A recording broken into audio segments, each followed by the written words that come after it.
Chapter 807, Vast Disparity. What do you mean pretending to be weak? If I do not participate in worldly causes and effects, whether I am strong or weak, what does it matter? Guan walked toward Ji Xiaoyu, smiling as he replied. Ji Xiaoyu was dressed in a luxurious purple robe, exuding an aura of noble and transcendent beauty, possessing both the elegance of a fairy and the powerful presence of someone in authority. Upon hearing Guan's words, she slightly pursed her lips and said, such an arrogant tone. She stepped down the stairs, continuing, if you wish to speak, I won't refuse. Coincidentally, I want to learn more about the realms beyond the innate golden immortal. Guan laughed. The golden immortal Dao fruit is also divided into 3 layers: innate golden immortal, heaven-balancing golden immortal, and Tai Ching golden immortal. The celestial gods guarding the 3,000 great worlds often have cultivation levels around the heaven-balancing golden immortal realm. As he spoke, he took out the fate pen and casually swept it, adding the names of 2 realms, heaven-balancing golden immortal and Tai Ching golden immortal, to the foremost stone pillars. Upon hearing this, Ji Xiaoyu squinted her eyes and asked, what is your realm? Guan smiled, but remained silent. Judging by your demeanor, is your realm higher than Tai Ching golden immortal? Ji Xiaoyu snorted. When she saw that Guan's smile didn't change, she was secretly startled. She had thought Guan was just a Tai Ching golden immortal. This guy, although Ji Xiaoyu was surprised, considering Guan's few interventions, even on the path of the great Tao, none could compare. Surpassing Tai Ching golden immortal equates to surpassing the power of most celestial gods, which is reasonable upon reflection. Though understanding is one thing, realizing that Guan surpassed Tai Ching golden immortal, she still felt bewildered. Guan listened to her inner thoughts, secretly thinking, indeed, I am above Tai Ching golden immortal with 5 realms in between. He arrived in front of Ji Xiaoyu, glanced around, and asked, do you usually reside here in seclusion? Yes, the factions of the Heavenly Spirit Tao Alliance are complex. I don't want to get involved in too many causes and effects, so I seldom venture out. Ji Xiaoyu replied, currently still in the heaven-encompassing free immortal realm, just a step away from the innate golden immortal, but unable to break through that step. Saw the Oval Fire. At website on Google to access chapters of novels early and in the highest quality. She wasn't in a hurry, since those who can achieve innate golden immortal have lived for a long time. Her age, compared to these great powers, is still far behind. Yet, with Guan's arrival, she felt a sense of urgency. Continuing like this, she might soon give up her determination to pursue Guan. Guan looked at her and said, going out occasionally is beneficial, aiding enlightenment. The Tao is not entirely found through secluded hard practice alone. The existence of the reincarnation tribulation is to guide beings toward the Tao. You can also visit the Taoist field of the beginningless sometimes. The 9-spirit continent has become quite lively these days. Listening to Guan's words, Ji Xiaoyu gazed fixedly at him. Their eyes met, both without any fluctuations. When I headed to outer heaven, I thought it would be a farewell to you, but in the end, I returned.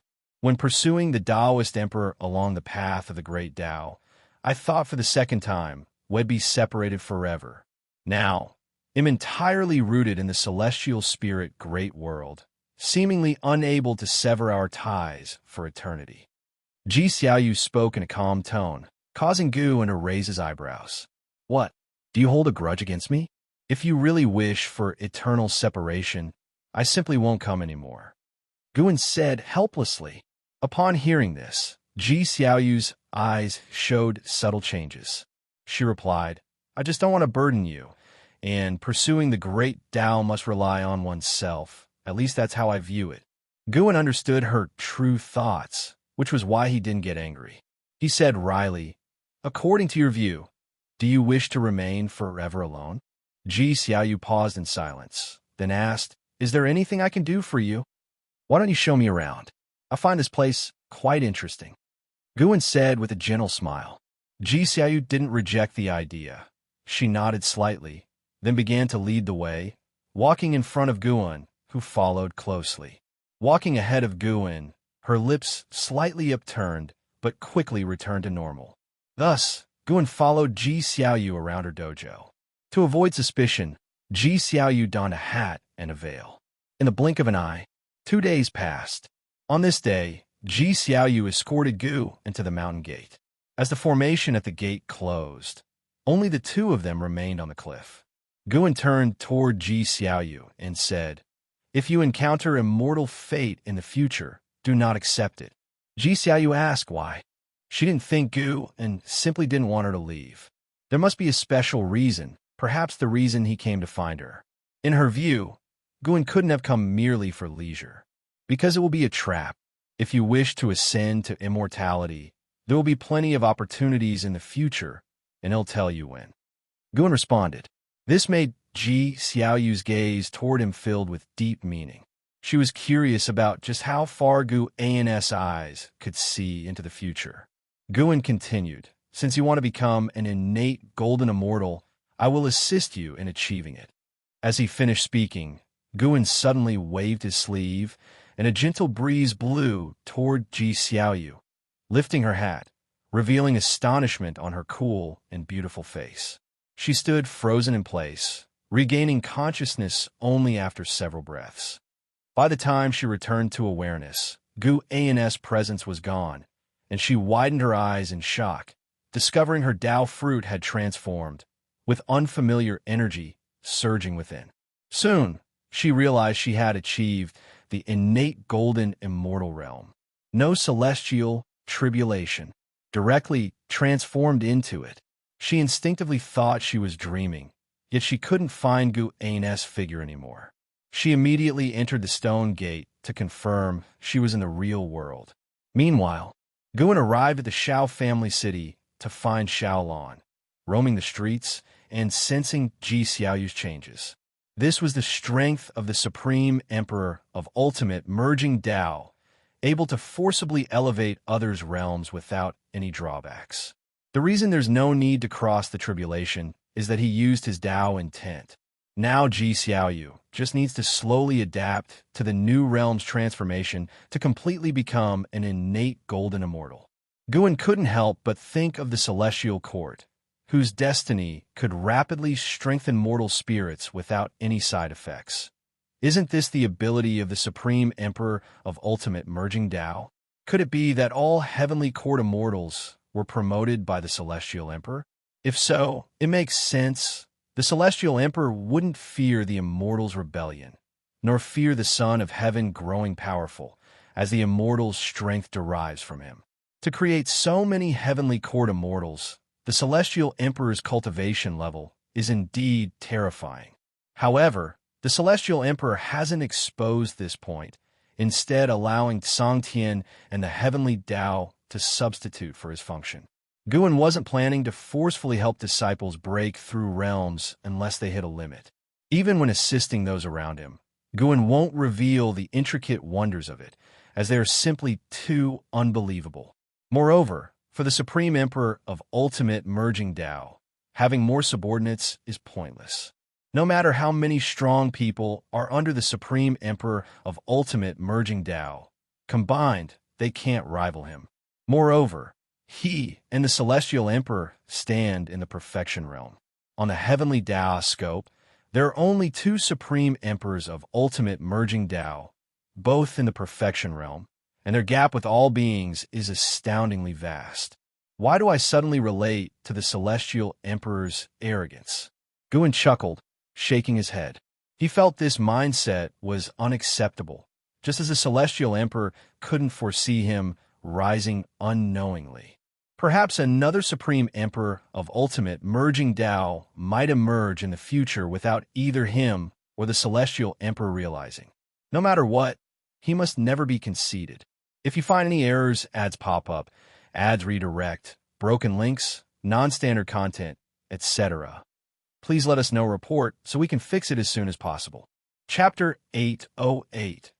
Another side of the Patriarch, the passage of time resembles a spinning wheel and is as merciless as flowing water, erasing worldly grudges, disasters, and happiness. Regardless of good or bad, all will pass before the sands of time. The contest for the title of Son of Heaven is no exception, and its progress is accelerating. After 3 million years, the 3,000 great world have all fallen under Xianxia human venerable's dominion, bringing peace to various realms. Following a great calamity, these realms enter a new era, receiving blessings from the heavenly Tao, with all things reborn. While the 3,000 great worlds are rejoicing, the contest for the title of Son of Heaven still has one crucial final battle. The celestial spirit great world remains in peace, yet the number of little worlds from outer heaven is increasing. Xiaoyu's attainment of innate golden immortal status has not been spread widely. She chooses to hide her cultivation level, continuing to pretend as the heaven-encompassing free immortal, and uses her unique qi concealment technique. This year as spring begins, and Zizai takes Xianxia into the bamboo forest to find Guan. This bamboo grove has become Guan's exclusive domain, where others dare not tread lightly. After many years, Xianxia has become a free immortal and is now pursuing the path of primordial Tao Emperor. He wears a black shirt and white robe, with his long hair bound at the top by 2 bamboo hairpins, his expression solemn, embodying the aura of a seasoned sage. Coming before Guan, the two respectfully salute Gu and "You may return first." Guan tells Zizai, who upon hearing this, can only suppress his curiosity and turn to leave. Facing the ancestor alone, Xianxia, who usually fears neither heaven nor earth, now feels somewhat nervous, his breath becoming unsteady. Guan sits on the steps in front of the pavilion. He gestures for Xianxia to sit on the ground, and Xianxia promptly complies. "I called you here because I intend to personally teach you. Do you know why I am willing to instruct you?" Guan asks, as he toys with the 7-star mirror, once the immortal path ultimate treasure of the 7-star spirit realm, now transformed into a Tao treasure, containing the power to suppress a side of the great thousand world. Xianxia replies, "Is it because of ancestor?" He would not arrogantly believe that it is due to his own character that the ancestor appreciates him. Presently, there are countless Wuxia disciples, many with remarkable talent, yet none have seen the ancestor instruct anyone. Guan laughs. He is just one reason. It's also because of your master. Let me tell you a secret. Don't tell anyone, including your master. Xianxia becomes intrigued and quickly agrees.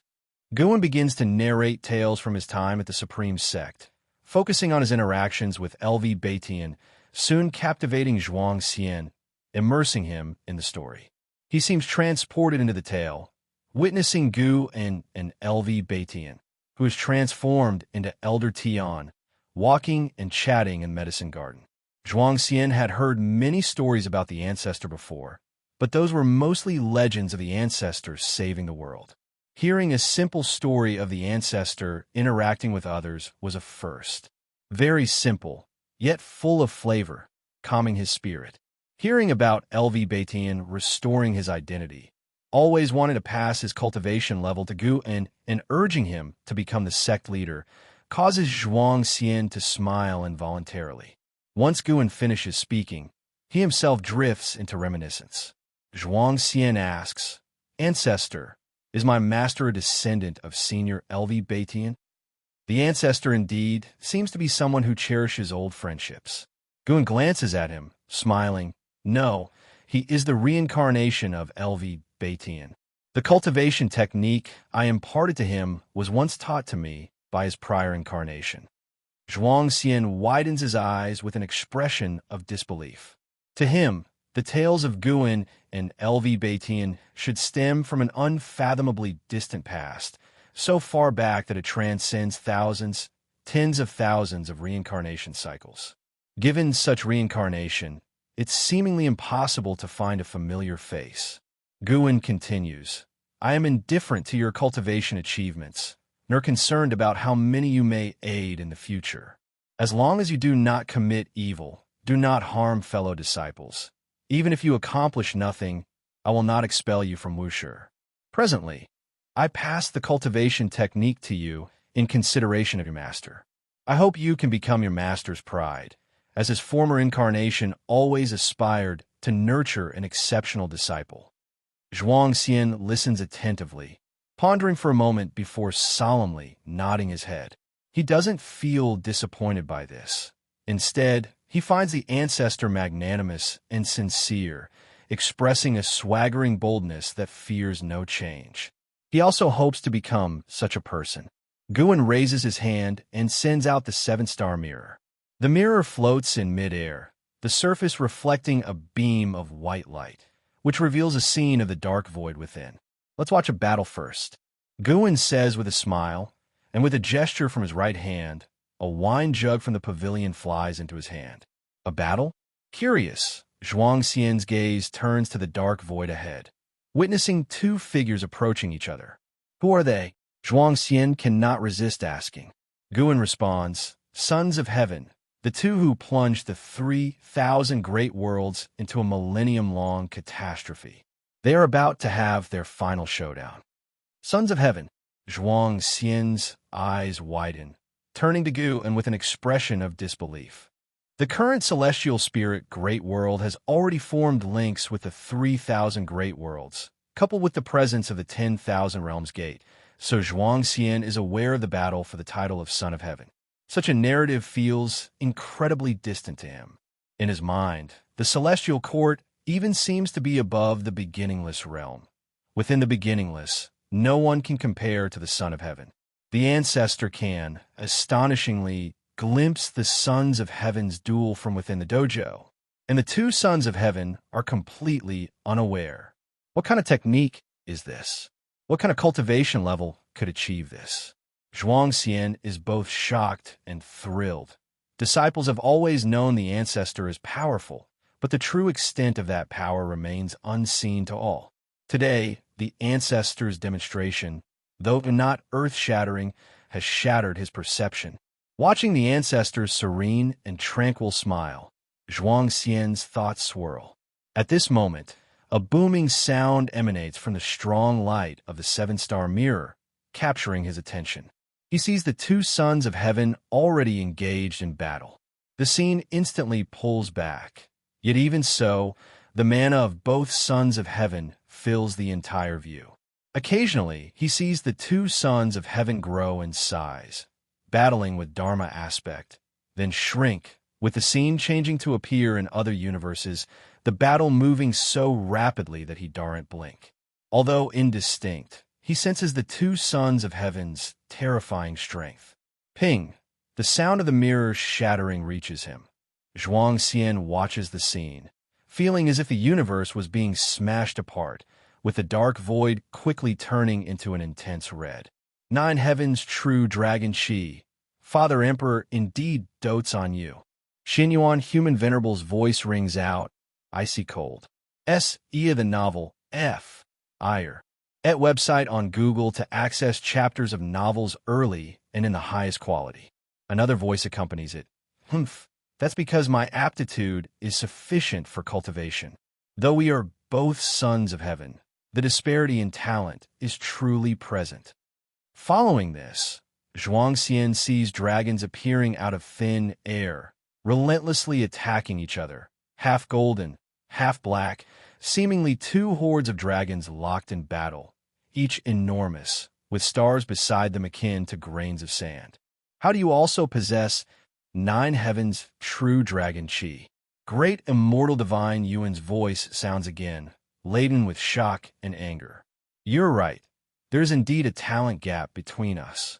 Xinyuan Human Venerable replies with contempt. Guan watches their Nine Heavens' true dragon Qi, his thoughts drifting. He recalls the final battle between Guxuan Yu and Tai Hao, where they too wielded Nine Heavens' true dragon Qi. Yet compared to them, Xinyuan Human Venerable and Great Immortal Divine Yuan's Nine Heavens' true dragon Qi pales in significance. If you find any errors, ads pop up, ads redirect, broken links, non-standard content, etc., please let us know report so we can fix it as soon as possible. Chapter 809, 10 Immortal positions the battle between the great immortal divine Yuan and Xianyuan human venerable ultimately ended with Xianyuan human venerable emerging victorious, reducing the great immortal divine Yuan to ashes, with no chance of resurrection for another fight. Afterward, Xianyuan human venerable stood alone in the shattered void, gazing upward as if looking at the mysterious and elusive Xianxia. This battle of the Son of Heaven lasted a full day and night, which was relatively short for their realm, and Xianxia watched with great interest. Although, most of the time, he couldn't see the details of the battle between the two Sons of Heaven, he still watched with relish, as if witnessing the evolution of a myth. Guan put away the seven-star mirror, causing the image suspended before them to dissipate. He stood up and stretched lazily. Xianxia quickly got up, nervously looking at Guan. Is it time to cultivate? He was both eager and nervous to be personally taught by the ancestor. He feared disappointing the ancestor because he had never been the most insightful in his generation. His talent often seemed mediocre compared to his peers. Guan looked at Xianxia and smiled, saying, I will only teach once. How much you can comprehend depends entirely on your fortune. These words made Xianxia even more nervous, and he could only nod cautiously. Sunlight streamed through the bamboo forest, falling upon the two, imparting a sense of harmony and the beauty of tranquil times. The battle of the Son of Heaven has ended. For the all-living beings across all realms, once their great world is no longer plagued by evil demons, the battle is over. But for the sects across the realms, the real highlight is after Xianyuan human venerable's victory. Will the Son of Heaven fulfill his promise? Do they have a chance to ascend to immortality?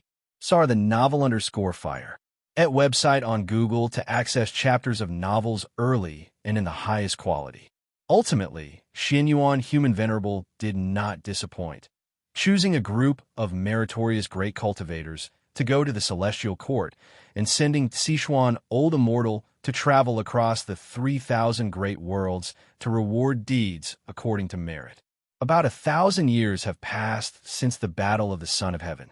In late summer that year, Xianyuan human venerable, accompanied by Sichuan old immortal, came to visit Guan Sent and Zizai to receive them, and they met again at the mountain viewing pavilion. Before leaving, Zizai couldn't help but glance at Xianyuan human venerable one more time. This person was the Son of Heaven. He speculated internally. The battle of the Son of Heaven has ended, so why does the Son of Heaven come to visit the ancestor? Did the ancestor play a crucial role in the battle? And Zizai suddenly thought of a legend he heard not long ago about a divine sparrow with colorful rays at its tail and sweeping across the 3,000 great worlds, exterminating countless evil demons, thus changing the course of the battle of the Son of Heaven. With a heart full of confusion, he left, not daring to disturb Guan's conversation with the other two. After he departed, Xianyuan human venerable respectfully bowed to Guan, raising his hand in salute, appearing much more humble than during his last visit. Sichuan old immortal followed suit, looking at Guan with gratitude and awe. When he saw Guan's assistance, he dreamed that Guan could help Xianyuan human venerable, but he never expected that Guan could single-handedly change the tide, even against the Tao extreme Daluo immortal of the Celestial Court. Incredibly, Guan himself did not appear in person, simply relying on a divine sparrow to change the dynamics. Sit down and let's chat. Guan smiled as he waved his right hand.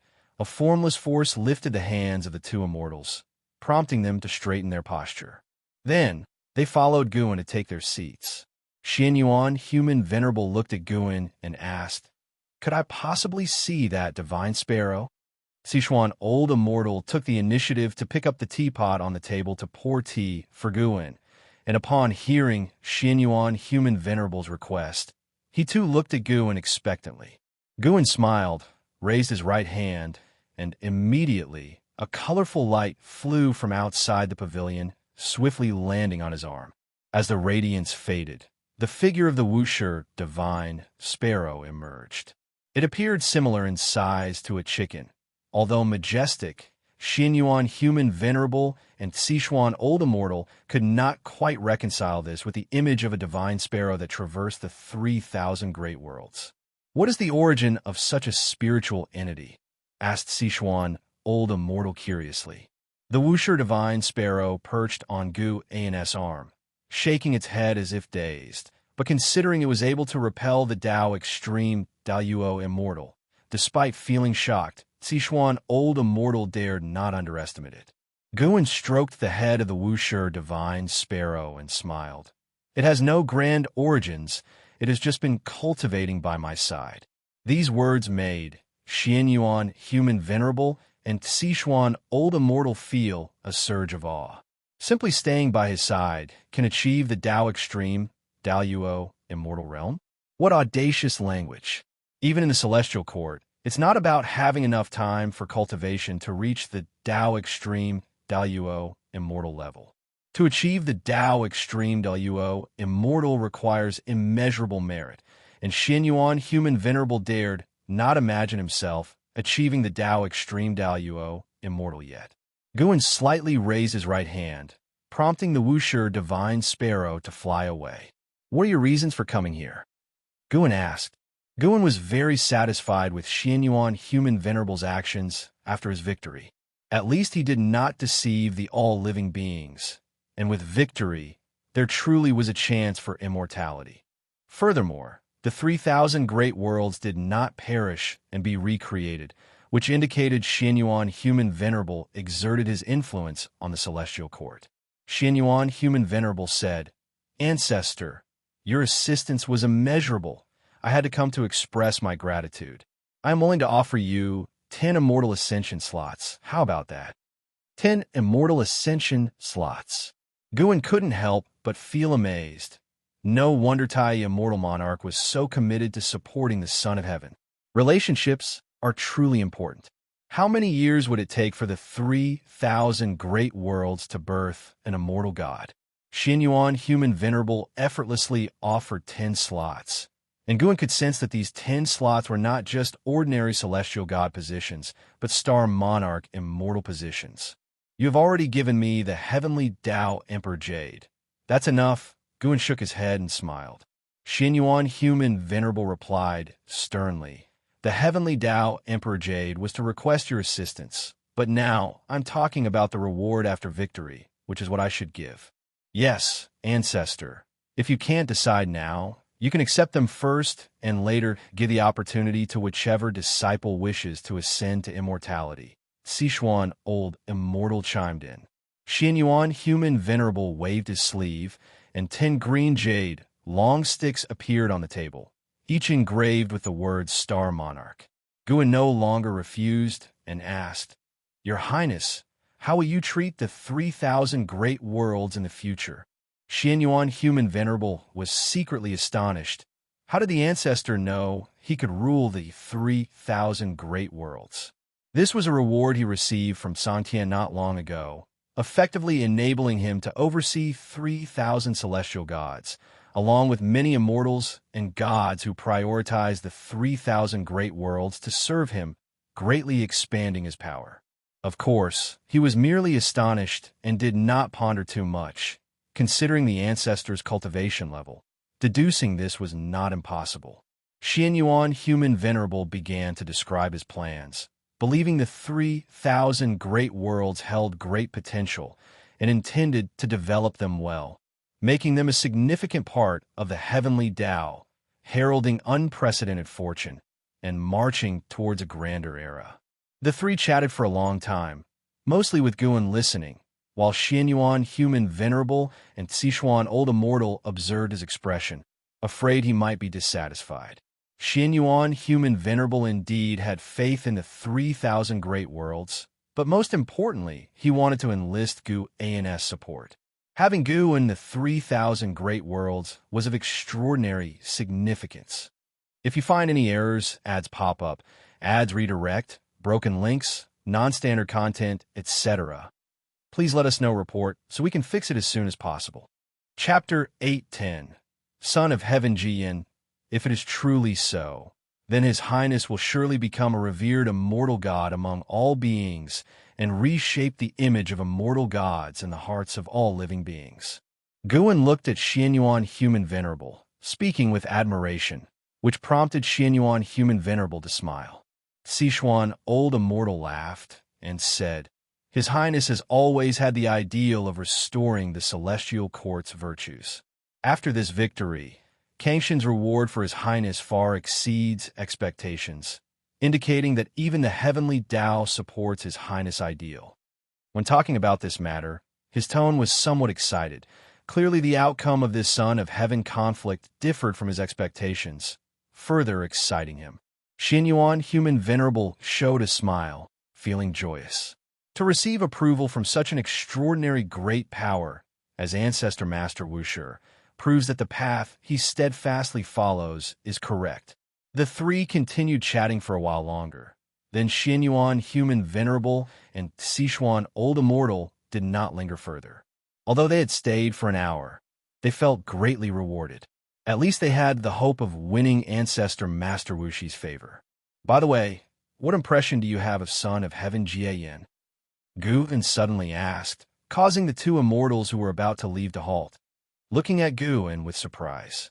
Sichuan Old Immortal was the first to ask, "Master Ancestor, why are you inquiring about him?" Search *the novel fire. NT website on Google to access chapters of novels early and in the highest quality. Mentioning Son of Heaven Jiayan, Sichuan Old Immortal's expression became unnatural, and even Xianyuan Human Venerable furrowed his brow. Guan maintained a smile and said softly, "Oh, nothing in particular, just curious to understand." Sichuan Old Immortal glanced at Xianyuan Human Venerable, then said, "This Son of Heaven's celestial rank is quite high.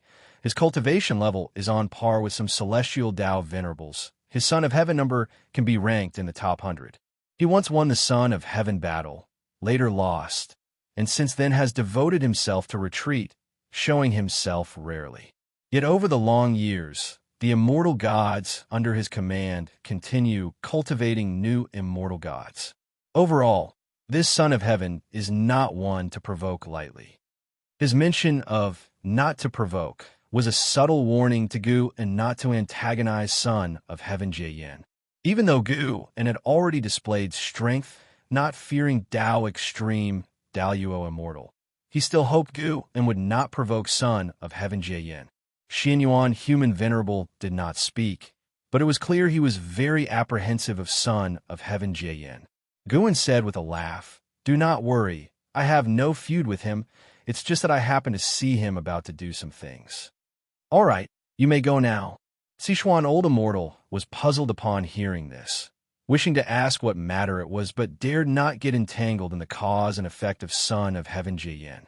Xianyuan Human Venerable looked at Guan and asked, "What he intends, does it relate to the 3,000 great worlds?" Guan did not reply, but merely looked at the teacup on the table. Xianyuan Human Venerable and Sichuan Old Immortal instantly understood. Their expressions turned grim. They asked no more and left politely. The two immortals left Wuxia and directly moved to the world gate. Xianyuan Human Venerable's face was livid, his eyes fiery, causing the celestial spirit god guarding the world gate to hurry to his feet. "Your Highness, do not be reckless," Sichuan Old Immortal quickly advised, having guessed what Xianyuan Human Venerable intended. Xianyuan Human Venerable said without turning around, "I understand. I am merely angry and will not give him any chance."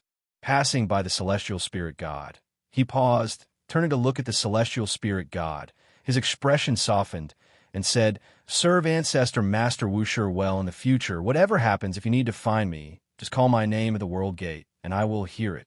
Celestial Spirit God was flattered, promptly agreeing. After that, Xianyuan Human Venerable and Sichuan Old Immortal stepped into the world gate one after another. When the intense light of the world gate dissipated, only then did the Celestial Spirit God breathe a sigh of relief, his face breaking into a smile. The path becomes ever smoother. Being a celestial god, serving a great power outside the celestial court was once considered fundamentally rebellious behavior. But now, Many high-ranking immortal gods support him in doing so. The celestial spirit god resumed his meditation, his gaze towards the distance. His mind drifted to Tianhao. He wondered if that boy had ascended to immortality and what immortal position he held. Meanwhile, Guan walked out of the mountain viewing pavilion, proceeding along the mountain path, leisurely strolling through the wilderness, contemplating the future. In a distant future, son of Xianxia, Yin will reincarnate to the mortal realm, achieve supreme status in the celestial spirit great world, and commence a war for dominion over the 3,000 great worlds. This destiny emerged after Xianyuan Human Venerable One, clearly indicating that son of Xianxia Yin was targeting Xianyuan Human Venerable. Guan had previously warned Ji Xiaoyu not to trust immortal fate, precisely because she would encounter son of Xianxia Yin in the future. This son of Xianxia Yin's cultivation level is quite formidable, having reached perfect Taoist Great Luo immortal realm. Yet regrettably, such a level holds no secrets to Guan. It made Guan feel relieved that when he achieved Tao Extreme Daoyuo Immortal, he did not act recklessly. Had he indiscriminately killed and crazily accumulated lifespan, he surely would have been targeted by Xianxia Primordial Immortal and Mixed Element Profound Venerable Immortal. There are always those who take the lead role in this world, but staying here and watching the drama is more enjoyable. Guan murmured, with no one beside him to know what he meant. He prepared to assess Xianxia's cultivation achievements. Though he said it was to see Xianxia's own fortune. After millions of years, it was his first time teaching someone cultivation and could not let Xianxia be too poor. Celestial Court, Guangfa Immortal Palace. In the Grand Hall, hundreds of immortal gods sat cross-legged on their respective mats, Li Xuanmiao and Celestial Destruction God among them, the two seated next to each other. The venerable Guangfa Taiguang had not yet appeared, and the disciples of Guangfa Immortal Palace chatted about the Son of Heaven conflict. Didn't expect Xianyuan Human Venerable to turn the tide. Truly surprised me. Indeed, Taisian Divine Yuan almost won, yet it could be overturned. Who knows what has happened within the 3,000 great world? It is said Xianyuan Human Venerable invited a supreme great power to intervene.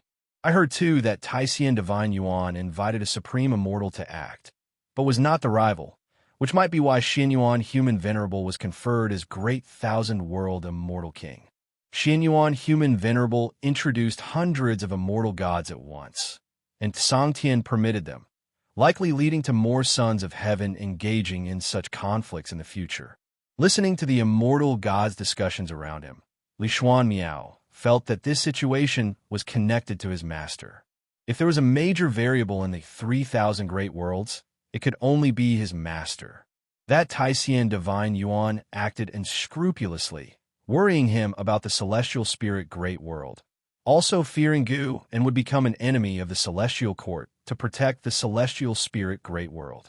Celestial Destruction God spoke. The Son of Heaven conflict causing such a significant impact might be some sort of signal.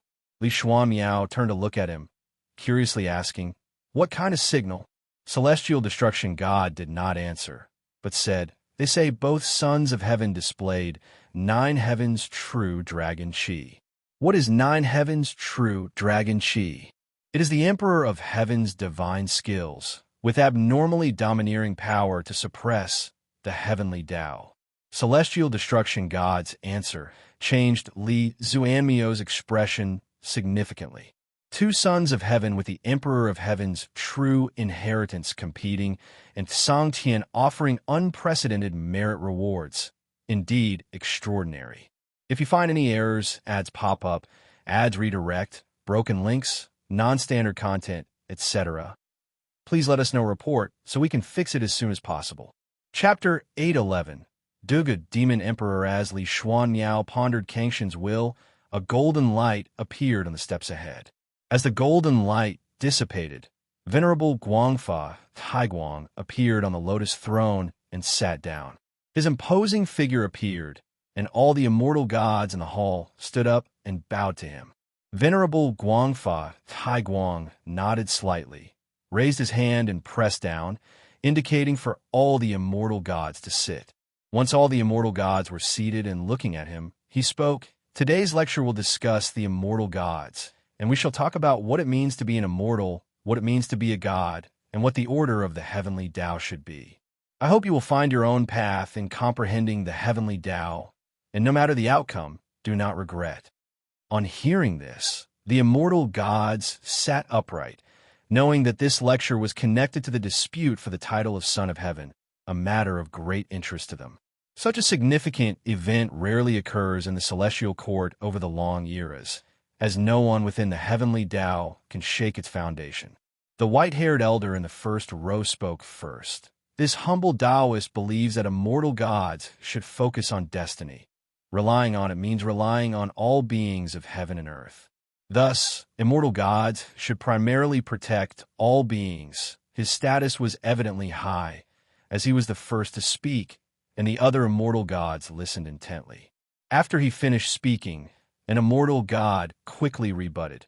An immortal is an immortal. Mortal spirits cultivate to become immortals, enduring hardships. Yet after becoming immortals, they still weigh mortal spirits heavily. What is the meaning of our immortal cultivation? Immortals should keep their distance from mortal spirits. This itself is a protection. In fact, even if we do nothing, mortal spirits will still worship us, so there's no need to curry favor for the sake of destiny.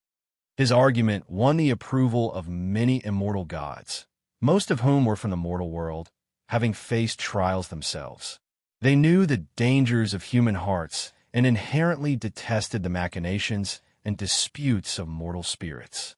Suddenly, the immortal gods split into two factions and began debating. It was difficult for anyone to propose a third view without being dragged into the conflict between immortals and mortals. Xianxia remained silent, observing the attitudes of the immortal gods. Though he could understand some immortal gods' extreme comments, he always felt that immortal gods should protect mortal spirits. What's called an immortal god doesn't really rely on their own cultivation, but on the heavenly court's destiny to achieve immortality. Since the heavenly court requires the faith of all beings, immortal gods should inherently have the responsibility to protect mortal spirits. At least, that's what Xianxia believes. Venerable Guangfa Taiguang did not speak. He listened quietly. With him presiding over the court, the immortal gods had disputes but maintained order without devolving into chaos. CTH Novel Fire. Net Asterisk website on Google to access chapters of novels early and in the highest quality. Far away in the Taoist field of the beginningless, Gun was also listening to the lecture. After reaching the level of Supreme Emperor of Ultimate Merging Tao, the Celestial Court seemed less mysterious to Guan, who often spied on it. Since Xianxia was listening to the Tao, Guan decided to eavesdrop too. Observing the Celestial Court over the years, Guan discovered an intriguing phenomenon. Supreme Immortal and Celestial Tao Venerable often have compassion for all beings, whereas Celestial God, Star Monarch, Main Deity, Immortal Monarch are more disdainful of them. The former did not originate from the mortal realm, while the latter mostly fought their way out of the mortal realm, only to scorn its beings, a truly ironic fact. While Guan was enjoying what he heard, an Xian appeared in the courtyard. She came to the tree and looked at Guan lying in the rocking chair, asking, "Master, I have something to ask you." She glanced at Xianxia, hesitant. "Just speak," Guan replied casually. An Xian immediately asked, "Has the owner of those eyes left?" "Yes, captured by immortal gods to the Celestial Court." "What? Why?" "No reason. The Celestial Court doesn't tolerate those eyes." Guan's answer made an Xian frown and caught Shunjin's attention. An Xian thought of Guan's warnings to her, feeling heavy-hearted, even though those immortal emperor's eyes were intimidating. Yet thinking that such a powerful entity was apprehended by the Celestial Court, she felt akin to empathy. She stopped asking, bowed to Guan, then left. Although Xianxia was curious, she didn't ask more and continued her cultivation. Guan also didn't discuss the immortal emperor's eye with her. He had no intention of rescuing the owner of those eyes, as there was no cause and effect connection. That owner of the immortal emperors was already imprisoned in the heavenly prison. Guin was familiar with that prison because Profound Abyss had spent a long time there, where only beings of great power were detained. Speaking of it, when Profound Abyss escaped from the prison, the fierce demon who caused chaos in the celestial court was still trapped inside. After countless ages, that demon's demon chi had dissipated, yet his body and soul persisted, enduring daily the torment of celestial fire. Xianxia primordial immortal cultivation level. Guin discerned his origin, named Dugu, Demon Emperor, with half-immortal blood in his veins. His father was a celestial Tao venerable. Hence the celestial court hadn't completely exterminated him. The prisoners in the heavenly prison mostly had intricate connections with the celestial court. Those without any connections were directly obliterated by the celestial court. The same applied to the owner of the immortal emperor's eye. His eyes weren't naturally born, but transplanted by a celestial court great power, attempting to refine those eyes through his body. Nowadays, Guin found it amusing to observe the complex web of cause and effect within the celestial court, like following a drama or watching a movie. Not dull at all. To all beings, the celestial court appears ethereal. Even free immortals struggle to reach them. Yet every move they make can affect the destiny of all heavens and myriad realms. Guin got up, intending to take a look around the Nine-Spirit dynasty while listening to the lecture from Guangfa Immortal Palace. Xianxia did not follow him. She was solely focused on asking the Tao and reaching the heaven-encompassing free immortal realm sooner. Now, the second-generation disciples of the beginningless had a minimum cultivation level of profound Yuan free immortal, but hadn't yet birthed any innate golden immortal. Time flows endlessly, as a day passes like a page in the annals of time. After Xin Yuan, human venerable triumphed. Legends of immortal gods proliferated across the human world, and opportunities to ascend to immortality began to spread throughout it. Millions of years later, immortality became the highest goal for the cultivation of the multitudes. That year, on the Tai Tsang continent, within the ancient Supreme Sect, a young figure arrived on the heaven-repairing platform, representing the highest legacy on that land. This youth wore black clothes, had handsome features, and appeared to be just 16 or 17 years old, carrying 3 treasure swords on his back as he walked with the steady stride of a dragon and tiger onto the heaven-repairing platform, full of spirit. The heaven-repairing platform was vast, yet only a few hundred were cultivating there, all meditating in different spots. The youth walked toward the heaven-splitting axe standing in the center of the platform. As he got closer, people began to turn their attention to him. The heaven-splitting axe was left behind by the mythic supporting Tao sword venerable, but countless ages have passed, and no one has been able to retrieve it, causing the expectation for this grand opportunity to fade. Thus, fewer and fewer with high cultivation are visiting the heaven-repairing platform.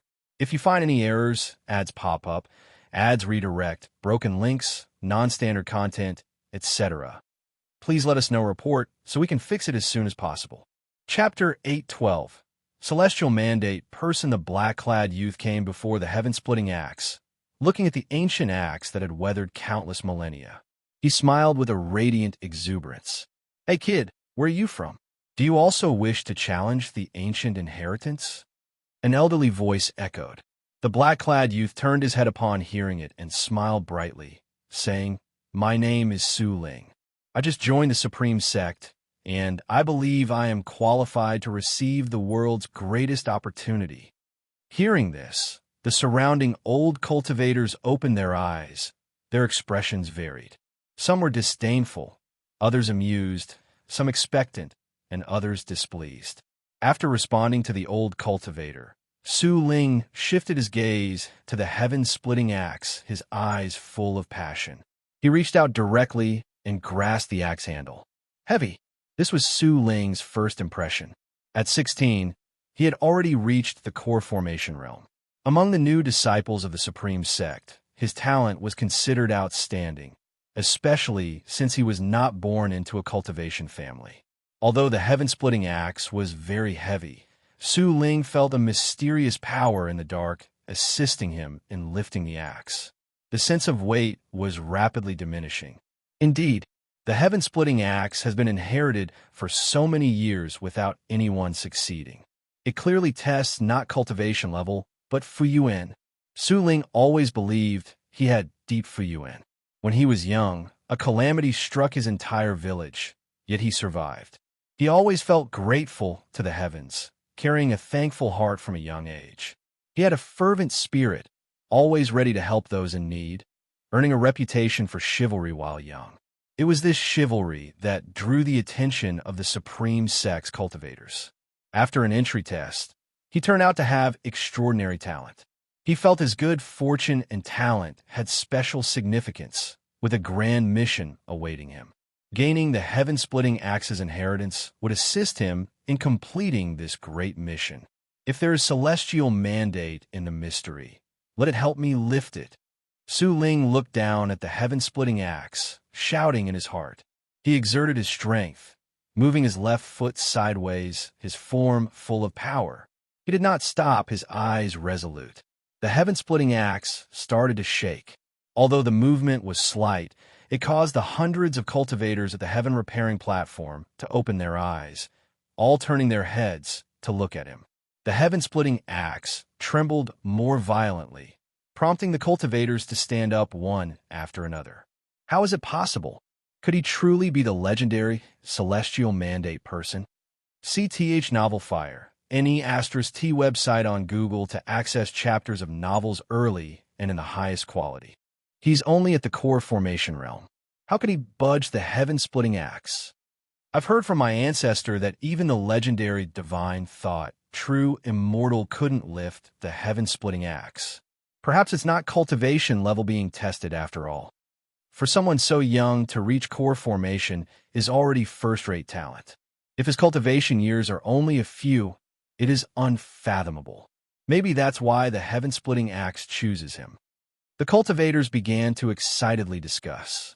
If this youth truly obtains the inheritance of the heaven-splitting axe, the supreme sect would soar to new heights. To them, the supporting Tao sword venerable seemed too distant, but the heaven-splitting axe was real. Su Ling was not thinking about that much.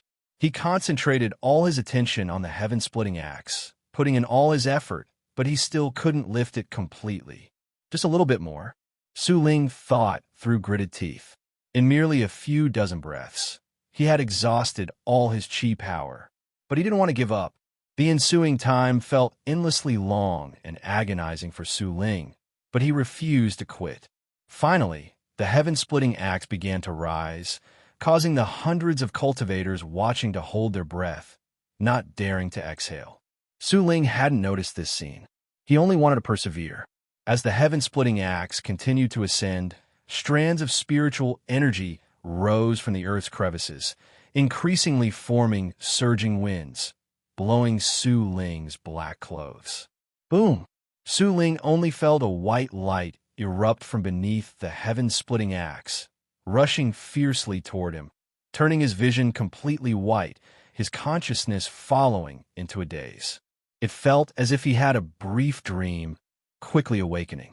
He found himself standing on a mountainous terrain, surrounded by rolling green hills, with a broad view that made him feel relaxed, clearing away his inner confusion. "Kid, catch!" A voice suddenly sounded in his ear, immediately followed by the sound of something slicing through the air. His pupils shrank abruptly, and he turned instinctively, raising a hand to catch. The heaven-splitting axe landed in his hand, pressing him backward with its immense power as his boots kicked up twin trails of dust. With this catch, Su Ling was completely awake, as if returning to the real world. Once he steadied himself, his right hand was still trembling, almost dropping the axe. He looked up, seeing a figure standing on the peak of a mountain in front. The figure leapt, like a bird taking flight, swiftly landing before him. What a handsome man! Since arriving at the Supreme Sect, Su Ling had seen many immortal masters. Yet this was his first time seeing a man as handsome and full of immortal aura as Guan for 1,200 million years, finally waiting for someone fated. Guan looked at Su Ling, laughed, and said. Su Ling cautiously asked, "Who are you? Where am I?" Having just embarked on the path of immortal cultivation, he understood little, unable to distinguish reality from the illusion realm. Gu An's mention of 4,200 million years directly stunned him, making him lose his usual judgment. Guan smiled and said, "Who I am doesn't matter. What matters is that you have passed the test of the heaven-splitting axe. Now, I will teach you the secret skill hidden within it. Are you ready? Once you learn it, you can return. This is not a dream. This is your opportunity." Su Ling calmed down. He gripped the heaven-splitting axe and lifted it slightly, saying, "I'm ready." Guan raised his right hand, forming an axe, then began teaching Su Ling the heaven-splitting divine axe, move by move. The heaven-splitting divine axe is divided into 9 forms: life-breaking, demon-breaking, ghost-breaking, mountain-breaking, broken sea, breaking technique, immortal breaking, God-breaking, heaven-splitting. This axe technique was once the supreme inheritance of the Tai Tsang continent, capable of sweeping the world. With high comprehension and Gu An's Dao intent, Su Ling quickly memorized the 9 forms of the heaven-splitting divine axe. After roughly learning it, Su Ling's expression showed hesitance. He occasionally glanced at the heaven-splitting axe in his hand, then at Guan, wanting to say something but stopping. Guan asked with a smile, "Are you disappointed?" Su Ling nodded and said, "It seems the power is not much different from the swordsmanship my master taught me. Indeed, I have modified it. Do you wish to learn the new heaven-splitting divine axe?" Guan looked at Su Ling, his smile unchanged, warm like a spring breeze. Su Ling quickly replied, "Of course I want to. This is the Supreme Sect's ancient inheritance. If it's not more powerful than my master's swordsmanship, it would be embarrassing not just for me, but for the whole Supreme Sect." He had already thought it through. Guan must either be the artifact spirit of the heaven-splitting axe or the legendary, supporting Dao sword venerable. Either way, there must be a deep connection with the Supreme Sect. Guan nodded with a smile, then raised a hand pointing towards Su Ling. Su Ling's eyes widened, his whole body frozen in place, as images of a figure wielding an axe appeared in his eyes. Guan watched him, murmuring to himself, "Choosing him might also be a good choice. If you find any errors, ads pop up, ads redirect, broken links, non-standard content, etc., please let us know report so we can fix it as soon as possible." Chapter 813. Where is the sword venerable? Su Ling was shrouded by Gu An's Dao intent, and the new memory of the heaven-splitting divine axe surged into his mind. He dreamed again, and this dream lasted a long time. In the dream, he continuously cultivated the heaven-splitting divine axe, a process long and tedious, yet he had no time to think of other matters. When he finally finished this long cultivation and his consciousness cleared, he opened his eyes, no longer seeing that illusion realm nor Guan. He returned to the heaven-repairing platform, surrounded by great cultivators of the Supreme Sect. Even his master had arrived. Seeing Su Ling open his eyes, the great cultivators around him began to ask questions. "Disciple, how are you? Did you receive the legacy? What did you comprehend just now? What did you see? Did you meet the supporting Dao, sword venerable? Speak quickly. You're killing me with suspense." The great cultivators babbled questions, making Su Ling somewhat dazed, which only made them more anxious. Su Ling came back to his senses, took a deep breath, and said, "I receive a legacy named the Heaven-Splitting Divine Axe, taught by a man in white clothes. He looked very young, very handsome. He merely pointed at me, and I learned the Heaven-Splitting Divine Axe." With these words, the heaven-repairing platform exploded in commotion. An elderly elder exclaimed excitedly, "Young and handsome, isn't that the legendary supporting Dao sword venerable? It is said, he is immortal and amiable." Other great cultivators joined in agreement, showing more excitement than Su Ling himself. Watching the surrounding people's ecstatic expressions, Su Ling felt confused, Even his usually stern master gazed at him intensely. Saw the Novelier, NET website on Google to access chapters of novels early and in the highest quality. At this moment, he finally realized how exalted the status of the supporting Dao Sword Venerable was. He recalled Gu N's appearance, his heart filled with boundless curiosity. Was that person really the supporting Dao Sword Venerable? What level of cultivation did he possess? What could he be now? In the Taoist field of the beginningless, Guan was in a good mood while fishing, having fulfilled his wish by passing on the legacy of the heaven-splitting axe. There was no test or fuyin. Choosing Su Ling was inevitable because he could see Su Ling's entire future, confirming that Su Ling would bring prosperity to the supreme sect and to the world. Not only that, Su Ling upheld righteousness, leading other cultivators to act justly. Currently, Guan was contemplating another matter. It involved reincarnating his previously deceased disciple into Su Ling's descendant, hoping they would follow the righteous path under Su Ling's guidance. This was also to fulfill another disciple's obsession. Guan gazed at the lake's surface, recalling over 40 million years ago when he led disciples like Tang Yu, Su Han, Zhen Xin, Yin Mei, Yang Min, Yi Yin, and others in cultivation. Times have changed. Most of those disciples have since embarked on reincarnation. Guan didn't wish to pursue every disciple. He felt regret towards Su Han. Su Han indeed strayed, but his life was too bitter, and at that time, Guan wasn't able to fully guide him. Currently, even with blood vendettas, the Wuxia disciples wouldn't be pursued by an imperial dynasty or need to seek immortal fate alone. Of course, most importantly, Zhen Xin still thought of him. Though Zhen Xin didn't enter the beginningless cultivation, with Gu An's subtle help, she had grown and stood out, becoming the founding ancestor of a sect with impressive status. Even though she has achieved fame and success, her personality turned reclusive. Giving Su Han a chance also helped her. For the current Guan, such matters aren't troublesome, but interesting while aiding a beloved disciple. This is the mindset shift after becoming powerful, previously cautious.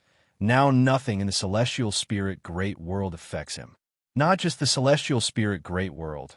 He can handle anything in the 3,000 great worlds. Whether to act or not is solely up to him. Guan is increasingly less restrained, enjoying this process. In the unseen, the ineffable Tao heart realm seemed to guide him. He can now confirm. To become a saint requires transcending that Tao heart realm. Even facing the celestial emperor, he felt confident. Thus he's in no hurry, enjoying life while understanding the so-called saint realm. Slowly comprehending, if it doesn't work, then risking life. Things Guan couldn't achieve in cultivation over the years were made possible by risking life, which doesn't negate his efforts, as those experiences and insights were objectively existent. As Guan reminisced on the past, a figure approached. It was Xianxia. Over the years, Xianxia had become steadier and carried an extraordinary aura. He came behind Guan and bowed respectfully, saying, "Ancestor, I have mastered the supreme Tao mixed yuan plate. Would you care to examine?" Guan responded casually, "I don't need to look with my eyes to know your Tao practice. You indeed mastered it, though far from perfection." Xianxia remarked, "The supreme Tao mixed yuan plate is indeed profound, with endless creation. From now on I will prioritize it. Apart from my main cultivation technique, I want cultivate others." Guan said nothing more. Xianxia's eyes shifted, saying, "Ancestor, I wish to venture out again because I received your true teachings. Ancestor, An's expectations are higher, viewing me differently from other disciples. The secret skill I now possess might harm the world. Whether I can venture out requires your approval." Guan remained silent, leaving Xianxia anxious. Not daring to say more, he stood quietly behind Guan, waiting patiently. Even if rejected, he accepted it. After a long while, Guan spoke leisurely. "This world isn't as simple as you think. The higher your cultivation level, the greater the calamities you face." Xianxia hurriedly said, "I know, but compared to my personal achievements, I care more about how much I can accomplish. If that's the case, then go. Thank you, ancestor. I promise not to shame the beginningless nor cause trouble for it, or you. Xianxia said excitedly, to which Guan only smiled, without replying. Each period, Wuxia disciples venture out, but only Xianxia warranted Gu An's personal attention. Xianxia and Su Ling both are rare good people in Gu An's eyes. Xianxia is straightforward and just, while Su Ling is kind-hearted, yet gentle and carefree. Though both walk the righteous Tao, their paths differ. Guan looked forward to which roads their lives would take. Afterward, Xianxia took his leave. Guan continued fishing, only standing up to collect his rod when dusk fell. The setting sun elongated his shadow. While enjoying leisure, his other disciple faced a fated ordeal. The disciple was Tian Hao, the reincarnation of an Hao. Tian Hao, cultivating in the misty immortal court, had reached a cultivation level to stand alone. He began his adventures in the great Tao domain, traveling within the heavenly Tao beyond the 3,000 great worlds. On this day, he encountered a grand scheme targeting him and the celestial court. If you find any errors, ads pop up, ads redirect, broken links, non-standard content, etc., please let us know report so we can fix it as soon as possible. Chapter 814. Tian Hao's will the thunderclouds tumbled, and crimson lightning intertwined and flickered. On the earth stood several towering peaks, devoid of vitality and greenery. A light star walked upon the land. Upon closer inspection, it was a divine warrior clad in silver armor, wielding a divine spear, with 9 golden pearls floating behind his head.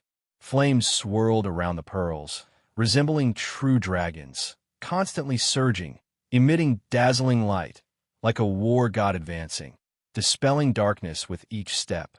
It was Tian Hao. Now, his cultivation level had reached the innate golden immortal realm. Even though he had not yet joined the immortal class, he could nurture celestial Tao destiny, because he was an innate immortal god, born an immortal god. His face was cold, his eyes sharp, filled with an oppressive aura, as if he could see through all the disguises of evil in the world.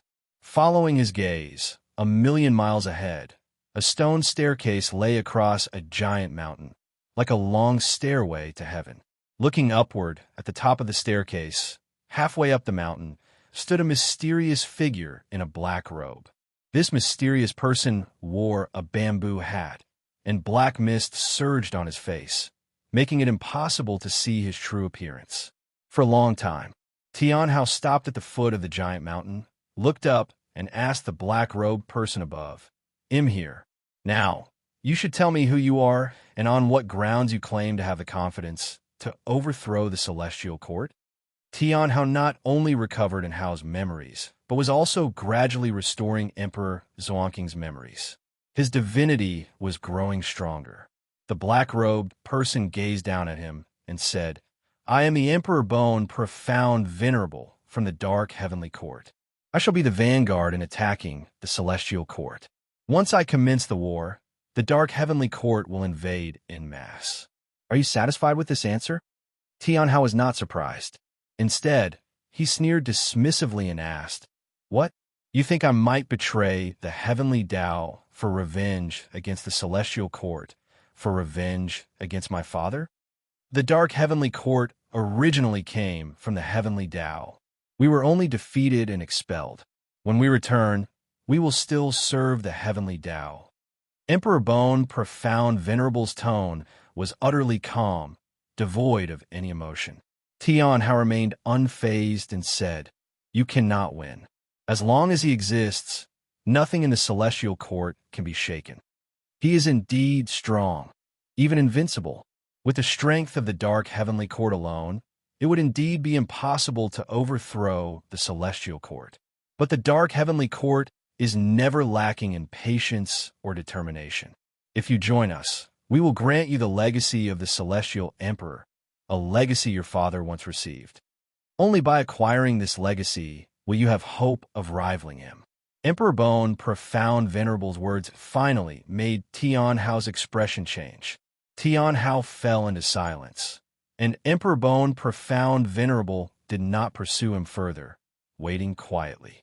After a while, Xianxia looked up at Emperor Bone, profound venerable, and said, "I can trust you, but before that, I want to fight you to see how powerful the legendary strength surpassing the Tao extreme Daoyuo immortal truly is."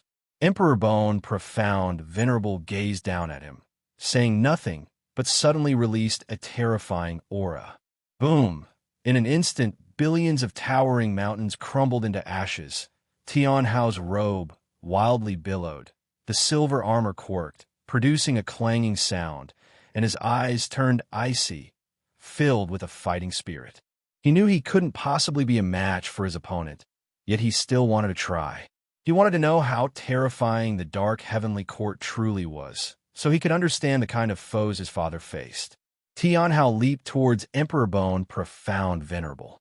Just then, Xianxia's pupils suddenly dilated, and in his vision, the heavens and the earth trembled as if an immense invisible heart was pounding, and behind Emperor Bone, profound venerable, appeared a terrifying phantom, stretching towards him with bared fangs and claws. "What is that?" Just as the question formed in Xianxia's mind, he fell into a state of chaos. When Guan returned to the room, Xianxia had already been annihilated by Emperor Bone, profound venerable. He did not immediately take action. After restoring Emperor Zhongqing's memories, Xianxia was clearly fixated, unwilling to stop before hitting the south wall. Better to let him venture into the dark heavenly court, whether it brings fortune or calamity. That decision lies with him and the Celestial Emperor. While observing Xianxia, Guan had a sense that perhaps the Celestial Emperor was already aware of his existence. But for some unknown reason, the Celestial Emperor did not pursue him and remained in his celestial palace, lost in reincarnation. The real Celestial Emperor was more incomprehensible than the reincarnation body Taihao. Start the novel Fire. Net website on Google to access chapters of novels early and in the highest quality. Whatever the case, Guan no longer feared the Celestial Emperor. Even if discovered by the Celestial Emperor, he wouldn't worry. What he desires now is to surpass the Celestial Emperor and reach the legendary Saint Realm. It is worth noting that Gu An's avatar and Hongyazi were still in the profound Abyss Divine Pool. They learned more and more of the ancient heavenly court and the secrets of saints, and encountered numerous opportunities, steadily growing stronger. The profound Abyss Divine Pool contained many crises that could have killed Hongyazi, but Gu An discreetly erased them. Therefore, to Hongyazi, the only problem was his inability to escape. Guan sat down at the desk inside the room, picked up a book from the table, and began to savor it. This was written by the contemporary book sage, profound celestial intent, who infused Tao intent into it, making every word rich in imagery, so that when one's divine sense delved into it, it felt like watching a movie.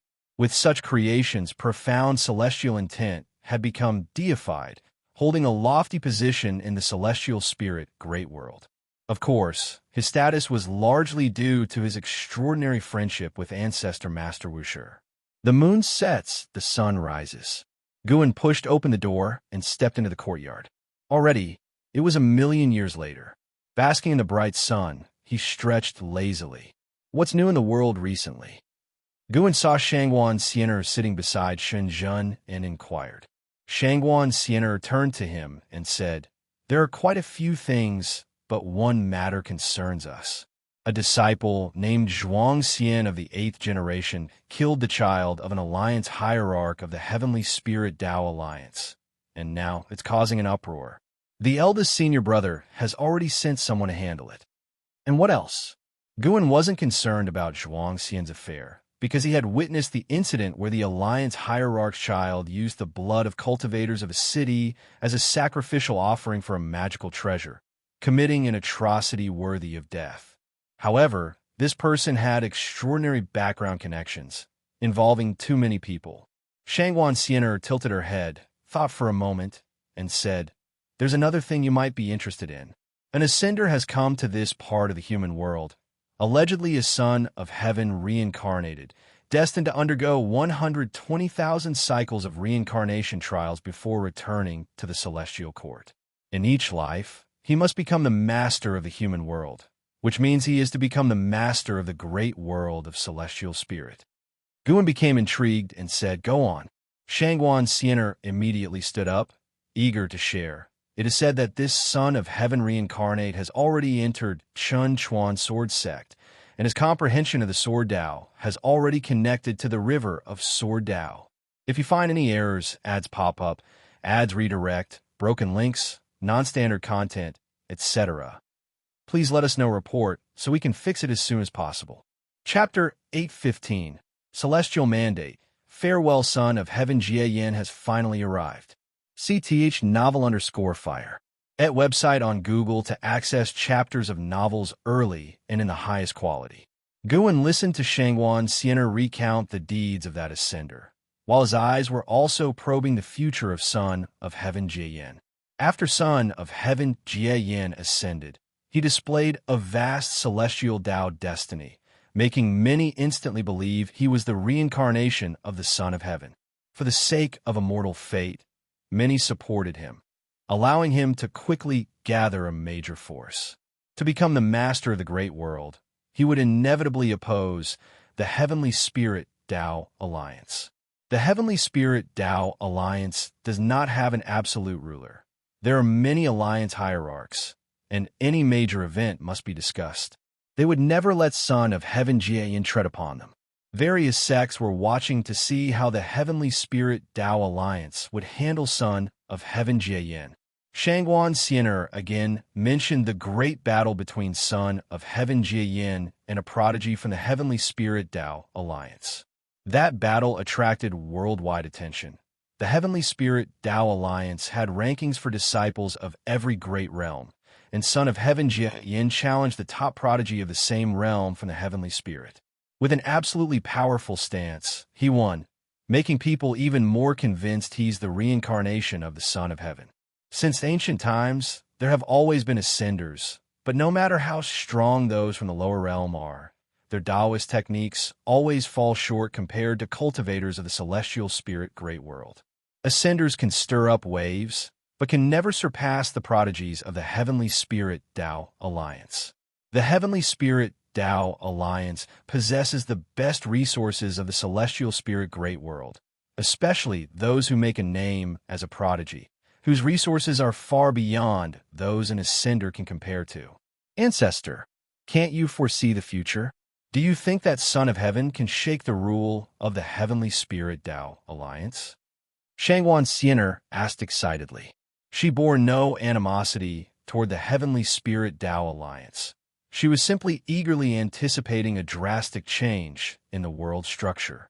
Before the Heavenly Spirit Tao Alliance, there were 9 major sects. Earlier there was the Tao Court, and even earlier was the Holy Court. The Master of Heaven and Earth has always been replaced. Guan smiled and said, "Anything is possible." These words only piqued Xianxia's curiosity further, and she couldn't stop chatting away, with Shunjun occasionally chiming in. Guan chatted with them for an hour before leaving. Today, he had an important affair. He was to meet an old friend from the Immortal Cultivation realm, who was holding a feast for his million-year birthday. A million years in today's world is nothing significant, but in a single continent, it would absolutely count as being akin to an ancestor's existence. Guan wished to go simply to see this old friend off for the last time. Everyone has their ultimate limit of lifespan, commonly known as celestial mandate. Even though this old friend has reached a high realm and seems robust, in reality, he's nearing his life's limit. Guan had no intention of altering his fate. After all, they were merely drinking buddies with shallow ties. He was just going for the spectacle. After Guan left, Xianxia sat back beside Shunjun, and the two began discussing writing again. The book Sage inspired writers all over the world, imbuing Tao intent into the text to create more meaningful writings. Under the dark celestial vault, the earth stretched infinitely. Guan and Hongyazi passed through a stone gate, standing alone on the earth, devoid of any other constructions within a 1,000-mile radius. Hongyazi suddenly stopped, turned to look at the stone gate behind him, and with a dazed expression, he couldn't help but ask, "Have we already escaped from the predicament?" The moment they stepped through the stone gate, he felt that something invisible had lifted, an eerie, abrupt sensation. As a heaven-opening Daluo immortal, instinct told him that he had already escaped the endless predicament from before. Guan halted, turned to face Hongya, and said, "Fellow Taoist, this journey was quite exhilarating, but took a bit too long. We should part ways." Hongya turned to look at Guan, his brows furrowing, asking, "Why part ways? Why choose this place?" After traversing many lands together for so many years, he never expected they'd part ways here. Moreover, over the years, he vaguely sensed that Guan was not simple. The two were of the same realm, yet many times he found himself unable to see through Guan, never having seen Guan in a wretched state. But he didn't understand. They had not yet left the profound abyss divine pool, only escaped a mysterious plight that had trapped them for many years, and now Guan was to part ways with him? Guan looked at Hongya, a smile on his face, and said, "Isn't there no such thing as a banquet that never ends?" Upon hearing this, Hongya couldn't help but sigh. Guan jumped, transformed into a rainbow light, and swiftly disappeared. Hongya watched Guan's departing figure for a long time. When he finally came back to himself and turned again toward the stone gate, the oppressive aura attacked him, causing him to shiver. He suddenly realized something. Without Guan's company, this journey would likely end in disaster. Guan's avatar jumped out of the profound abyss divine pool and returned to his true self. He only recalled the avatar because he grew tired of it, not wanting to continue the antics with Hongya. Besides, after he left, Hongya would return to the Misty Immortal Court to cultivate. In the future, the Misty Immortal Court would become an important force for Tianhao. After obtaining the Celestial Emperor's inheritance from Emperor Bone Profound Venerable, Tianhao returned to the Misty Immortal Court with greater ambition, and the Misty Immortal Court would become his first stepping stone to help him soar. In the myriad heavens of the Tao, each had their own stories unfolding, in an endless web of cause and effect intertwined in ways beyond the comprehension of living beings, creating a giant net encompassing every world. In the blink of an eye, 20 million years passed. This day, in the mountain viewing pavilion, Guan was playing chess with Xianxia. The game had just begun. Ancestor, that Su Ling is truly remarkable, having become the Alliance Hierarch of the Heavenly Spirit Tao Alliance, and the Supreme Sect has also risen completely. Do you feel gratified? Xianxia asked with a smile. The story of Guan and the Supreme Sect he had long heard of, and Su Ling's legendary life couldn't be separated from the supporting Tao Sword Venerable's heaven-splitting axe inheritance. With Su Ling's heaven-splitting divine axe sweeping across the land, he became one of the most dazzling figures under the heavens. Of course, Xianxia knew that the supporting Tao Sword Venerable was indeed Guan, hence he had long regarded Su Ling as an ally, purposefully bringing up Su Ling's recent achievements. Guan laughed and said, "At my realm, no matter what you become, no matter how high you rise, it won't affect my mood." And Xianxia, hearing the words you thought indeed, Su Ling was also a Wuxia disciple. As Xianxia placed a piece, he followed with, "In today's world, there are indeed many notable figures. Unfortunately, whether it's Su Ling or Xianxia, or those ancient prodigies of the Heavenly Spirit Tao Alliance, none can compare to Son of Heaven Jiayan. This child is said to be on the cusp of reaching the innate golden immortal realm soon. It's unimaginable. Innate golden immortal is a realm countless great cultivators dream of, including all of them as Wuxia disciples. Yet, how difficult it is to become an innate golden immortal. So far, openly, only one person in the celestial spirit great world has achieved innate golden immortal status." Guan placed his piece. The game had just started, with no signs of killing intent, and they played casually. And Xianxia continued to ask, "Son of Heaven Jiayan plans to visit Wuxia. Ancestor, he's definitely coming for you. Will you meet him? If you find any errors, ads pop up, ads redirect, broken links, non-standard content, etc., please let us know report so we can fix it as soon as possible. Chapter 816. The future, I will not see him. Guan replied, while placing a piece on the board. The cultivation level of Son of Heaven Ji Yin in this life was not enough to pique his interest. If his original cultivation level were restored, he might consider meeting him. It's not that Guan uses cultivation level as a standard for meetings, but rather that after the reincarnation of Son of Heaven Ji Yin, his memories have not fully returned. Only when his cultivation is restored as before can he become his true self. Meeting the real Son of Heaven Ji Yin might not be bad. Perhaps he could trace back to uncover more about the cause and effect concerning the Celestial Emperor. But the current Son of Heaven Ji Yin has no value in Guan's eyes. And Zizai, upon hearing this, asked no further questions, since Guan did not wish to see him. He had his own strategy to handle the situation. He then turned the conversation to Xianxia. Xianxia has now become a flagship figure of Wuxia, traveling the world, relieving suffering, and asking for nothing in return. His chivalry and reputation spread far and wide. Surely his fame is great as Son of Heaven Ji Yin, and Su Ling's is owed to his own divine skills. The Supreme Dao Mixed Yuan Plate was personally passed down by the ancestor Master Wuxia, renowned across the world, sweeping through the same realm.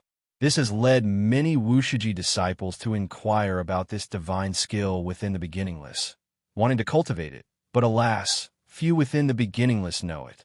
To cultivate it, one must first obtain the Master's verbal consent. As they chatted, and Zizai found himself unable to continue because he felt pressure in the game.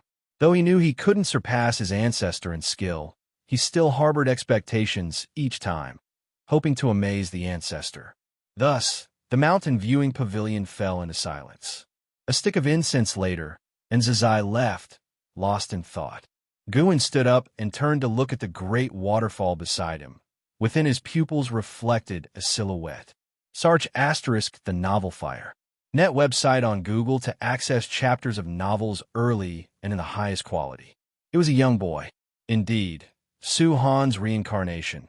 Just 10 years old, the grandson of Su Ling Guan originally intended for Su Han to be Su Ling's son, but Su Ling didn't marry until he grew strong, and after marriage, he wandered the world. He didn't wish for Su Han to grow up without a father's companionship, so he waited. Now Su Ling has become the alliance hierarch of the Heavenly Spirit Tao Alliance, with a Su family rooted there, allowing Su Han to grow up steadily. Back then, after Su Han transferred his cultivation using the destiny-defying divine skill to Xianxia, his body was preserved by Guan. Once Guan's cultivation grew powerful, finding his soul wasn't difficult. Even if it had scattered, Guan could cross over to retrieve it. Unless all his causes and effects were erased, to achieve that, one must first cultivate the Daoyuo Dao fruit. Guan watched as Su Han of this life was practicing swordsmanship, reminiscent of the years when Su Han cultivated the heaven-hating, divine sword passed down from his father. He silently guided the cause and effect, leading Xianxia, who happened to be wandering within the Heavenly Spirit Tao Alliance, towards the Su mansion, creating a chance for them to meet. In this lifetime, Xianxia would become a guide on Su Han's cultivation path. She would see in Su Han a resemblance to her senior brother and gradually release her obsessions by mentoring Su Han. The reason for not directly telling her the truth is that Guan predicted that if he did so, Xianxia would spare no effort in indulging and cultivating Su Han, causing him to stray again. What Xianxia needed to do was forgive herself and let go of the past. Su Han needed to start a whole new life. They could intersect but not overlap. Once Xianxia truly moved on, Guan would reveal Su Han's true identity, or let Su Han regain memories of his past life. Letting things run their course would be the best outcome for both. Guan turned his gaze towards the future, a very distant future. With more and more Wuxia disciples becoming stronger, it would eventually be difficult to maintain the current low profile. Whether turning towards good or evil, they could no longer stay low-key. He even foresaw many calamities for the Wuxia, including internal chaos and external threats. It was impossible for every Wuxia disciple to be a good person. Inevitably, one will become an evil person, and internal unity will eventually falter. Flourishing to the extreme must decline. This is an eternal truth, just like the heavens and earth. Overly prosperous will also usher in the cataclysm of all beings fighting. One day, Wuxia disciples will venture out independently, and Gun will only keep a few to accompany him. That is a future far distant, and even though Gu has glimpsed it, he remains neither sad nor indignant. He is at peace because he can already see through the destiny of all things. He's just considering that everything in the world seems ever-changing, yet in reality, there's a shared order that persists. Becoming a saint, does it mean breaking free from this order? No, it should be more powerful than breaking free. To set the order, to create the rules. Gu had an insight, but this level of insight was far from being a saint. He suddenly thought of the lifespan inheriting function he activated, which could allow him to lecture at an already obliterated enlightenment seeker dojo. Since ancient times, many cultivators must have sought the saint realm. Otherwise, the legend of becoming a saint would not have been left behind. However, accessing such dojos is difficult. He cannot control it. He can only decide how much lifespan to invest. When his lifespan increases, he might invest 1 trillion years to test the waters. Guan retracted his gaze and walked out of the pavilion. Above the vast, magnificent sea of clouds, 2 figures strode on golden light, racing forward. They were Zhang Buku and Su Yu. Zhang Buku looked around curiously and asked, "Is this the legendary celestial extreme 9 heavens? The spiritual energy is indeed abundant, but why does it seem lifeless?" Su Yu flew alongside him, smiling. Hidden beneath the sea of clouds are many divine beasts. Should they leap out, they would certainly startle you. Zhang Buku looked at him and asked, "How are you so familiar with the celestial extreme 9 heavens? What connection do you have with this place?" "My master cultivates in this realm," Su Yu replied, and a slight change crossed his gaze. Zhang Buku remained silent. When Xianxia, human venerable, was about to fall, Su Yu had led him away from the celestial calming god's celestial army, taking them to meet an immortal monarch, thus escaping the causes and effects of the contest for the title of Son of Heaven, which greatly astounded him.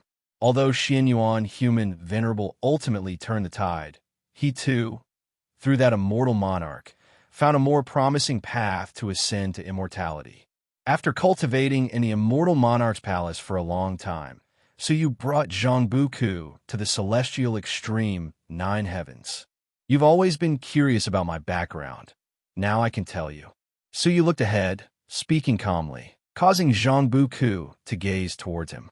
"I was also once a son of heaven. Yet through reincarnation, I shed my status as son of heaven and became a mortal spirit." Su Yu's words shocked Zhang Buku, but he quickly accepted it.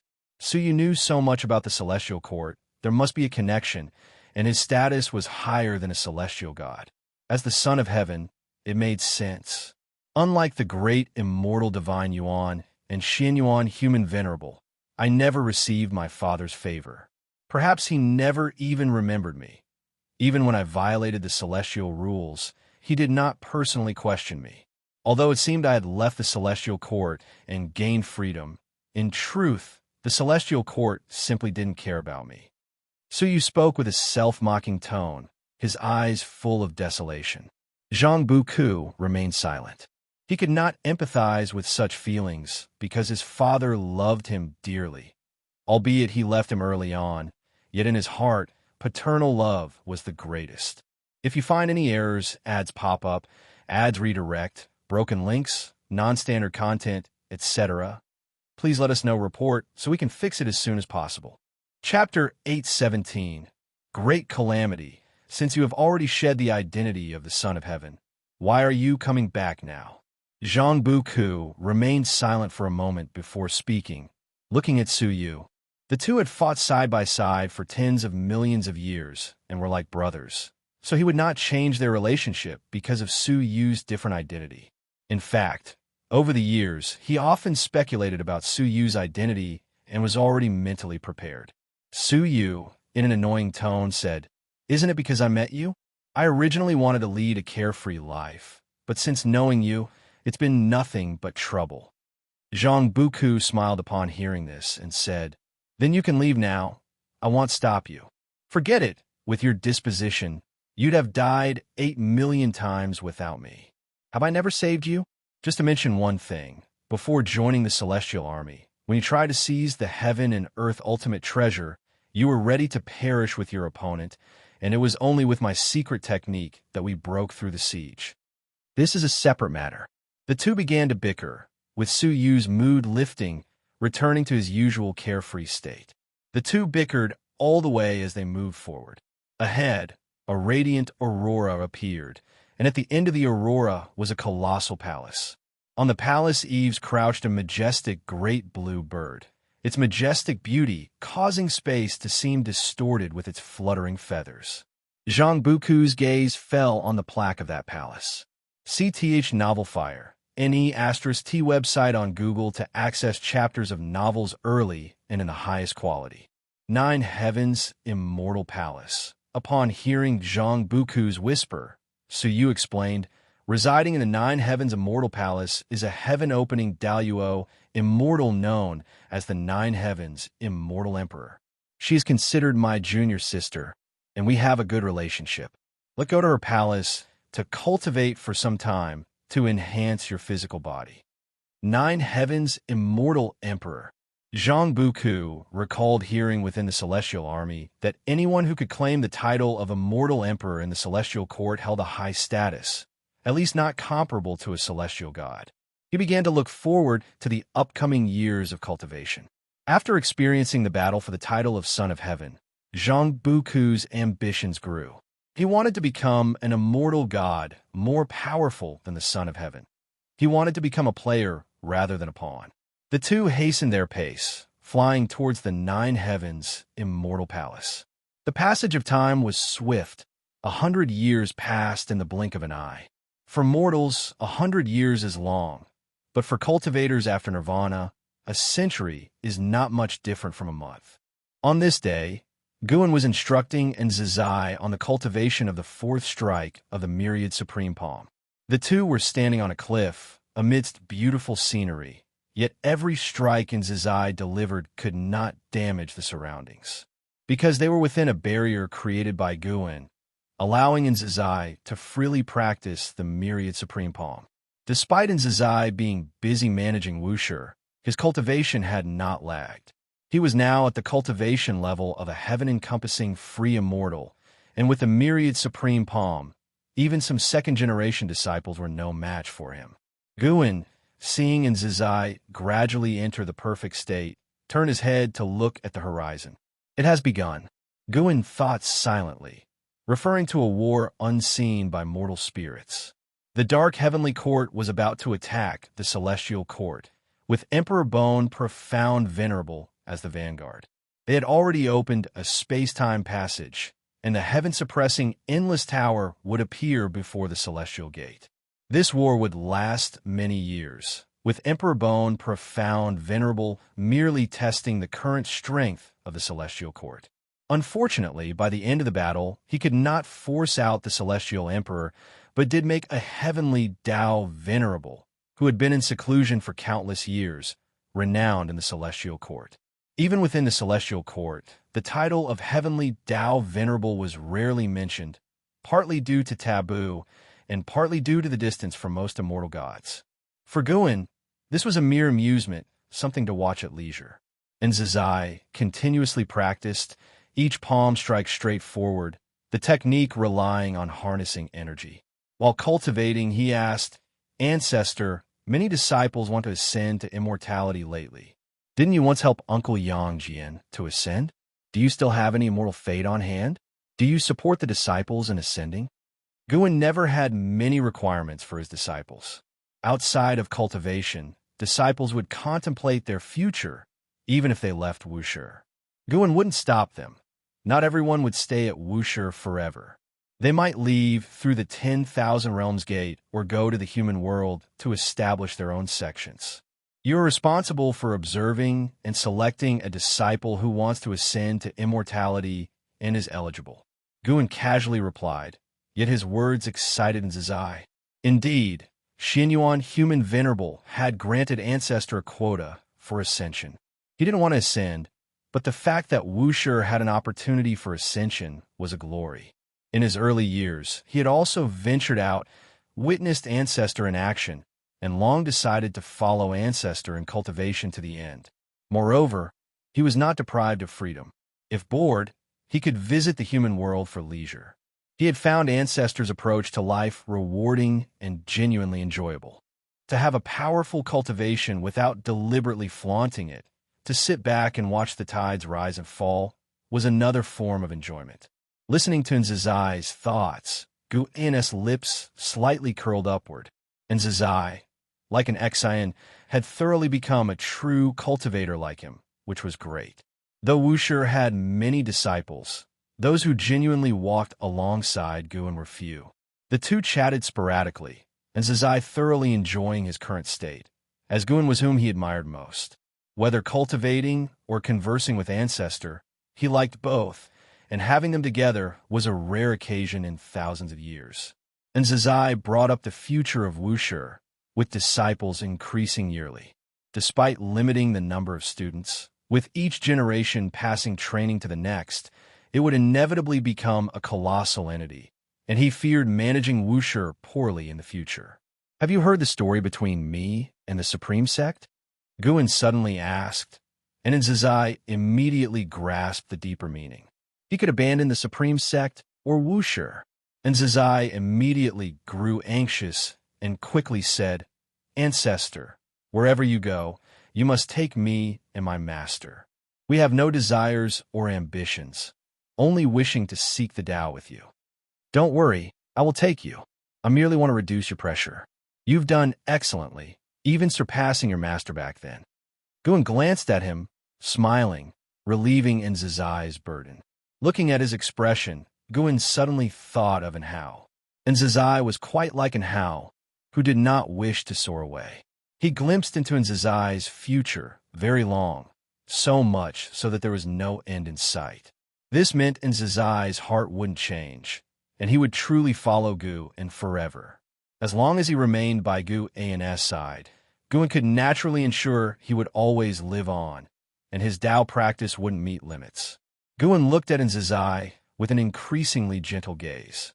This kid was worthy of his favor. All right, don't overthink. Focus on practicing the myriad supreme palm. If one day a Wuxia disciple misbehaves, you'll need to clean up the mess. Don't be surpassed by the younger generation. Guan urged, and Nzazai chuckled, saying, How could the younger generation possibly surpass me? Don't be so sure. Someday a great calamity will arise in Wuxia. Guan's words wiped the smile off Nzazai's face, furrowing his brows as numerous faces flashed through his mind. If you find any errors, ads pop up, ads redirect, broken links, non-standard content, etc., please let us know report so we can fix it as soon as possible. Chapter 8:18 Eternal Divine Power Great Calamity. Ever since the Ancestor spoke to Nzazai began scrutinizing the disciples with a discerning look. He realized that his past attention on the Wuxia disciples was too little, although the Ancestor said that it was impossible for all disciples of Wuxia to be good. He refused to believe in evil. He conscientiously screened them, not willing to believe that there truly were fish slipping through the net into Wuxia. If any disciple strayed onto the wrong path, he could rectify it in time. Constantly following the Ancestor in cultivation was his goal, but if he could keep the Ancestor at Wuxia, that would be better for him, for he held deep feelings for the Taoist field of the beginningless. After all, Wuxi's current foundation was due to the efforts he exerted with much heart and energy. In the ensuing days, more and more disciples noticed Nzazai becoming stricter, even setting many hurdles for accepting disciples, causing them to privately speculate on what had affected him. The news also reached the ears of the second-generation disciples. Towards them, Nzazai did not mention the words of the Ancestor, but he did not conceal the matter from the elders. Upon hearing that a great calamity would appear in Wuxia later, the second-generation disciples became solemn because they knew Gu and would not speak carelessly. Gu An's eyes could see the future, prompting them to heighten their attention towards their lineage's pupils. No one hoped for such a calamity to arise from within their own ranks. In the absence of knowledge across all heavens and myriad realms, the celestial court fell into a great battle. Dressed in a golden-patterned white robe, Li Xuanmiao grasped a divine weapon, soared through the clouds, surrounded by figures of immortal gods. Following their gaze, the edge of the celestial vault was an expanse of extreme darkness, resembling the maw of an abyss, ready to devour the celestial court. Endless evil demons rushed forth from it, battling the immortal gods. The battlefield was vast and boundless. Numerous meteors swept across, attacking the battlefield above the sea of clouds, with various Dharma aspects emerging one after another, and gigantic magical treasures stirred the storm winds of the battlefield. From afar, Li Xuanmiao recalled the formidable evil demon he encountered when rescuing Leia, its aura equally wicked. It seemed during the dispute of the sons of heaven, the dark heavenly court had already begun its invasion. Li Xuanmiao furrowed his brows tightly. He could feel a powerful aura in that darkness unparalleled. Never had he sensed such oppressive momentum, so formidable that it roused his concern for the safety of the celestial court. He had yet to climb to a high position or change the hearts of the immortal gods. Would the celestial court collapse prematurely? Coming from the mortal world, he would never believe the celestial court was eternally indestructible, for he had witnessed too many ruling forces fall. In his view, no matter how the immortal gods embellished it, the celestial court was merely a more powerful force than the holy court. He took a deep breath, set aside distractions, and plunged into the battle ahead.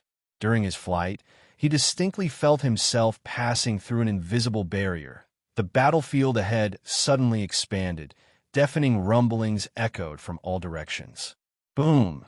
A terrifying, gigantic fist materialized beside him.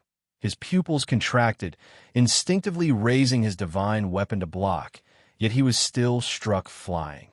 During his backward flight, he gritted his teeth and noticed black holes appearing across the battlefield. The giant fist emerging from one such black hole, finishing its strike before retreating back, causing the black hole to vanish. Crimson lines swiftly appeared on his forehead. His aura surged as he gripped his divine weapon. Twisting his waist, he swung and smashed. Vast chi flames wreathed the gun's body. Colliding just against another giant fist, terrifying chi force vibrated the void, and a meteor 100 miles away was directly crushed into powder. Li Xuanmiao was engulfed in the battle, yet his aura and situation amid the entire battlefield were not conspicuous. Meanwhile, Guan lounged in the courtyard, snacking on seeds as he watched events unfold, cradling a book in his hand, feigning reading. Shunjin approached, commenting, "You're reading Green Hero Travelogue again. How many times must you read it?" Guan casually replied, "This is the 4th volume of the original. Long time no see. Rereading brings new insights." Easier than a fire. At website on Google to access chapters of novels early and in the highest quality. Shunjun pondered, refraining from further inquiries. She stood beside Guan for a while before turning to leave the courtyard. In recent years, she no longer sat idly in front of the artifact refining cauldron, often venturing out, yet her range of activities was still within the Taoist field of the beginningless. The artifact refining cauldron was extinguished, foretelling that Guan would not refine new Tao treasures. Guan sat in the courtyard, watching for an hour before setting down the seed tray, then tucked the Green Hero Travelogue into his bosom. He stood up and stepped forth from the Taoist field of the beginningless to reach the depths of the hidden spirit palace. Deep-sea dragon carp established a dragon palace in the ocean, returning sporadically, with its clone managing the medicine garden here. He began harvesting mature medicinal herbs, with plans to conduct a lifespan projection later. At dusk, on a gorge overlooking the world, Two cliffs stood no more than 10 yards apart, with a figure upon each. One was notably Xianxia from the beginningless. Xianxia wore a black shirt and white clothes, topped with a Taoist hat, exuding otherworldly charm, the sword box on his back lending an aura of chivalry. He furrowed his brows, gazing at the purple-robed man opposite, sternly stating, "Brother Lin, cease persisting in ignorance. The lives of cultivators are still lives. No amount of merit for mortal spirits can justify wanton slaughter of cultivators." The purple-robed man's gown billowed in the wind. His hair was disheveled. On his handsome and bizarre face hung a cavalier smile. Eyes disdainful, he chuckled. "How many years have we known each other? How many times have you implored me? Why implore again?" Xianxia drew a treasure sword from his back, pointing it at the purple-robed man, declaring, "This time, I cannot let you go."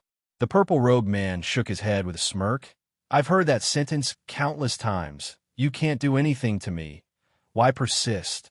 Countless are the evil and deviant throughout the world.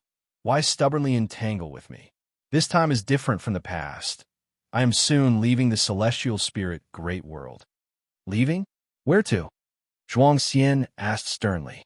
The purple-robed man showed longing, saying, "A place representing eternity, Brother Zhuang.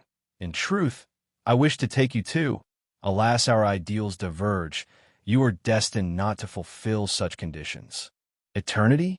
Does eternity require you to slaughter 9,999 celestial and earthly immortals?" Xianxia asked sharply, eliciting disdainful snorts from the purple-robed man. "Not one cultivator is innocent. It is merely a matter of who has killed more. Can you say you've never killed anyone or a demon? Are you truly unashamed in this life?" The purple-robed man glared coldly at Xianxia, questioning with a twisted expression. Xianxia snorted. "Unashamed? Hardly.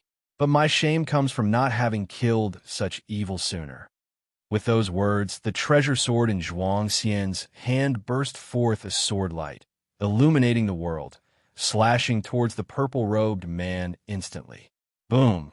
The cliff beneath the purple-robed man and the barren mountain behind him shattered, raising terrifying dust waves sweeping to the horizon. But his eyes did not blink. The sword tip was less than 3 centimeters from his eyes, so cool were his gazes. "Thus, Brother Zhuang, today let you feel the disparity between us. This is the first time I exhibit the eternal divine power. Should you not exert your utmost, you shall die." The voice of the purple-robed man echoed, unleashing killing intent that plunged the entire world into an icy chill. If you find any errors, ads pop up, ads redirect, broken links, non-standard content, etc., please let us know report so we can fix it as soon as possible. Chapter 819. Not belonging to the heavenly Dao, Xianxia heard the words of the man in purple and immediately executed the supreme Dao mixed yuan plate. The vast mana, intertwined with Dao intent, erupted, surging into the clouds. Behind Xianxia, a towering golden wheel rose, quickly solidifying and turning dark silver, its surface engraved with countless mysterious Dao patterns. As the supreme Dao mixed yuan plate emerged, the heavens and earth trembled, and sand and stones flew into the air. The man in purple looked up, his eyes widening with excitement. He smiled and said, "The legendary great divine power of no beginning, the supreme Dao mixed yuan plate. Seeing it today, it truly lives up to its reputation." He leaped into the sky, raising his right arm, palm outward. Rolling demonic chi gushed from his palm, resembling countless black pythons rushing out. It was eerie and sinister. These demonic chi quickly coalesced into a black flood dragon, stretching over 1,000 feet long. At a glance, it seemed he had a flood dragon for an arm, though his flesh seemed insignificant compared to this arm. Seeing the man's divine skills, Xianxia frowned. He could feel the endless power of cause and effect surging towards him, sealing this space. The power of cause and effect was formless and colorless. The power of cause and effect that the man in purple wielded was extremely venomous, like a sea of curses intending to drown Xianxia. Xianxia raised his hand to reclaim his treasure sword, then soared into the sky. The supreme Tao mixed yuan plate began to spin, crushing the cliffs and mountains below. The majestic aura spread out, manifesting as various ominous signs. The man in purple laughed loudly and charged directly at Xianxia. Before the supreme Tao mixed yuan plate, even his 1,000-foot flood dragon arm seemed insignificant, like an egg striking a stone. Boom! A rumbling sound came from the edge of heaven and earth, startling the disciples cultivating in the Taoist field of the beginningless. In the valley, Zizai was lecturing to dozens of disciples, all carefully chosen to inherit the spirit of Wuxia. The sudden loud noise made him frown, and he turned to look into the distance. He recognized one of the auras. It belonged to his most valued Wuxia disciple, Xianxia. Xianxia was engaged in a fierce battle, and such a momentum likely meant he had employed the supreme Tao mixed yuan plate. It was known that in the past, Xianxia frequently executed the supreme Tao mixed yuan plate, but had never unleashed such an aura. This proved that Xianxia had been driven to desperate straits, exerting all his might. The disciples listening to the lecture were also awakened. They couldn't discern that the distant sounds originated from Xianxia, but they were curious and discussed in small groups. And Zizai stood up and said, "Well, stop here for today. I need to go out." With those words, he disappeared into thin air. Once he left, the disciples no longer suppressed their voices or curiosity. Is the distant battle related to the Wuxia disciple? Such a powerful aura. The fighters must have surpassed the Zizai immortal realm, right? The celestial spirit great world is vast. For the sounds to reach us from so far, the beings involved must have indeed surpassed the Zizai immortal realm. There's a terrifying aura among them. Just feeling it instilled a sense of hostility in me. Did you feel that too? The disciples engaged in heated discussions. Meanwhile, Guan in the courtyard was questioned by Xianxia. Who is Xianxia fighting against? With such commotion, the opponent must not be simple. Xianxia asked curiously, her pupils already reflecting the figure of the man in purple, though she couldn't discern his cause and effect origin. Guan, who was painting, softly replied, "That man is called Lin Songhai, born in this great heaven and earth, but he's embarked on the path of the sky." The path of the sky? What is that? Xianxia, curious about the undiscernible cause and effect, asked. Guan glanced at her and said, "You will know in the future." Xianxia pouted, thinking Guan was being cryptic again, but since he refused to elaborate, she assumed he had his reasons. The battle between Xianxia and Lin Songhai grew increasingly intense. Not only did the massive sounds of the heavens and earth reverberate, but fierce winds also swept across all directions, drawing more great cultivators to watch. Since the heavenly spirit Tao alliance took control of heaven and earth, such battles rarely occurred. Great cultivators would always take their fights to the outer heaven to avoid affecting all living beings and incurring the wrath of the heavenly spirit Tao alliance. Xianxia began to observe the fight seriously. Xianxia's capabilities did not surprise her, but Lin Songhai's divine skills left her incredulous. Lin Songhai was fundamentally no match for Xianxia. The supreme Tao mixed yuan plate suppressed Lin Songhai's countless divine skills, yet it couldn't completely defeat him. Every time Lin Songhai's physical body was destroyed, he would almost instantaneously resurrect nearby, and his fighting momentum didn't diminish with resurrection. Instead, it grew stronger. If this continued, Lin Songhai's momentum would reach the profound yuan-free immortal realm. Search the novel F.I.R. at website on Google to access chapters of novels early and in the highest quality. This was unreasonable. Xianxia did not see any special cause and effect assistance, unable to comprehend why Lin Songhai could be immortal and why he could grow stronger in battle. As time passed, Xianxia began to fall into a disadvantaged position. Far away, on the other side of heaven and earth, dust enveloped the sky, and the ground shattered like an abyss. The supreme Tao mixed Yuan plate stood upon the earth, still rotating. In front of the supreme Tao mixed Yuan plate, Xianxia, disheveled, looked up at Lin Songhai, who was continuously attacking the supreme Tao mixed Yuan plate, and his eyes were filled with terror. The black flood dragon on Lin Songhai's right arm had grown to 10,000 feet, and with each swing, the flood dragon fiercely assaulted the supreme Tao mixed Yuan plate, projecting black lightning across the heavens and earth. At this moment, powerful auras descended.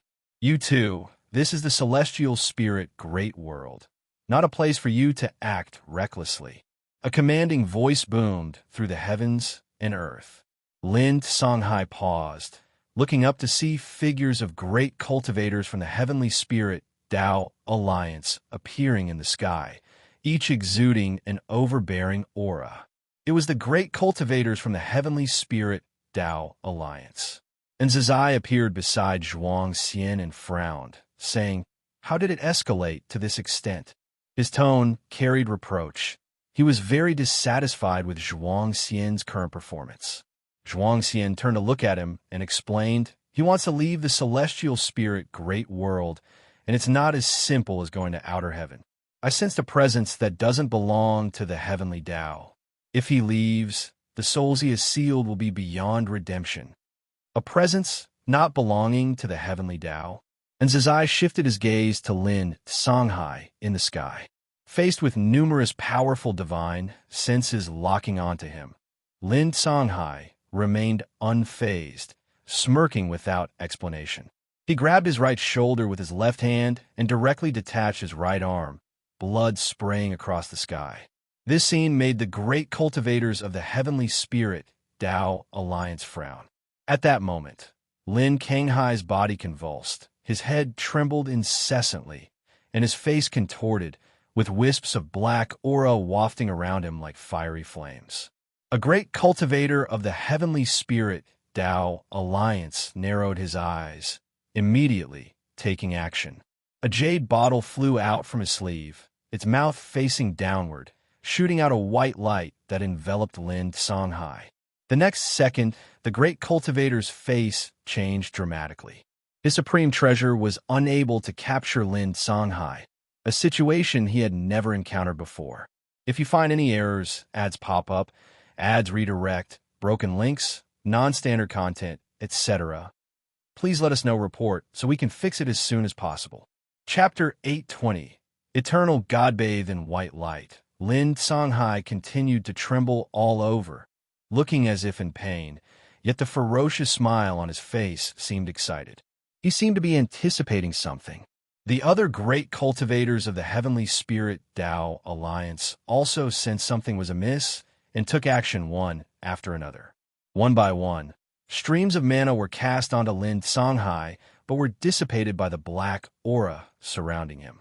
All the great cultivators felt as if their mana was falling into an abyss, instantly cutting off their connection and leaving them unable to discern how deep it truly was.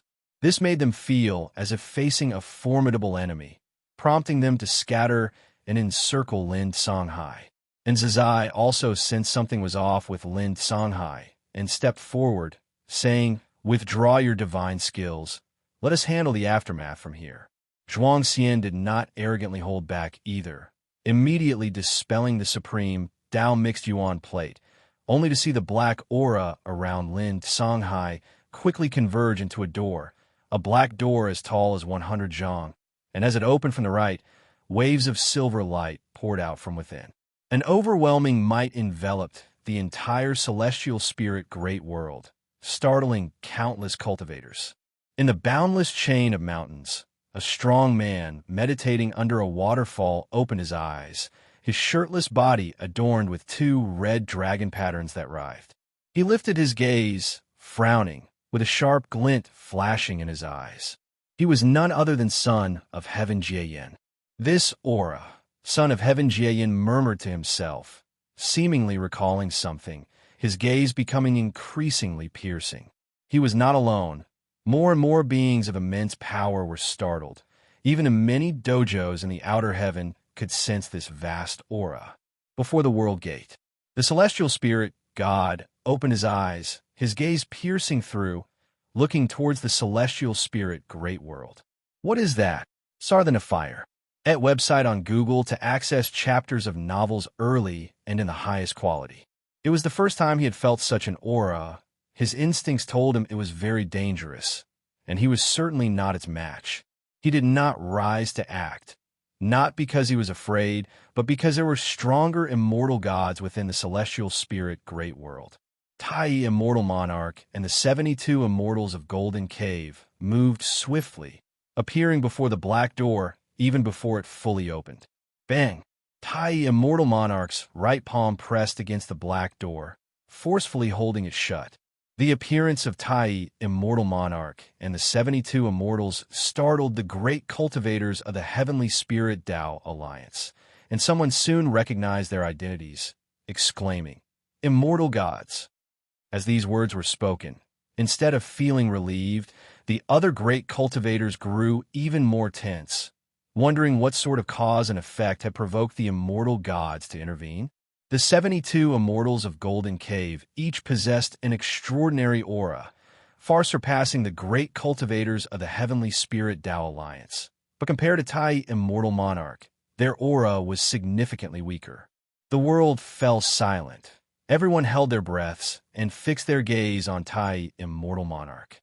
And Zazai also refrained from taking action, watching Tai, immortal monarch silently, for he had met Tai, immortal monarch before and knew he was no ordinary immortal god. Xianxia was not amazed by the appearance of immortal gods, but instead, his gaze remained complex as he looked at Lin Songhai. Seeing Lin Songhai trembling amidst the black aura, images of them years ago drinking and enjoying themselves, resolving grudges with pleasure, floated into his mind.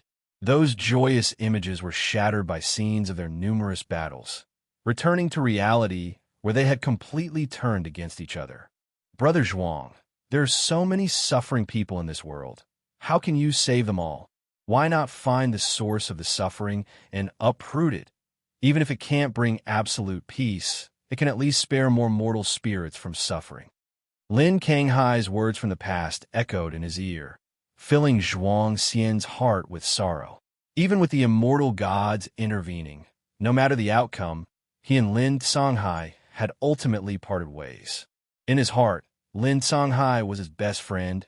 He would be saddened, but never would he relent. He had to save the innocent cultivators captured by Lin Songhai.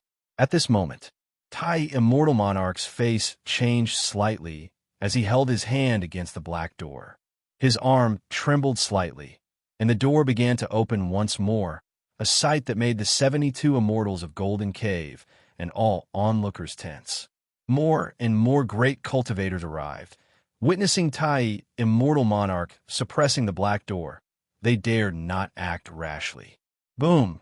Tai, immortal monarch's aura suddenly erupted, shaking the heavens and earth. The cloud churned, and the celestial Tao light layer above the celestial spirit great world burst forth with innumerable rays of light, penetrating the sea of clouds and entering Tai, immortal monarch's body.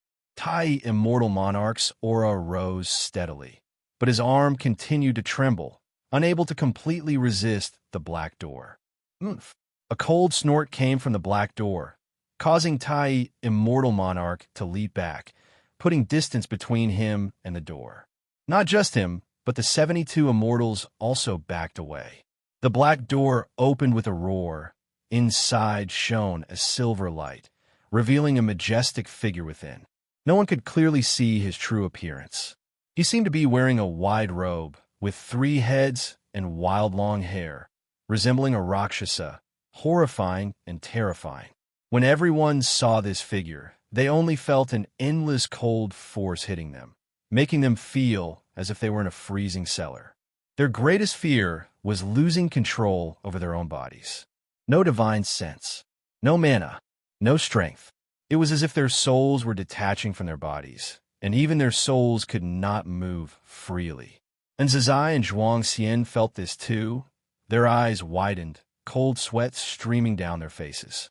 Their gazes were fixed tightly on the mysterious figure within the black door.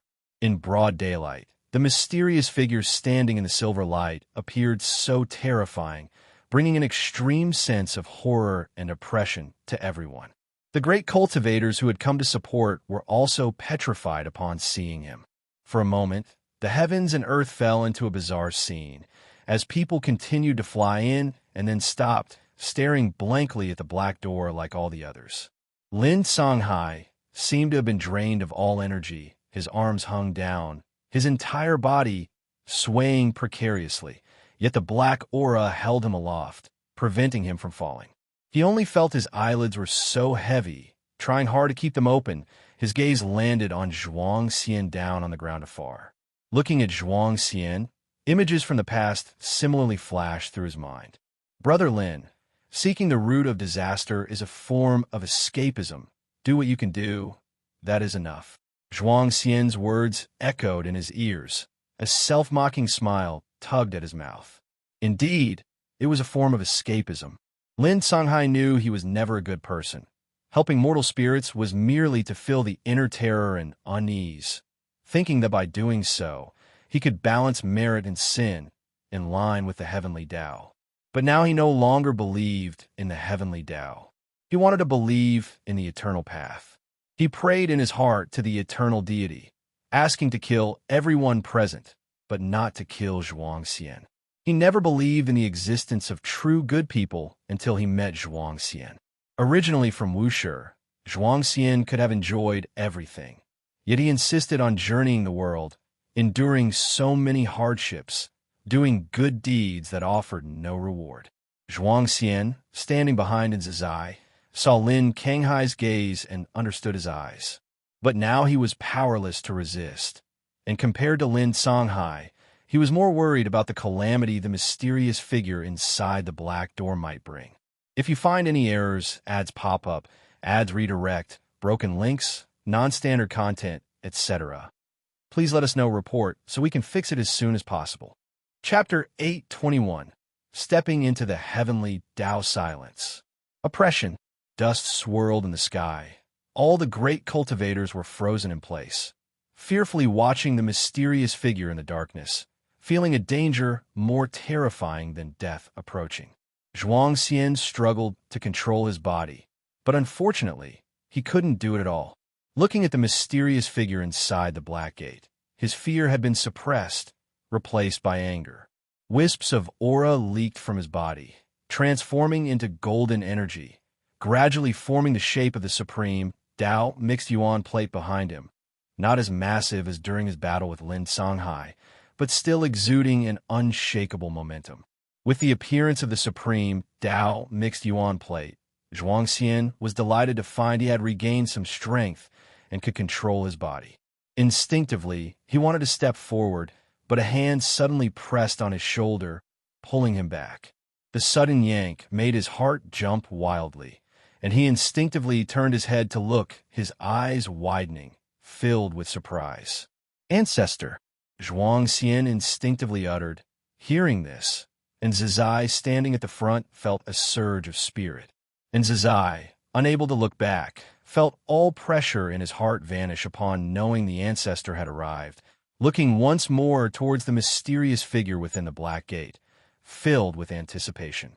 Guan, clad in white, stood beside Xianxia, his left hand resting on Xianxia's right shoulder, the wind and wave between heaven and earth blowing his black hair, his extraordinarily handsome face calm. "Ancestor, you are here." Xianxia, barely suppressing his excitement, raised his hand to salute Guan and looked at the black gate and said, "Choices and separations are experiences everyone undergoes. Are you truly ready?" Xianxia's face turned serious, saying, "I have long been ready." He then looked forward, suddenly realizing something amiss. Everyone was staring at the black gate. Apart from himself and in Zizai, no one seemed to notice Guan's arrival.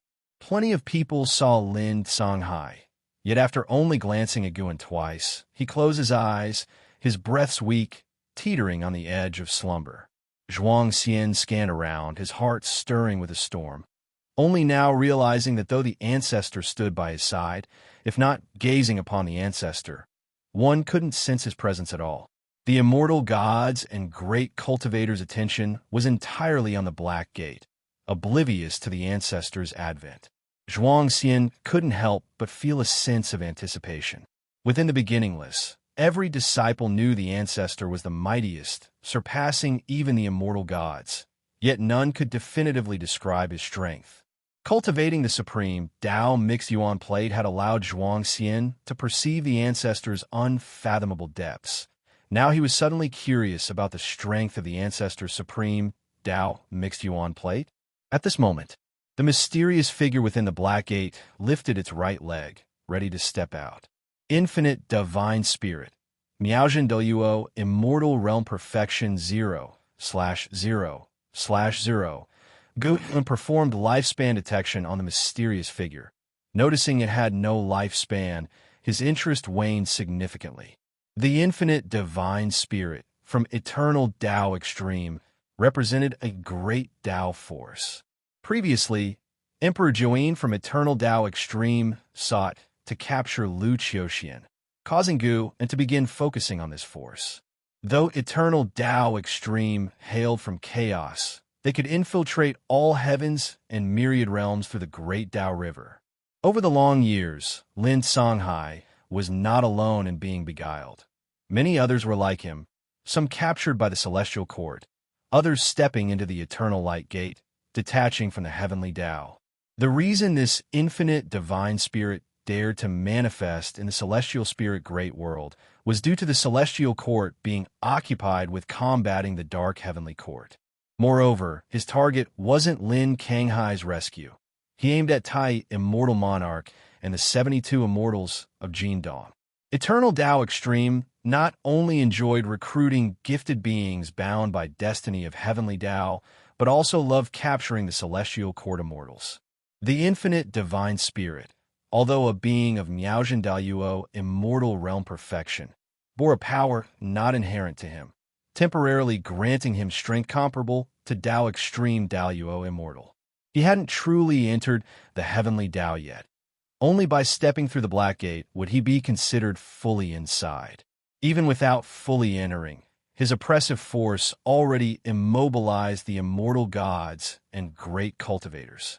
Tai, Immortal Monarch, hovered in the air, watching the infinite divine spirit step forward, a grim expression on his face, suddenly realizing the other was not here to rescue Lin Songhai, but to confront him. He could perceive an utterly venomous divine sense scrutinizing him. This reminded him of some rumors he heard in the Celestial Court. The other must hail from chaos. CTH Novel Fire. Net Asterisk website on Google to access chapters of novels early and in the highest quality. Impossible. Must self-destruct. Immortal gods can resurrect after death, but if captured and taken away, the consequences would be unimaginable.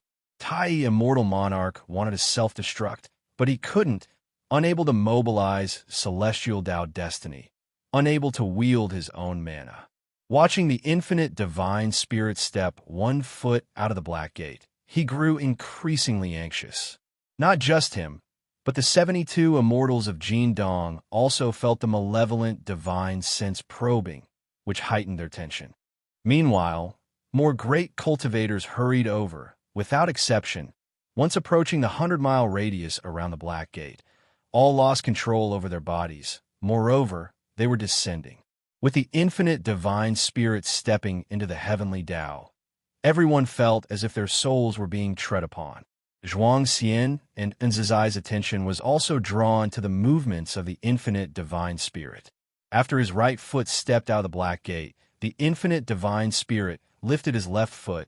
These two steps seemed so prolonged, causing everyone torment.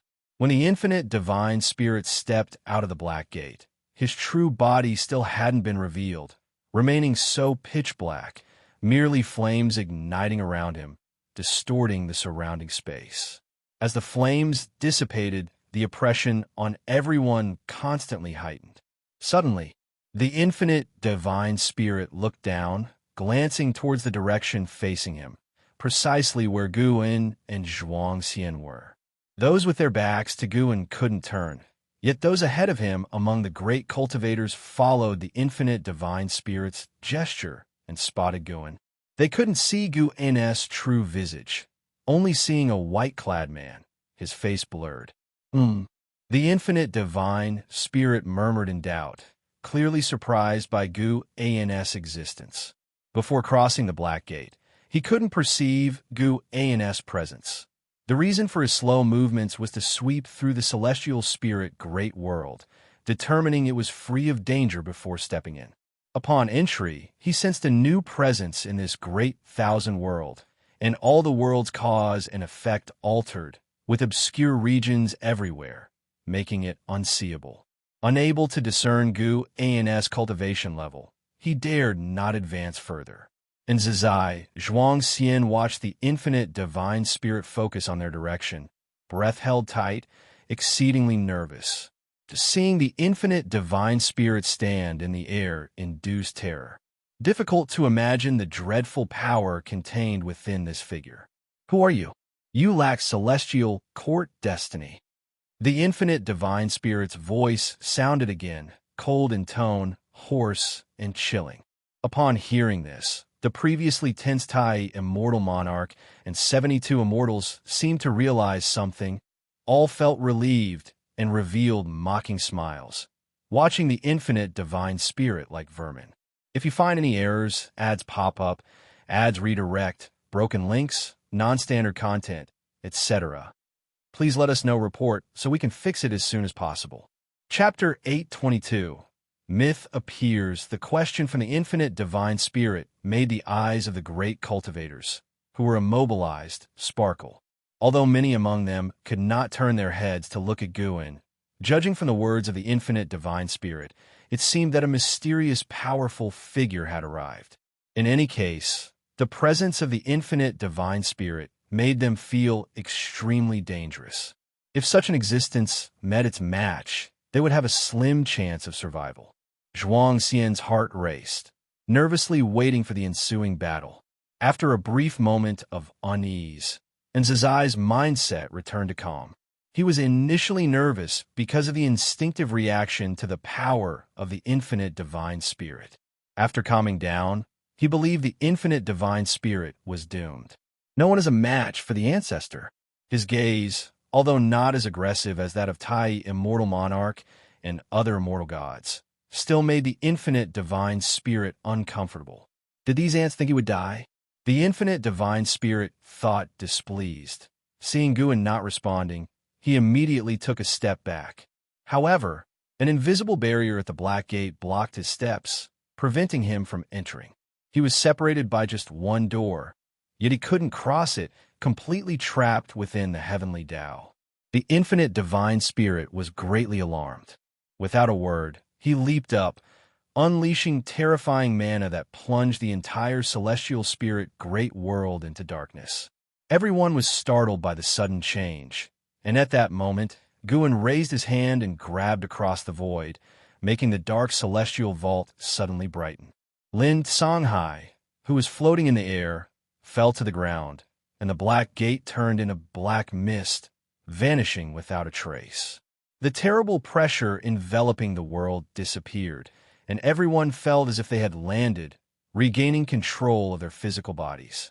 The light and darkness changes just now made everyone a bit dazed. At a glance, the figure of the infinite divine spirit was already gone, and Zizai and Xianxia completely returned to their senses, vigilantly scanning the world in all directions. Ancestor, watch out. He might pull a trick. Xianxia, while searching for the infinite divine spirit, turned around. When his gaze landed on Guan, he froze completely. He saw Guan standing still, raising his right hand. In the palm of his right hand was a small black figure, struggling as if it wanted to escape his palm, but was blocked by an invisible barrier and couldn't escape at all. The figure, Xianxia recognized the identity of the small figure. His eyes were fixed in astonishment. And Zizai, hearing Xianxia's half-finished words, instinctively turned around. When he saw the infinite divine spirit in Guan's hand, he too was stunned. The divine senses of Tai, immortal monarch, and the 72 immortals of Jin Dong scanned faster, confirming that the infinite divine spirit had disappeared. They then looked at Guan, and like in Zizai and Xianxia, were stunned. The world was silent, and more people noticed the abnormality of the immortal gods. They followed the gaze of the immortal gods, and with their vision, even 100 miles away, they could see the infinite divine spirit in Gu An's hand. The sight was unforgettable for them.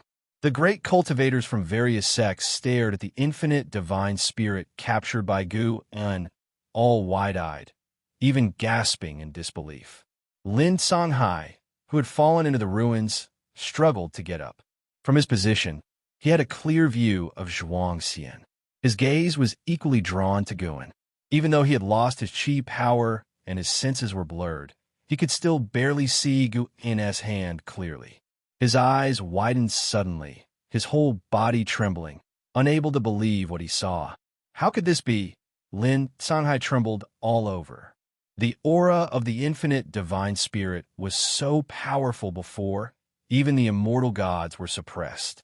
How could it be captured by someone? At this moment, his faith crumbled. Before this, the eternal path was his pursuit, his hope of surviving in a chaotic world. He believed the eternal path was stronger than the heavenly Tao, that eternity was the most meaningful pursuit.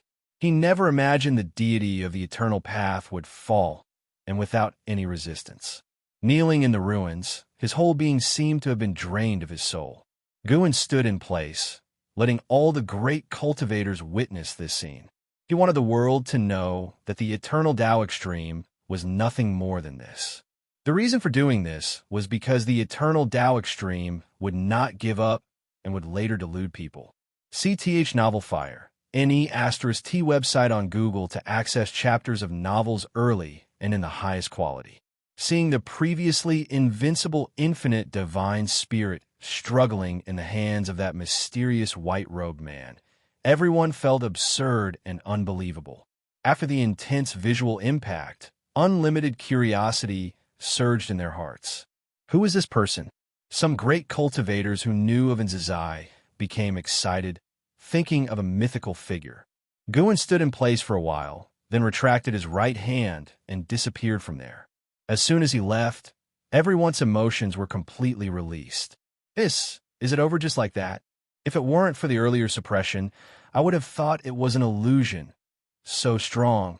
Myths are true after all. Indeed, when the world faces peril, that being will take action. He doesn't enjoy worldly power, hiding to cultivate. This is a true immortal god. The world owes Wuxia one more debt of gratitude. If that demon had acted just now, it might have turned the celestial spirit great world to dust in an instant. The great cultivators were in heated discussions, and those unfamiliar with Gu An's identity understood as well, feeling a brand new emotion surge within. The myths of Wuxia they had heard countless times. Ancestor Master Wuxia was an incredibly distant presence in their hearts. Hearing these wonderful stories again, they would be excited, but after a while, they became numb. Now, when people mention Ancestor Master Wuxia, their feelings did not change because they had never seen Ancestor Master Wuxia and did not know how strong he really was. Now, witnessing Ancestor Master Wuxia easily suppress the infinite divine spirit, they felt shock. After the shock came a long-lost sense of excitement, probably even worship. Xianxia listened to the uproar from all directions and returned to clarity, turning to look at Lin Songhai. He saw Lin Songhai standing lifelessly on the ruins, immediately flashing beside him. "Hand over that demon artifact," Xianxia said with a complicated expression, drawing a treasure sword from behind him. Lin Songhai, with a dull expression, raised his right arm. A black flag flew out of his sleeve, which Xianxia caught. Xianxia scanned the black flag with his divine sense, confirming that the souls were still inside, and breathed a sigh of relief. "We were once old acquaintances. Your mistakes cannot be forgiven. The Heavenly Spirit Tao Alliance won't let you go, nor will the aristocratic families and sects behind these souls.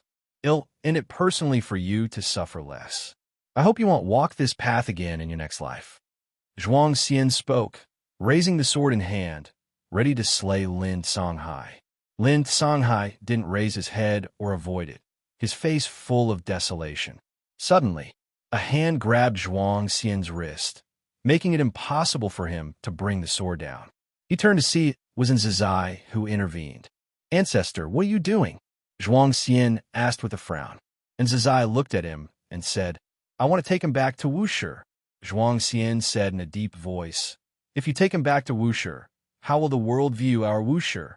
If you find any errors, ads pop up, ads redirect, broken links, non-standard content, etc., please let us know report so we can fix it as soon as possible." Chapter 823. The so-called Eternity. Xianxia and Zizai confronted each other. Such a scene had occurred many times over the years. This time, Zizai was not as angry. He was very calm. His misdeed is indeed serious, but his connection with the evil demon just now is worth exploring. Killing him outright would be too regrettable. Sir, the novel Fire. Net website on Google to access chapters of novels early and in the highest quality. And Zizai spoke earnestly. Xianxia listened, his brows furrowed, but did not relent. Xianxia stared at Zizai and asked, "Ancestor, how do you intend to deal with him?" And Zizai's expression softened, and he said, "Killing him is easy. Correcting his mistakes is hard. He will face the punishment he deserves." Hearing this, Xianxia hesitated for a moment before finally withdrawing his sword. And Zizai waved his sleeve, collecting Lin Songhai into its folds. Tai Immortal Monarch and the 72 Immortals of Jin Dong quietly departed, while other sects' great cultivators approached, hoping to converse with Zizai. Elsewhere, Guan had already returned to the Taoist field of the beginningless.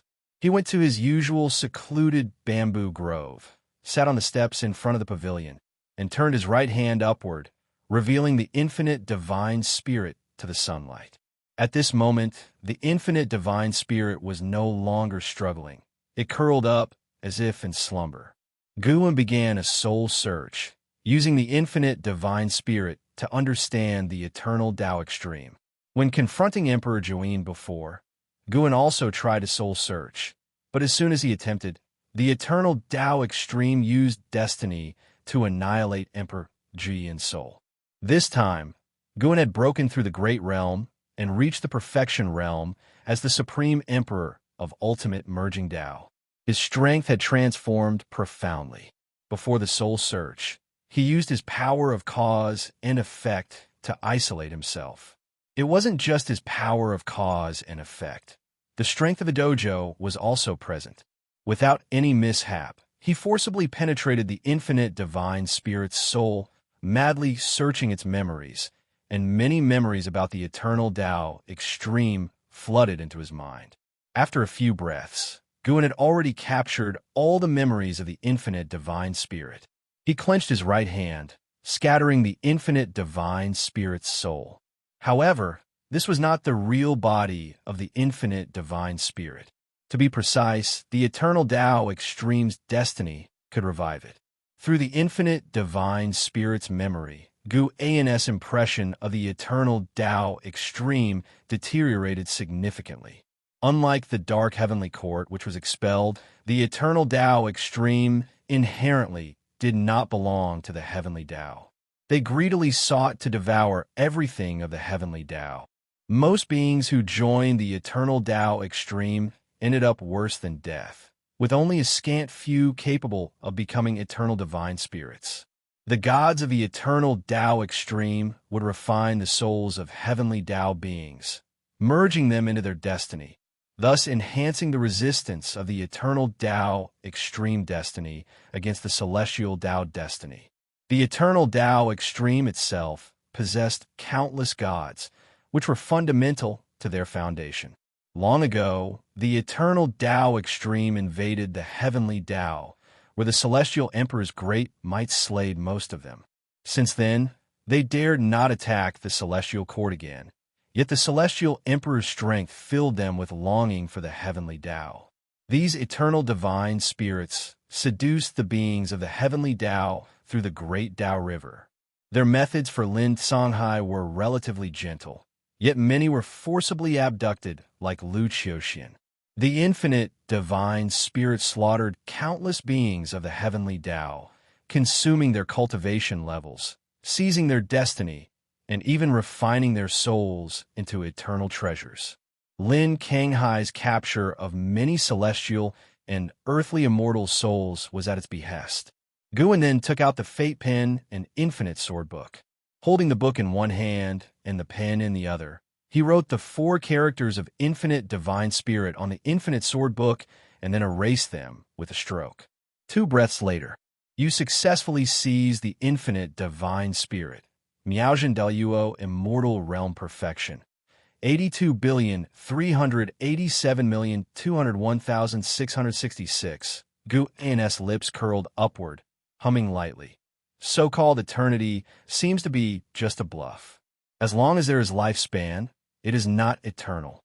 The Fate Pen and the Infinite Sword Book are Gu An's life-bound magical treasures, refined through the way of cause and effect, strengthening as his cultivation grows, living and dying together.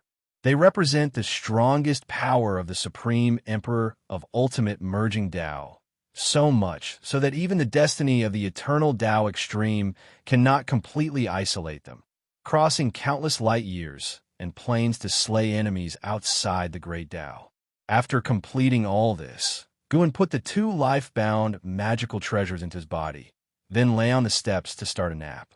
During his nap, he used his own Tao intent to create an illusory scene of the eternal Tao extreme, immersively experiencing the eternal Tao extreme. From the current information, the eternal Tao extreme might not be stronger than the dark heavenly court, only that their destiny is more ancient. Of course, most importantly, neither force is comparable to the celestial court, allowing Gu and to continue living under the celestial court's protection. It's worth mentioning that the eternal Tao extreme and dark heavenly court are also in hostile relations. The eternal Tao extreme once attempted to devour the dark heavenly court but failed, leaving an irreconcilable hatred between the two. It is no exaggeration to say the dark heavenly court almost fell before the eternal Tao extreme, yet the resilience of the dark heavenly court made the eternal Tao extreme longs for heavenly Tao power even more. Guan suddenly had an idea. Could there be saints deep within chaos? Ancestor Master Wuxia saves the world. This news quickly spread across the land, with the pressure of the infinite divine spirit enveloping both within and beyond the heavens, making all living beings uneasy.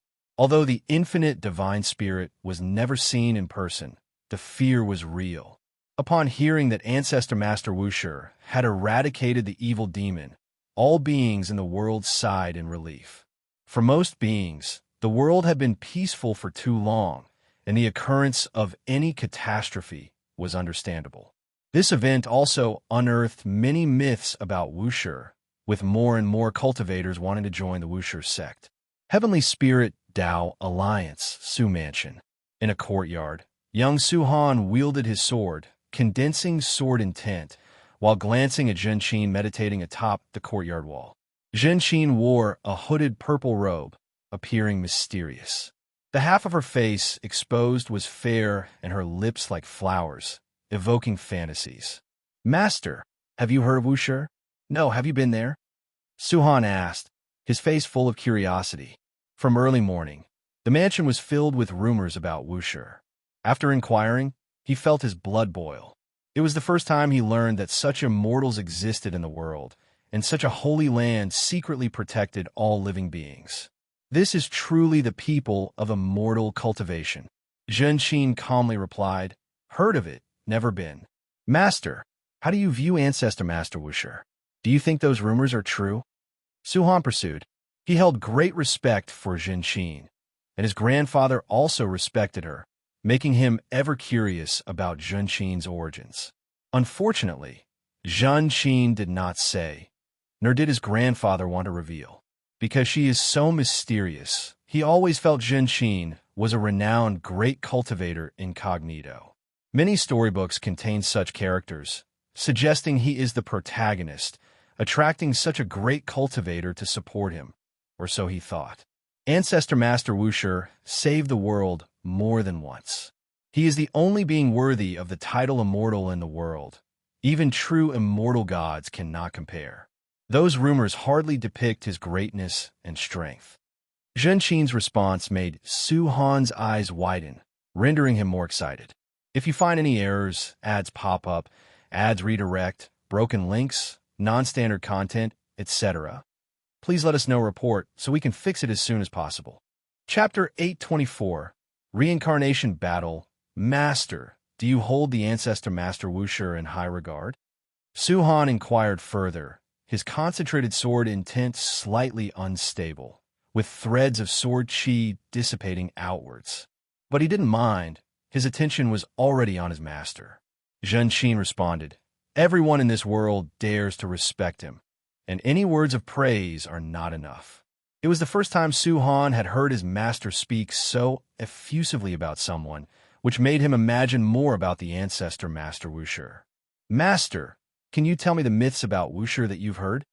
How about something I haven't heard before? I've heard that the Ancestor Master Wuxia was born before the opening of heaven and earth. Was he human or a demon? Also, how many disciples does Wuxia have? It's said that a fourth-generation disciple of Wuxia is coming to visit the Heavenly Spirit Tao Alliance. The person hasn't even arrived, and the preparations have already begun. Su Han's endless questions left Xianxia no opportunity to respond. Once he finished his questions in one breath, he looked at Xianxia with anticipation. Xianxia slightly raised her head, revealing a pair of cool and beautiful eyes from under her hat, and glanced at Su Han, saying, consolidate your sword intent first, then ask these questions. I can tell you what the world doesn't know about Wuxia. Upon hearing this, Su Han became instantly excited and quickly promised that he would definitely succeed. Then, Xianxia closed her eyes and continued her practice, while Su Han also began to focus on solidifying his sword intent. In the blink of an eye, a month passed. Boom! A surge of sword intent erupted from the courtyard, scattering the clouds in the sky and startling the birds in the forest. Holding his sword, Su Han's robe flapped in the wind, and his long hair fluttered as well. He looked at the silver glow of sword intent on the blade, displaying a proud and excited smile. He turned to look at Xianxia, who was meditating on the courtyard wall, and said, Master, I did it. You can't forget what you promised me. This situation was not unique to the Su mansion. Countless young cultivators across the world were infatuated with and obsessed with the Ancestor Master Wuxia. They wanted to learn about Wuxia and join him. Since that battle, whenever a disciple of Wuxia went out to train, they would receive grand treatment everywhere. And within the Taoist field of the beginningless, the disciples were equally excited and proud, though they couldn't see Guan. On this day, Zizai came to the bamboo grove to meet Gu and Ancestor. How should we deal with Lin Songhai? After saluting, Zizai respectfully asked. The reason he wanted to remove Lin Songhai was mainly for Xianxia's sake. He feared that Lin Songhai's death would become a thorn in Xianxia's heart. If Xianxia later realized that his path was not absolutely correct, would he be filled with regrets? He was afraid that Xianxia might become a calamity, as Guan had described. If such a situation arose, he wouldn't know how to face Guan or how to handle Xianxia. When he saw Lin Songhai, Zizai realized that he wasn't as powerful as he imagined and had vulnerabilities too. While carving a wood sculpture, Guan casually said, kill him, throw him into reincarnation, allow him to accumulate 1,000 lifetimes of good deeds, and then give him a chance to turn back. Upon hearing this, Zizai breathed a sigh of relief. It sounded harsh, but for a cultivator, if one could regain one's memories, it wouldn't count as true death. Reincarnation was terrifying. Without the help of a great power, once thrown into reincarnation, one would inevitably have all past causes and effects erased until becoming a new being. From a worldly perspective, dying in this life would end the causes and effects of this life. No one would chase an enemy into the next life, nor could they find them. And Zizai further asked, "Ancestor, do you need to interrogate him?" Guan waved his hand, indicating he could leave. And Zizai secretly wondered if the ancestor already knew about the outer heaven power behind Lin Songhai. Indeed, the higher the cultivation level, the more one sees. The ancestor didn't need to interrogate. A glance could reveal all illusions. And Zizai saluted, then turned and left. Guan continued focusing on his task at hand. To him, Lin Songhai was just an inconsequential person. The reason he was giving Lin Songhai a chance was that Lin Songhai had indeed saved countless mortal spirits. In the eyes of mortal spirits, Lin Songhai might be a saint. The immortal cultivation realm also had distinctions of good and evil, but if everyone were dealt with strictly by standards of good and evil, the world would be in chaos. Transcendence had fewer constraints than mortal spirits, so naturally, the standards of good and evil couldn't be the same. Search the novel F. Ire. Net website on Google to access chapters of novels early and in the highest quality. Guan was born immortal and, regardless of what others thought, preferred rules that leaned toward the mortal spirit's way. Even Xianxia has become less interesting. I wonder when the next disciple that piques my interest will appear. Guan muttered to himself. He was willing to teach Xianxia not only because of LV Beishan sake, but also because he found a young man's peculiar temperament interesting. He continued carving while glancing towards outer heaven. Su Ling, who had received the inheritance of the heaven-splitting axe, was currently training in outer heaven.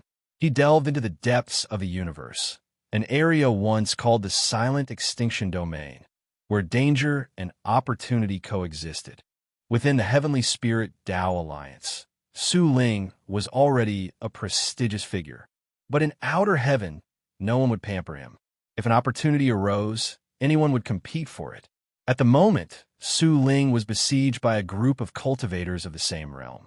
Relying on the heaven-splitting divine axe, he held his ground and grew increasingly vigorous in battle. Guan could tell that Su Ling's strength wasn't on the same level as those opponents, but Su Ling hadn't resorted to lethal force. He was enjoying the fight, wanting to intimidate the enemies into fleeing. Though more free-spirited and smooth than Xianxia, he's not as decisive in slaying. Guan mused to himself, then turned his gaze to those old acquaintances. Leah had recently encountered an opportunity to ascend to immortality, but he was hesitating on whether to do so.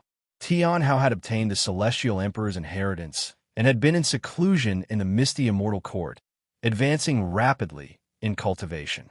Zhang Buku was training with Su Yu in the celestial extreme nine heavens, having received a great divine power from the nine heavens immortal emperor, blessed with considerable fuyuan.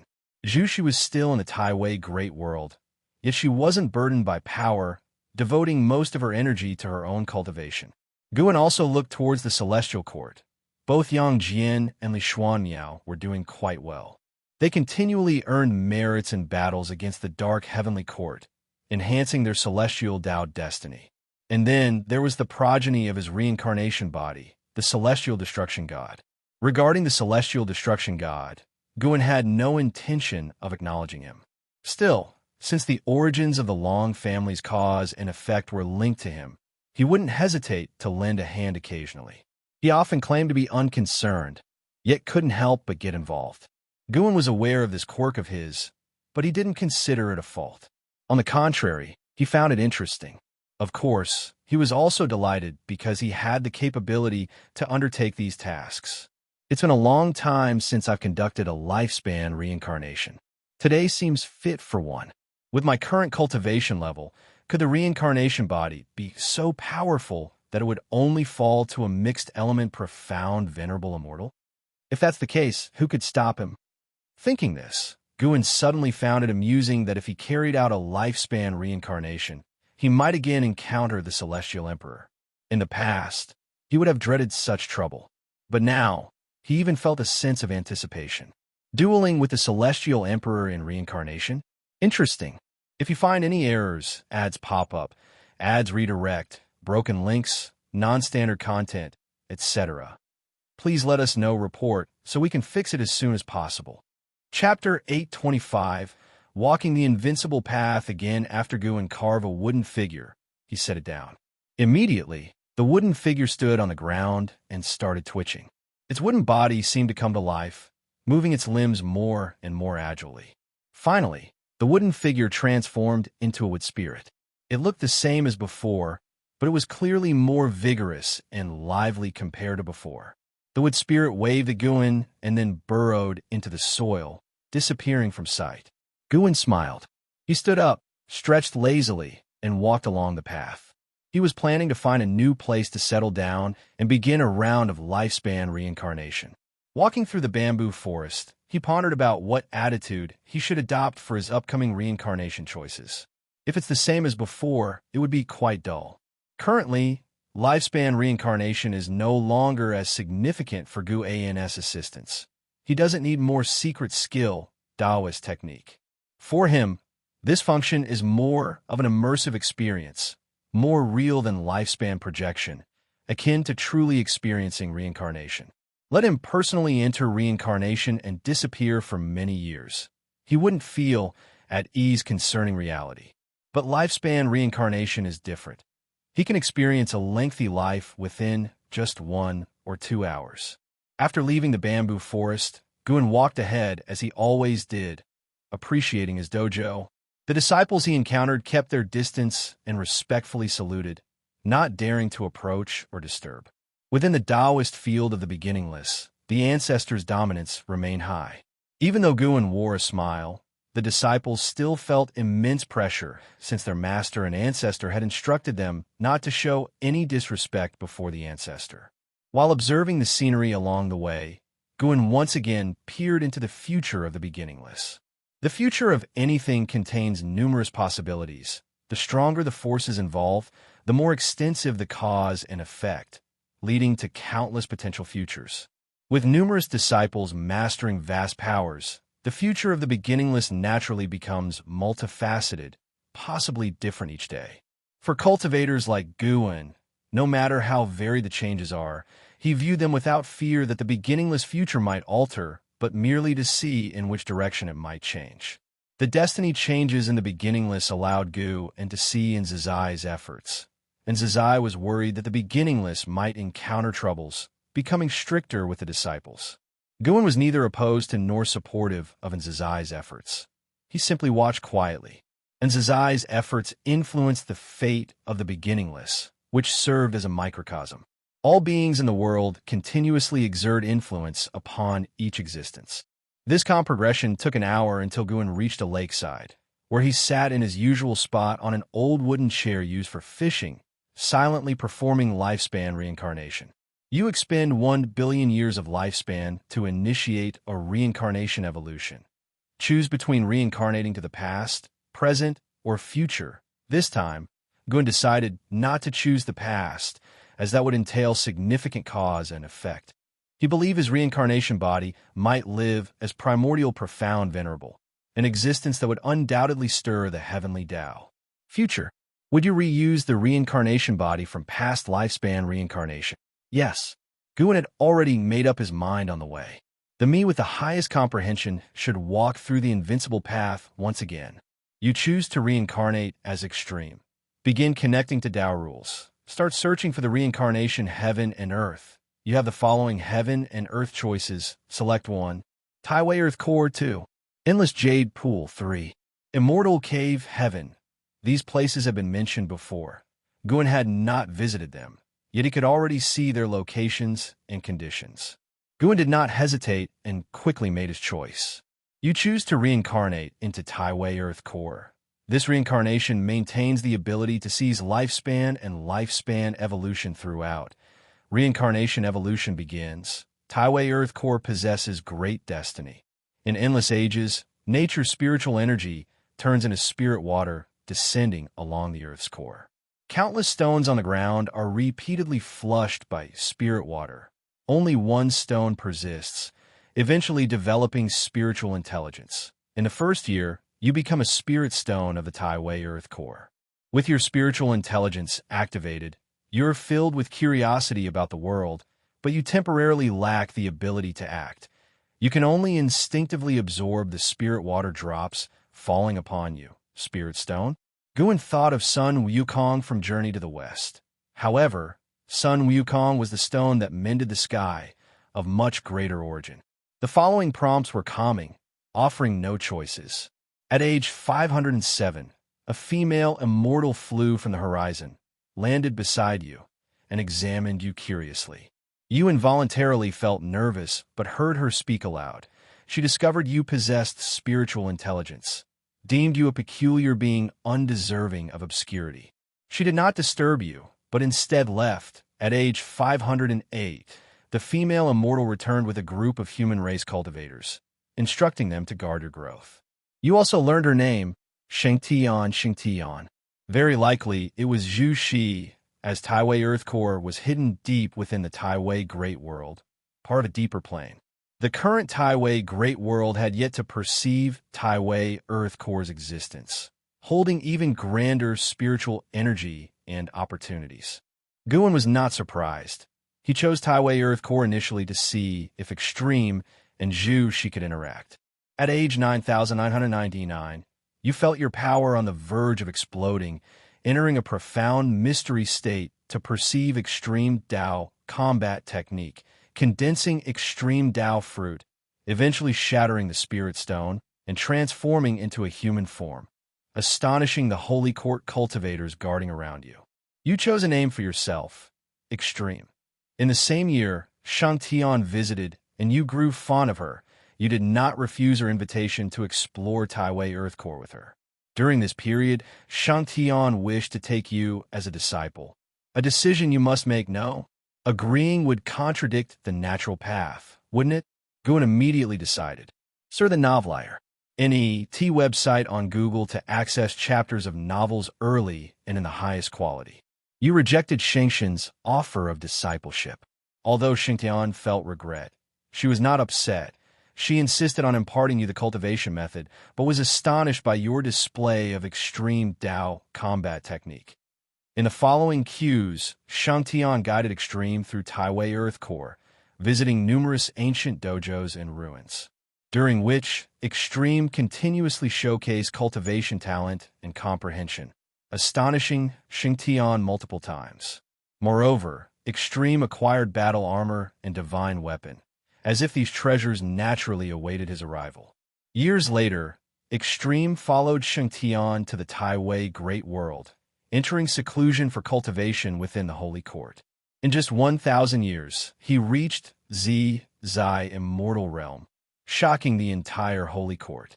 As a result, Xianxia proclaimed to the world, appointing Extreme as the Holy Court's heavenly strategy war god, declaring him a supreme treasure bestowed upon Taiwei Great World by the heavens. 500 years later, Extreme surpassed Zai Immortal Realm, bidding farewell to Xianxia, wanting to explore the Taiwei Great World alone. Xianxia did not object. Within the Taiwei Great World, the Holy Court held absolute dominion. Extreme encountered someone in distress and decided to help. Consequently, the harasser wouldn't relent and was ultimately killed by Extreme, leading him to discover his lifespan evolution ability.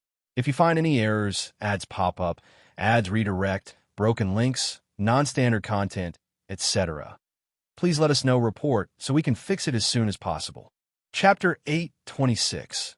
Time-space technique. GIS experiences in the Taiwei Great World were quite diverse, with various enmities frequently arising. Some admired him, but strangely, when faced with women's confessions, he didn't even give Guan a chance to choose, directly rejecting them, while hesitating over matters like killing, accepting a mentor, or pleading for others. Aside from emotions, Guan had no choice in GIS other affairs, which made his experience rather enjoyable. For now, GIS' personality wasn't considered gloomy. He bore no grudges and would make many friends. Even just reading about him, Guan could imagine the image of a heroic prodigy full of pride and ambition. Moreover, GIS' actions were upright and forthright, succumbing to flexibility rather than force. The more enemies he had, the more excited he became. If enemies pleaded with him, he would hesitate, There were also a few times when Ji hesitated and was attacked by enemies, but he never took it as a lesson. Even if he was ambushed, he could teach his enemies a painful lesson. Saw the novel Fire. Net website on Google to access chapters of novels early and in the highest quality. By the time Ji reached 100,000 years old, he had already attained the realm of heaven-encompassing free immortal, becoming the undisputed foremost prodigy of the Taiwei Great World. Ultimately, Ji left the Taiwei Great World, setting out alone to explore the outer heaven. It was the inevitable path to attaining the Tao, and Xianxia did not stop him, even looking forward to it. It seemed Xianxia regarded Ji as a potential successor, pinning high hopes on him. After leaving the Taiwei Great World, Ji first arrived at the path of the Great Tao. Upon arrival, he encountered the Taoist emperor, who was of the same realm. Ji directly invited him to a duel and eventually defeated him, helping him heal before moving on. Guan felt that Ji's cultivation speed was swift, but Ji hadn't used his lifespan to evolve his capabilities. He had killed too few enemies. Ji bore no attachments and did not hide his cultivation level, so few dared to scheme against him. Most battles arose from treasure disputes, never reaching the point of a killing blow. Until Ji was 150,000, 23 years old, Guan raised an eyebrow. At 150,000, 23 years old, you encountered a great battle where hundreds of cultivators besieged a single person. Among them were Taoist emperors and primordial Tao emperors. Seeing that they were all of the same realm, you took interest and began to watch.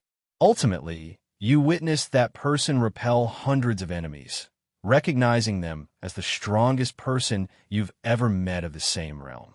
You went forward to invite a duel and gave them time to restore mana and heal.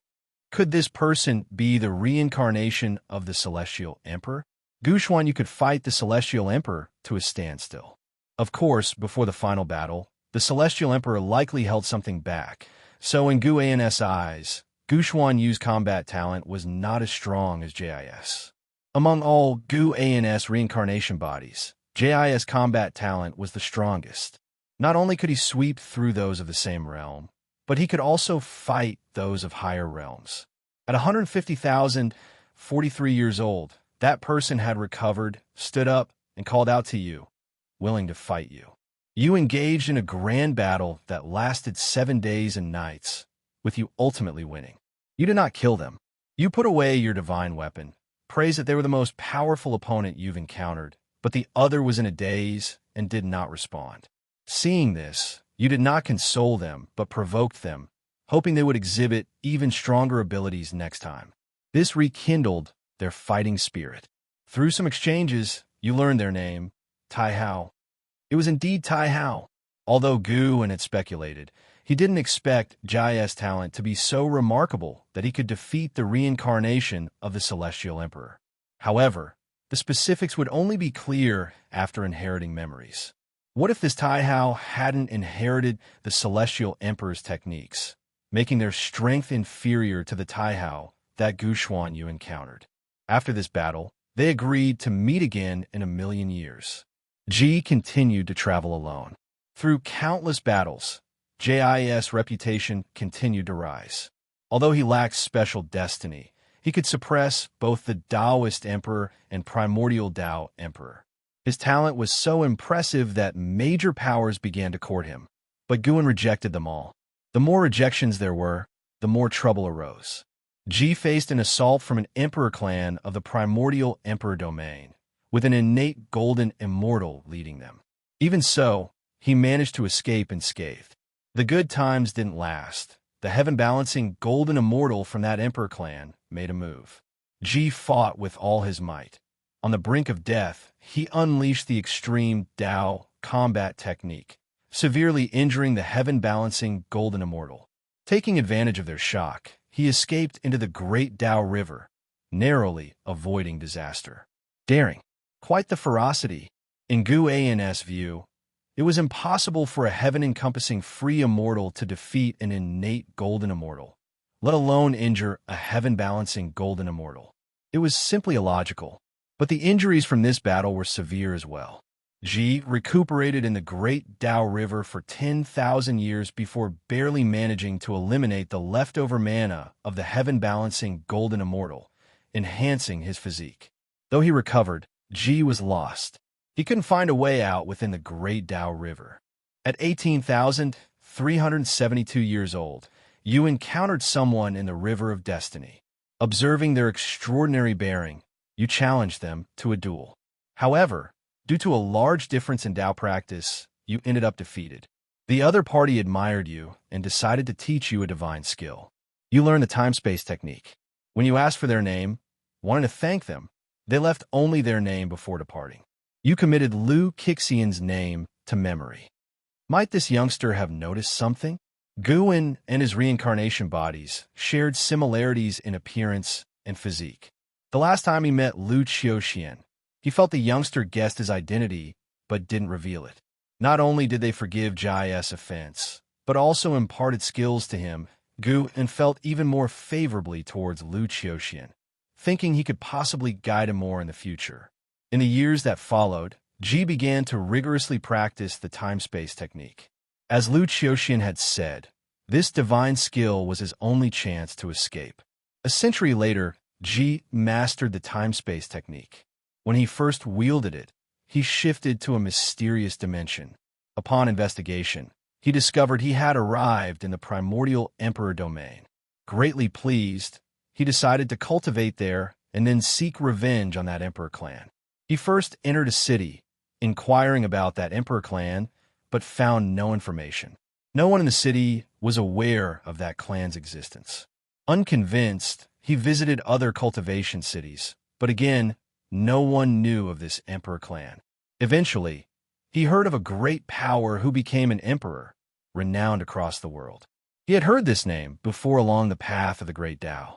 Based on time calculations, he realized he had traveled back 100 billion years in the primordial Emperor domain, leaving him utterly stunned. Gun was also surprised. In a previous life, Ji had journeyed to the past, but it was only the past of the celestial spirit great world. This time was different. The River of Destiny stretched unimaginably far from the primordial Emperor domain, spanning 100 billion years. Ji seemed to have a subtle connection with the path of space-time.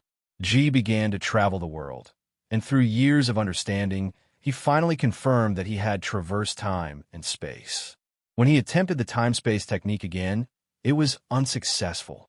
Instead of delving further into the time-space technique, he hid deep in the mountains and began cultivation.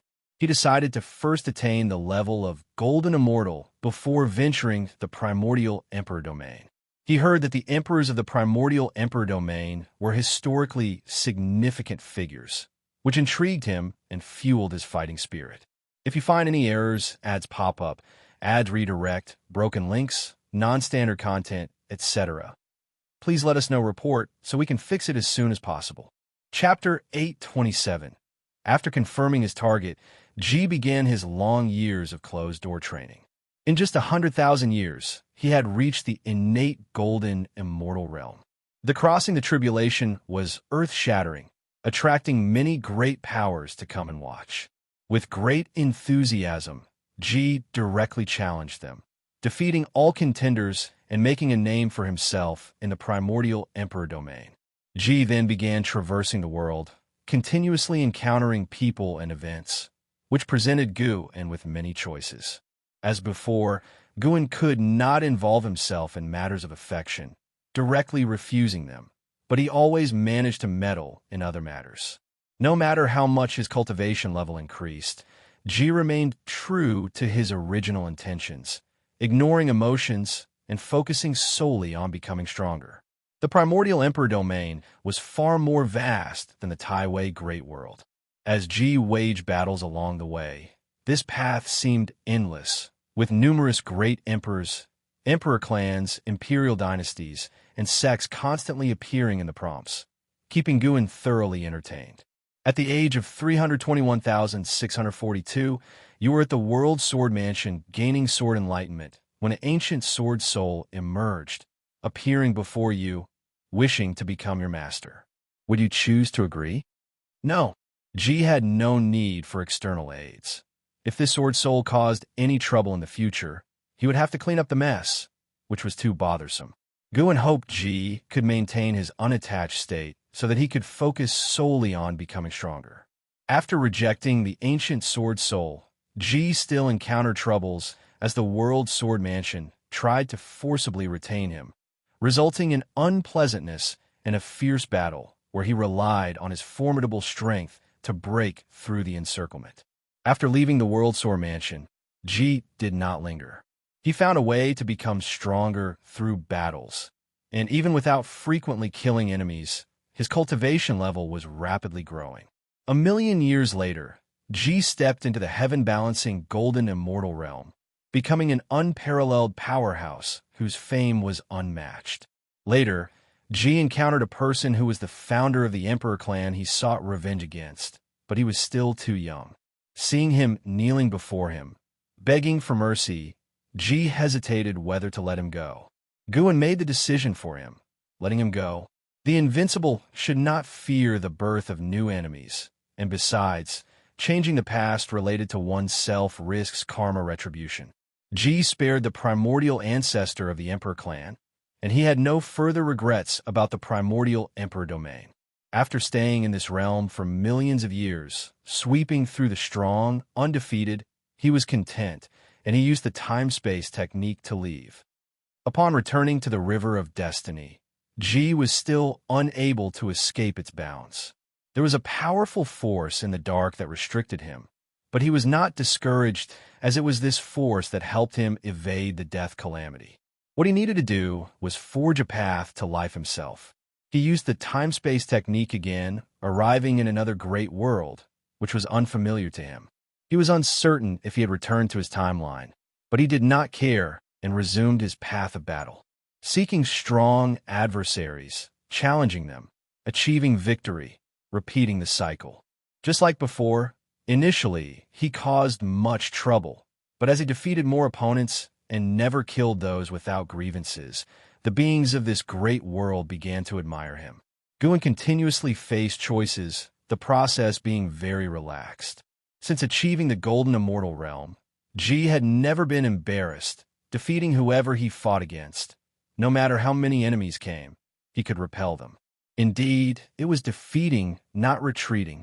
Guan could distinctly feel a forward momentum emerging from Ji, something that past reincarnation bodies like Xianxia, Longzhan, and Guxuan lacked. After sweeping the world, Ji used the time-space technique once more.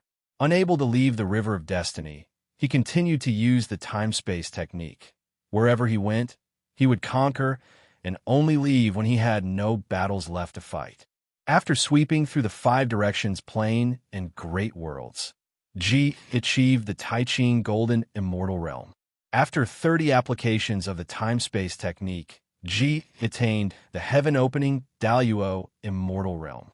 Finally, he could break free from the constraints of the River of Destiny, returning to the path of the Great Tao, and then he encountered Tai Hao.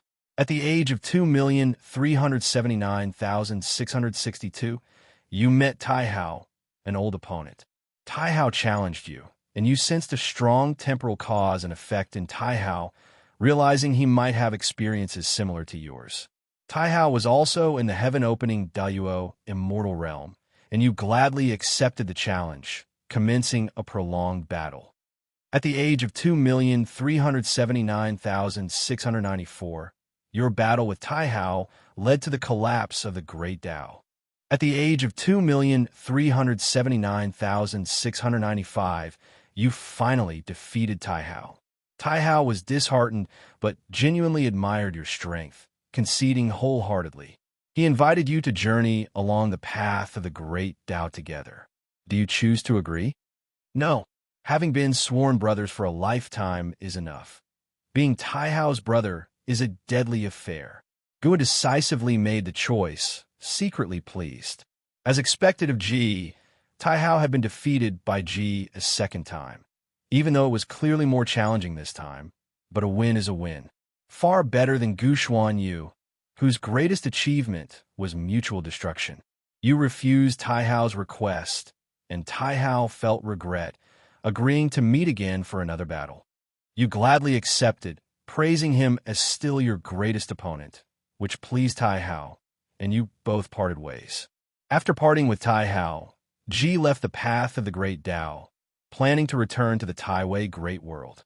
Upon discovering that time continued to flow there during his time travel, albeit not as quickly as during his travels, Ji returned to the Taiwei Great World and met Xianxia. Upon learning of his cultivation level, Xianxia was gratified, and Ji discovered that Xianxia was also a heaven-opening Daluo immortal.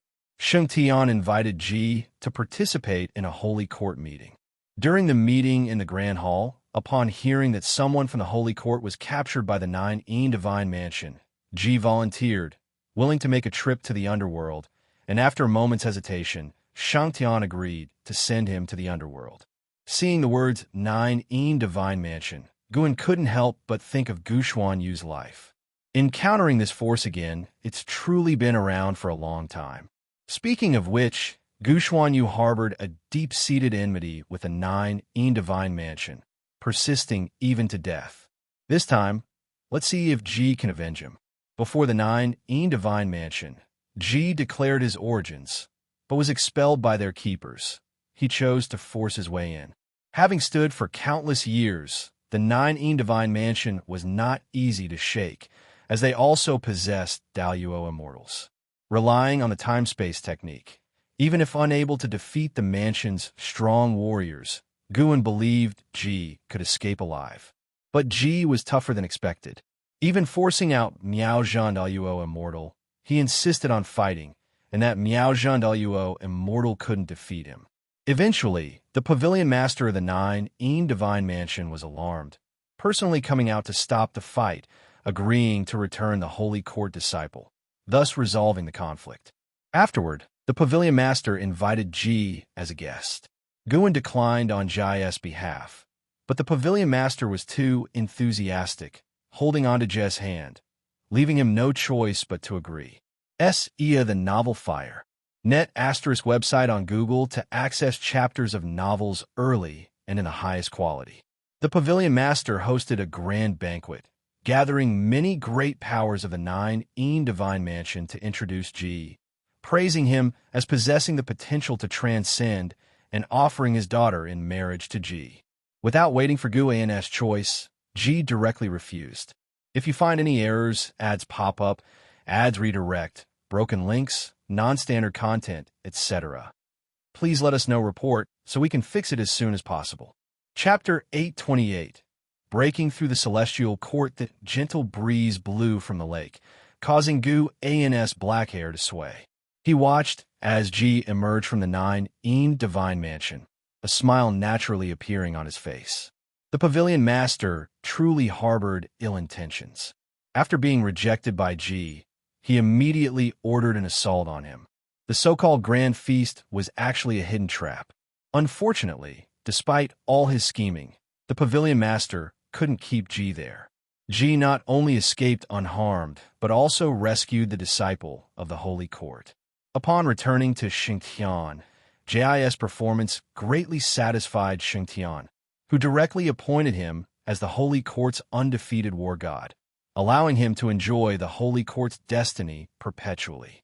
In the same year, Xianxia bestowed upon Ji an opportunity to ascend to immortality, causing Ji to hesitate. Guan declined on his behalf. The celestial court was filled with celestial Tao destiny, and the heavenly Tao was one with the celestial emperor. Guan didn't want him to be seen through by the celestial emperor.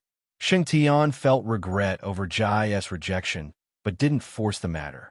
Less than a century after staying in the holy court, Ji couldn't suppress his battle intent. He bid farewell to Xianxia and embarked on the path of conquest again. He began to travel across the 3,000 great worlds, occasionally using the time-space technique to traverse the past and future. After leaving legends in the 3,000 great worlds, Ji ventured into various major domains. The Endless Tao Mountain, Immortal Cave Heaven, Misty Immortal Court, Ling Mountain, Golden Immortal Ancestor Tree, Taiching Deep Realm, Netherworld Deep Sea, and other places previously mentioned in the lifespan breakthrough hints appeared before Gu, and notably, Ji encountered the Celestial Buddha at Ling Mountain. The Celestial Buddha seemed to have something to say to him, but hesitated. This made Guin speculate that he might have thought of the Emperor of Eternal Life. Ultimately, Ji and the Celestial Buddha did not form a close relationship. After staying at Ling Mountain for several months, Ji left. Millions of years later, Ji achieved the Miaojin Daoyuo immortal status.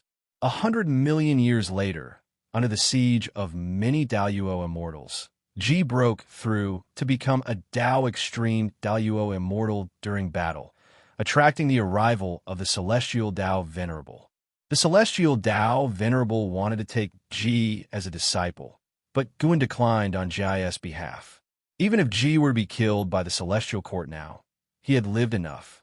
Fortunately, under the watchful eyes of the crowd, the Celestial Dao Venerable did nothing improper. After being rejected by Ji, he left without a word. Jis' fame spread completely. In front of the Celestial Dao heroes, he announced he would go to the endless Dao mountain to preach. During the subsequent preaching, Ji surprisingly created a unique Great Dao destiny, naming it the Extreme Battle Emperor.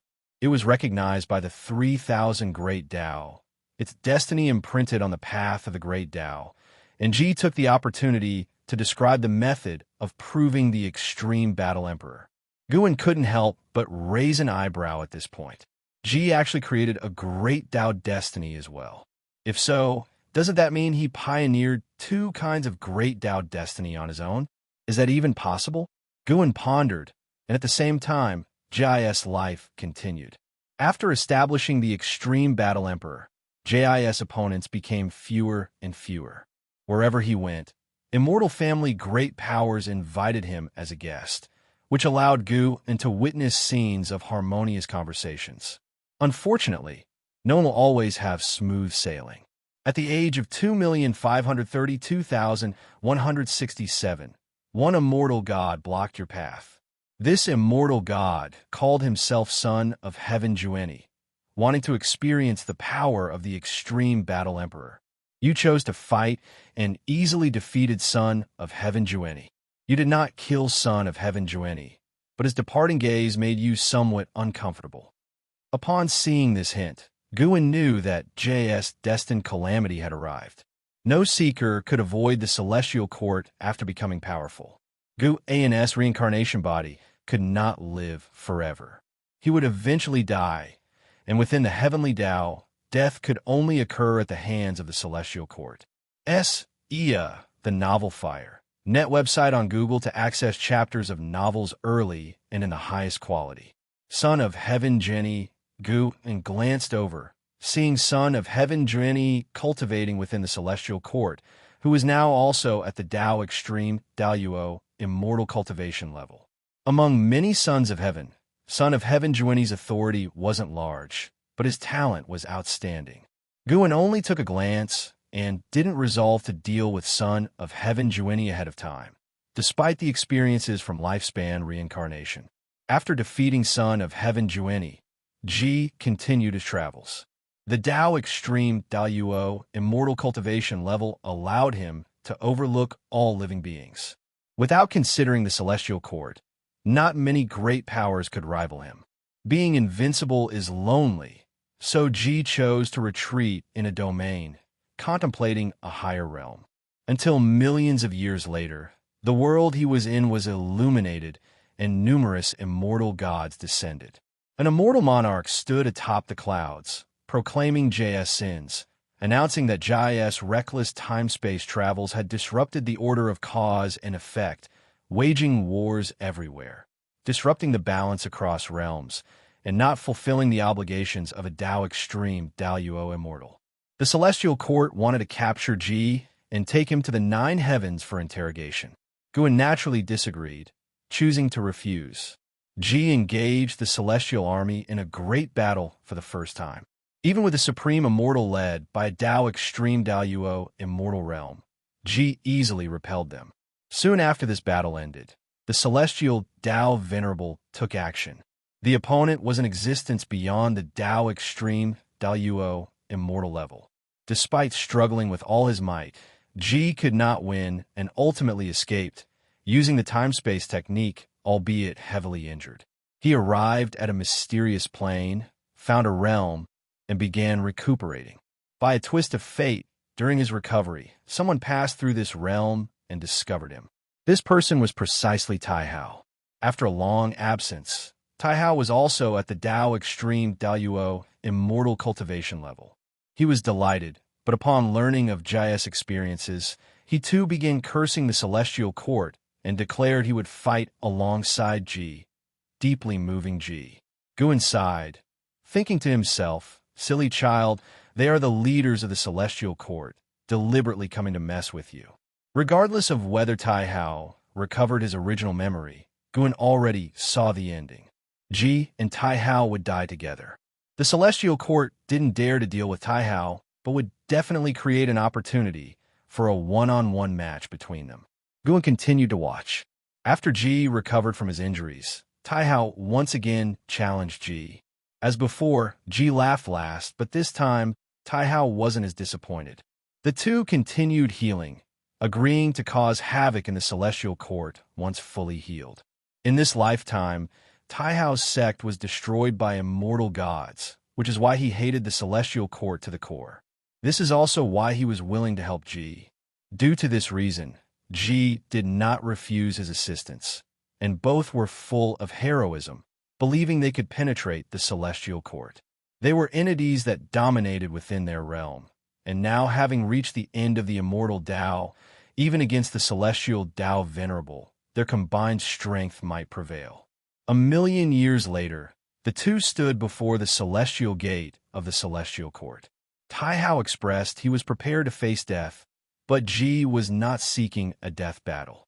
He was full of confidence, believing he could win. Evidently, 1,000,000 years later, Ji's power had grown once more. The great battle erupted. The two joined forces, sweeping through the celestial army, fighting from the south heavenly gate to the front of the palace of the pole star, ultimately forcing four celestial Dao venerables to combine into an array. In a critical moment, Tai Hao unleashed power beyond that of a Dao Extreme Daluo Immortal, forcibly breaking the array. Guan felt that the celestial Dao venerables seemed to be acting. Regardless, ultimately, Ji and Tai Hao broke into the palace of the pole star, seeking the legendary celestial emperor to impart justice. On the grand, majestic, and lavish palace of the pole star, the emperor's throne, representing supreme power, was empty. At this moment, a celestial Dao venerable entered the hall. In his palm, shockingly, was the entire Taiwei Great World, and Ji felt the aura of his old friends from Xianxia and the Holy Court. If you find any errors, ads pop up, ads redirect, broken links, non-standard content, etc., please let us know report so we can fix it as soon as possible.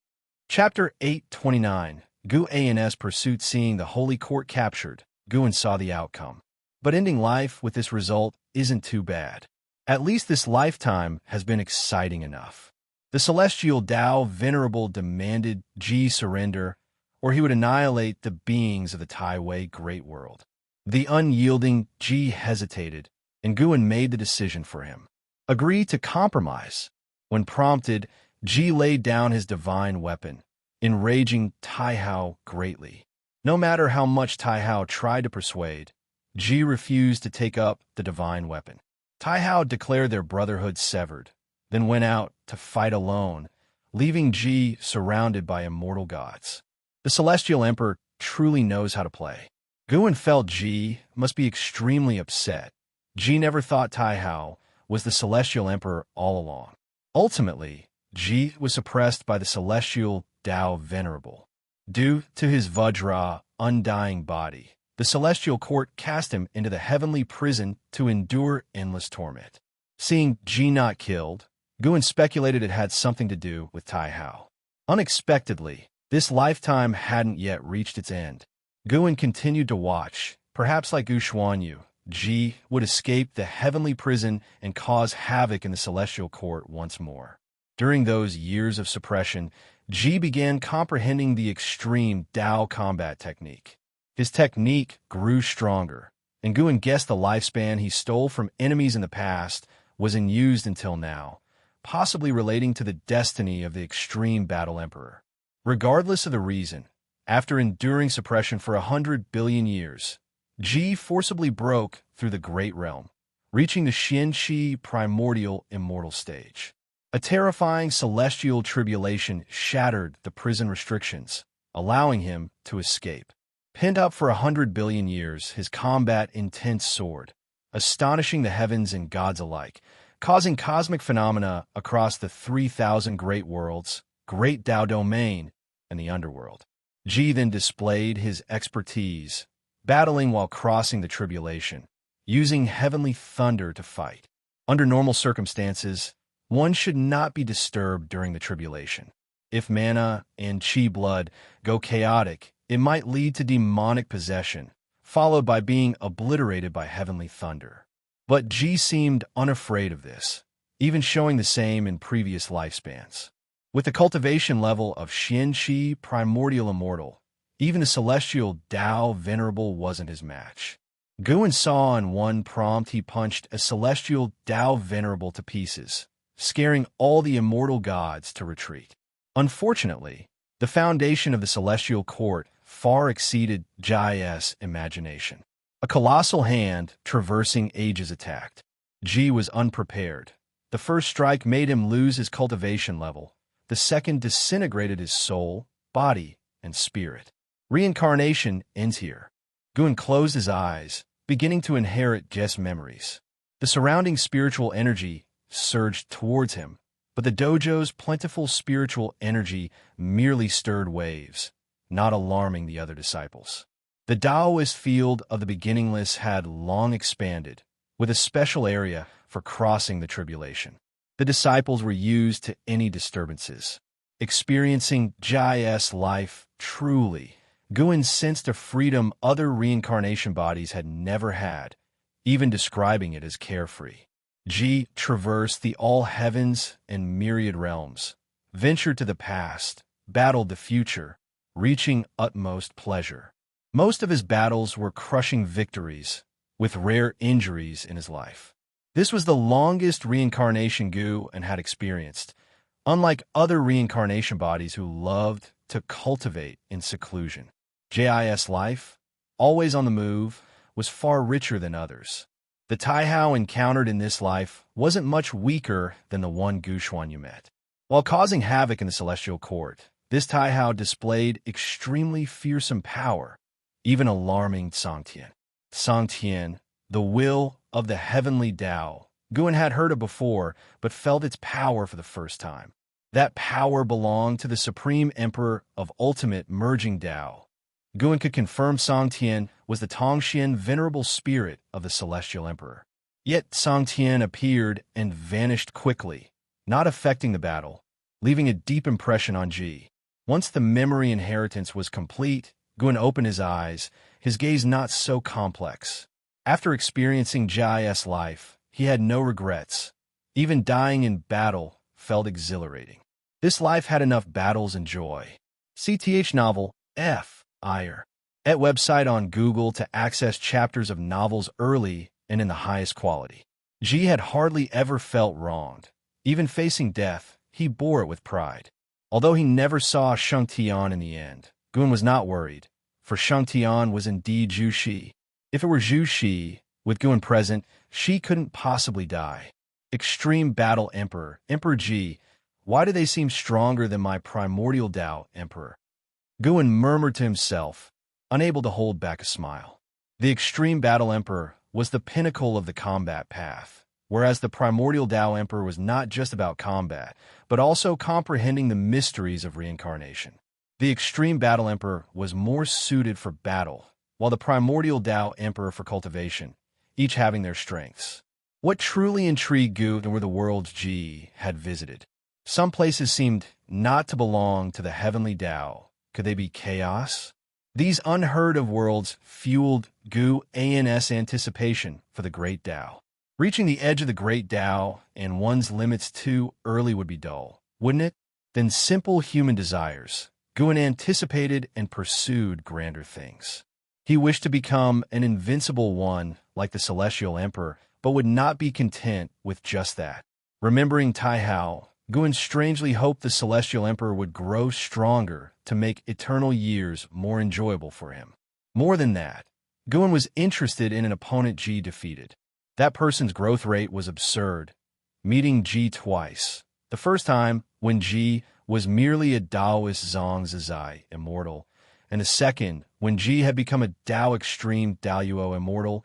Each encounter had them at the same realm, which was remarkable, considering Ji's growth rate was already very fast, almost absurd.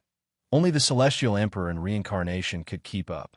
Guan couldn't help but wonder if someone similar to him was growing secretly, unknown to anyone. It couldn't just be him as the most unique, with countless opportunities. In the end, it's a contest of character. Sitting by the lakeside, he savored the reminiscence. Waiting until dusk fell, he stood up, stretching, looking at the shimmering lake's surface, seemingly seeing Tai Hao's figure. Looking forward to the next encounter, Guan smiled gently, murmuring to himself. Jis life allows him to ascertain the Celestial Emperor indeed contests with him in reincarnation. With the Celestial Emperor's capability, meeting Guan twice surely indicates he knows Gu and is not simple. Yet he doesn't search the heavenly Tao, but competes reincarnation body to reincarnation body, showing kindness. Though the Taoist field of the beginningless is strong, if the Celestial Emperor wants to search the heavenly Tao with a fine-tooth comb, he would eventually find it. Most critically, Guan had already grown strong before encountering the Celestial Emperor, having at least the power to protect himself. His past path was correct. It shouldn't be changed prematurely. Guan turned back towards the mountain peak where he resided. Simultaneously, a meteor streaked across the distant sky, leaving a poignant trail of airwaves. The meteor was not a stone, but a white jade coffin.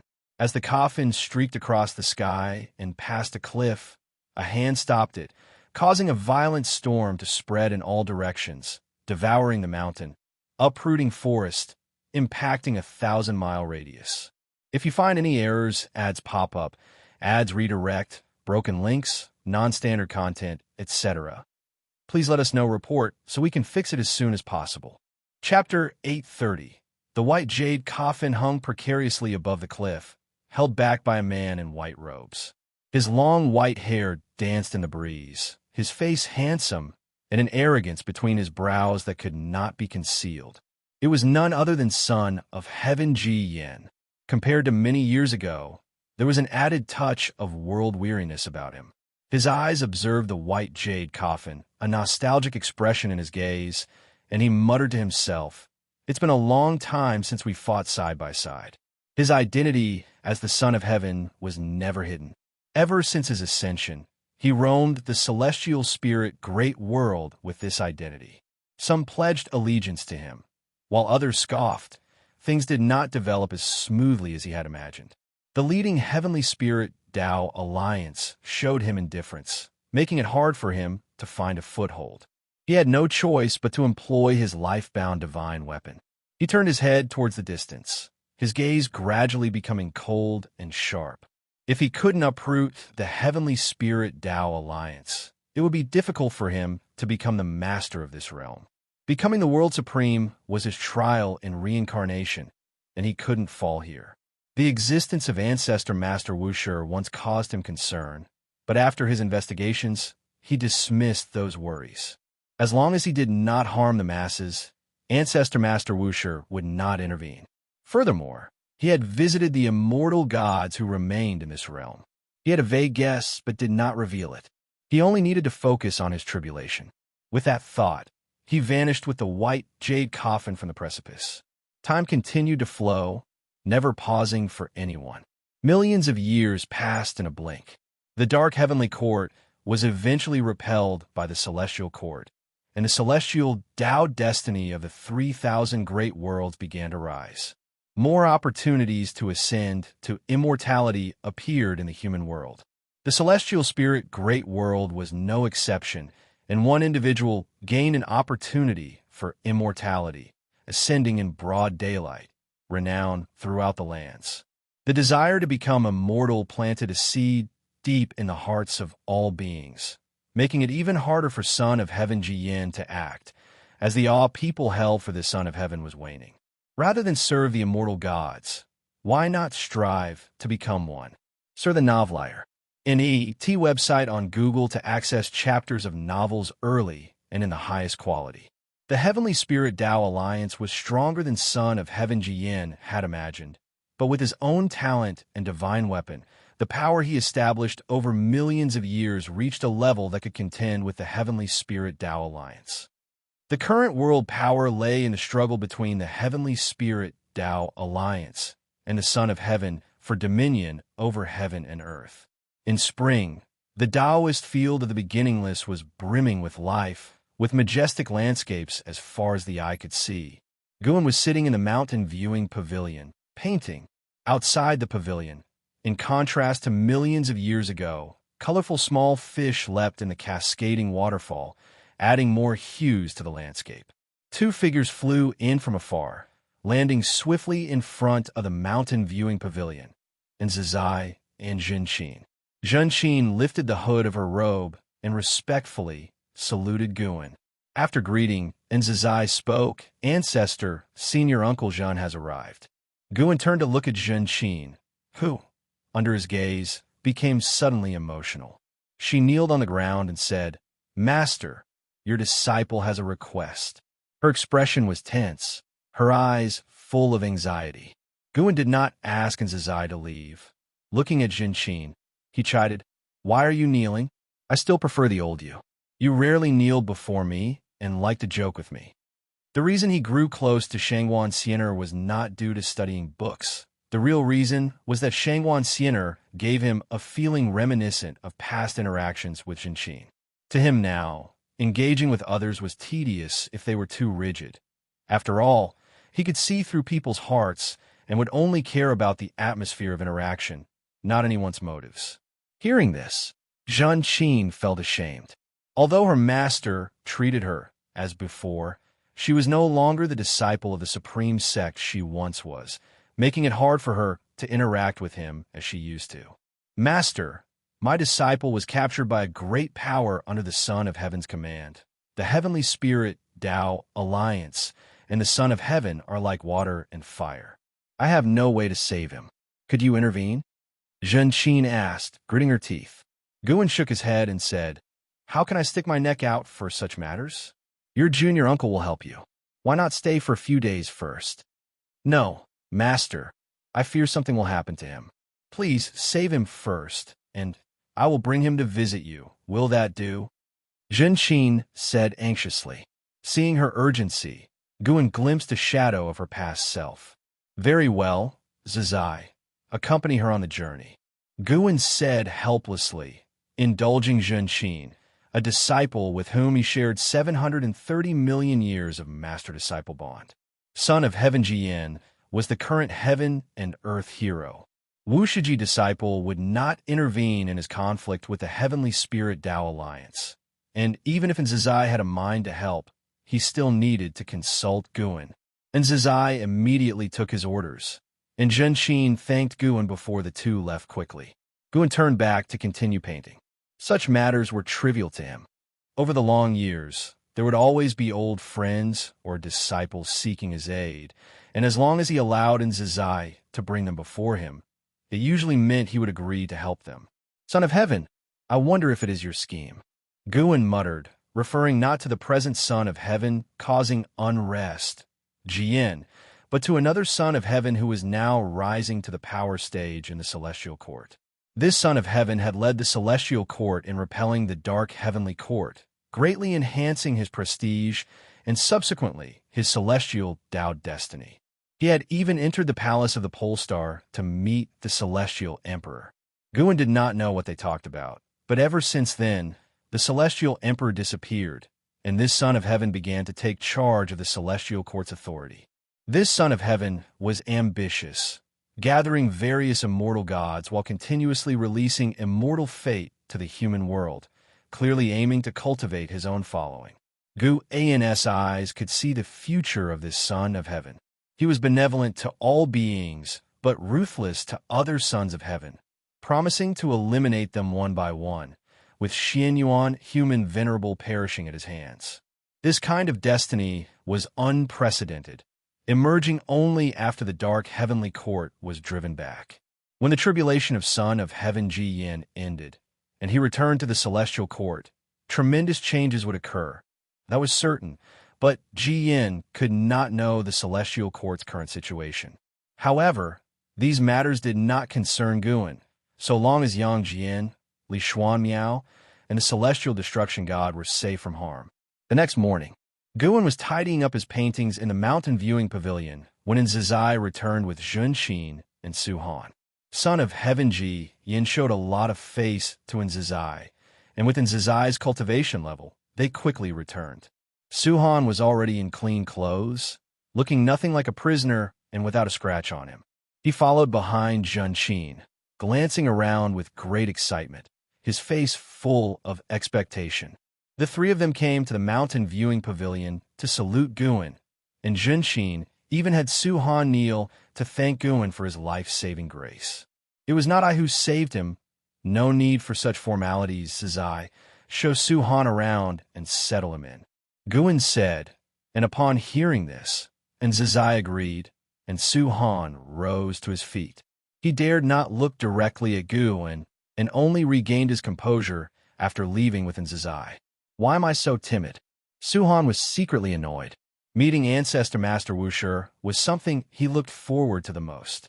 He had imagined it many times, yet he never thought he would be so awkward. Even after realizing this, he still dared not turn around to look back. If you find any errors, ads pop up, ads redirect, broken links, non-standard content, etc., please let us know report so we can fix it as soon as possible. Chapter 831.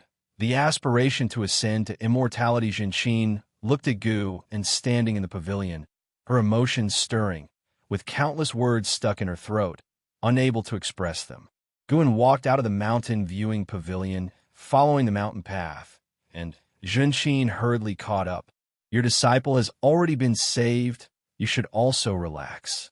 Rarely coming to the beginningless, why not enjoy the scenery along the way? Guan walked ahead, speaking softly, his tone very gentle, like a spring breeze entering Xianxia's heart, swiftly calming her. Tell me about your experiences over the years. Upon hearing her master's words, Xianxia immediately began organizing her thoughts. Having Xianxia recount the past wasn't because Guan wanted to know, but rather he hoped to calm her down through this process. Although Xianxia posed as a sage, silent and taciturn around Su Han, Guan could hear her heart's voice, knowing she hadn't changed fundamentally, still lively, now preferring to keep words in her heart.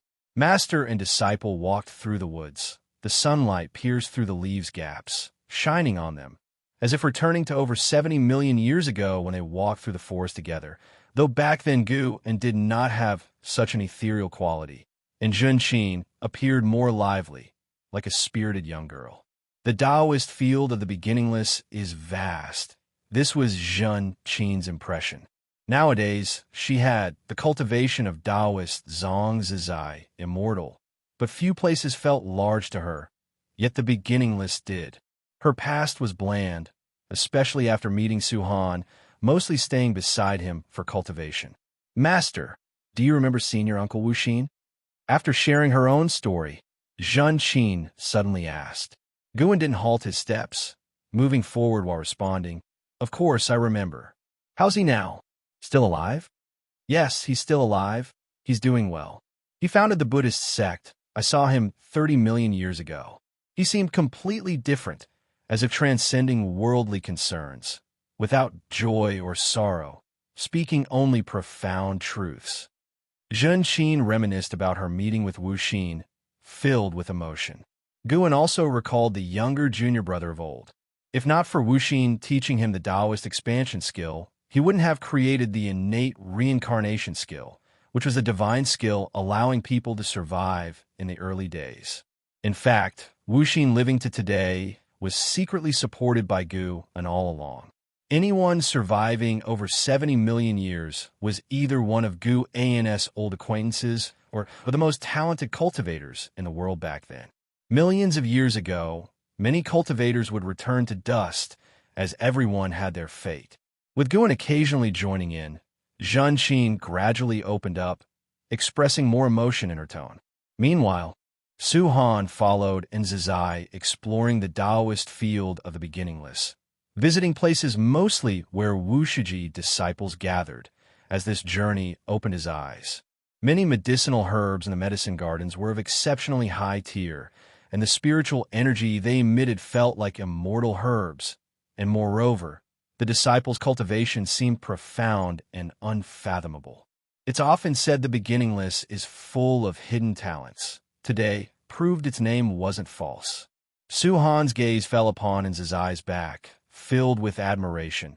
He couldn't forget the scene when Nzazai arrived yesterday. The lofty son of heaven had to show respect to Nzazai, and those cultivators who tormented him looked at him with fear and pleading. Just recalling, he felt thoroughly satisfied. This was a true powerhouse, a truly enlightened great power. No need to lift a finger to subdue all formidable enemies. Senior, I want to ask about joining the Wuxia sect. What needs to be done? Su Han plucked up the courage to ask, and Zizai turned slightly, looking at him out of the corner of his eye, smiling. Call me senior, brother. We belong to the same generation. Wanting to join the beginningless isn't difficult for you, as you've already entered. He knew Guan very well. If Guan resisted Su Han, he wouldn't have brought him back along with Su Han. He could have sent Su Han back to the Heavenly Spirit Tao Alliance. Upon hearing this, Su Han's heartbeat quickened. He asked eagerly, Senior brother, you speak of being peers. Is Master also a Wuxia disciple? Search * the novel fire. Net website on Google to access chapters of novels early and in the highest quality. From being rescued to returning to the beginningless, there were no words spoken. Xianxia kept a gloomy face. Not daring to speak, he was unaware of his master's relationship with the beginningless. He thought of his master's expression whenever mentioning ancestor Master Wuxia, secretly confirming his suspicions. He always believed his master had some connection with the beginningless. Yes, your master is the ancestor's disciple. If counted carefully, she is my master's senior sister. Over 70 million years ago, within a sect named Supreme Sect on the Taitsong continent, the ancestor hid in the outer sect's Medicine Valley. And Zizai began recounting that past. Although he hadn't personally witnessed it, he had memorized the story early on. Su Han was absorbed in listening, not expecting his master's relationship with ancestor Master Wuxia to be so deep. He wondered why his master left the beginningless. Su Han puzzled silently. These puzzles were for later inquiries. He needed to find a way to make his mark in the beginningless. For some reason, since hearing the legends of the beginningless, he always felt he was meant to belong there. Such a holy place of cultivation suited a genius like him. Among the beginningless were several who had stayed at the Supreme Sect. Guan took Xianxia to meet Shunjin. The two women had been on good terms before. They were happy to see each other, so Guan let them chat privately. Xianxia's joining didn't stir much within the beginningless, as outsiders often came to visit. Su Han's experiences were merely a reflection of the world's major movements, with friction between the Son of Heaven and the Heavenly Spirit Tao Alliance intensifying, approaching full-scale conflict. Several years later, in the Taitsong dynasty's imperial palace, Li Xiandao, in his dragon robe, sat on the dragon throne, exuding a dominating aura of ruling the world, his posture slightly lazy, yet giving a sense of a true dragon-coiled pressure. Li Zuando's gaze fell upon the hall. There stood only one person, Son of Heaven Jieyin. Jieyin, wearing a golden dragon-black robe, with white hair casually draped, a sword suspended behind him, its blade a palm's width, the sword body of a white jade hue. While at the sword guard appeared two Qilin in contention, overall exquisitely crafted, yet exuding an ancient air. The Son of Heaven and the Heavenly Spirit Tao Alliance are at odds. My Taitsong dynasty should not get involved. Li Xiandao slowly spoke, his tone indifferent. Having been emperor for over 70 million years, he was seen almost as a celestial emperor in the eyes of Tai Tsong's people. And being experienced, he wouldn't feel nervous about the visit from Son of Heaven Jieyin. He had seen immortal gods, much less a reincarnated Son of Heaven. Over the long years, countless prodigies emerged in the human world, from immortal gods descending to the demon monarch reincarnating, all witnessed. Son of Heaven Jieyin spoke. Throughout history, the heavenly spirit Tao alliance has only restrained sects, establishing a kind of order distinguishing immortals from mortals. The imperial dynasty was not bound by the heavenly spirit Tao alliance, yet lost the upward opportunity. Your Majesty should feel the development of the Tai Tsong dynasty has reached a bottleneck. Only by overthrowing the heavenly spirit Tao alliance is there a glimmer of hope. Moreover, I can guide immortal fate into the Tai Tsong dynasty, allowing your Majesty to ascend to immortality and granting your people the aspiration to ascend. If you find any errors, ads pop up, ads redirect, broken links, non-standard content, etc., please let us know report so we can fix it as soon as possible. Chapter 832, Great Destiny Descends. Facing Ji Yan's words, Li Xiandao remained indifferent.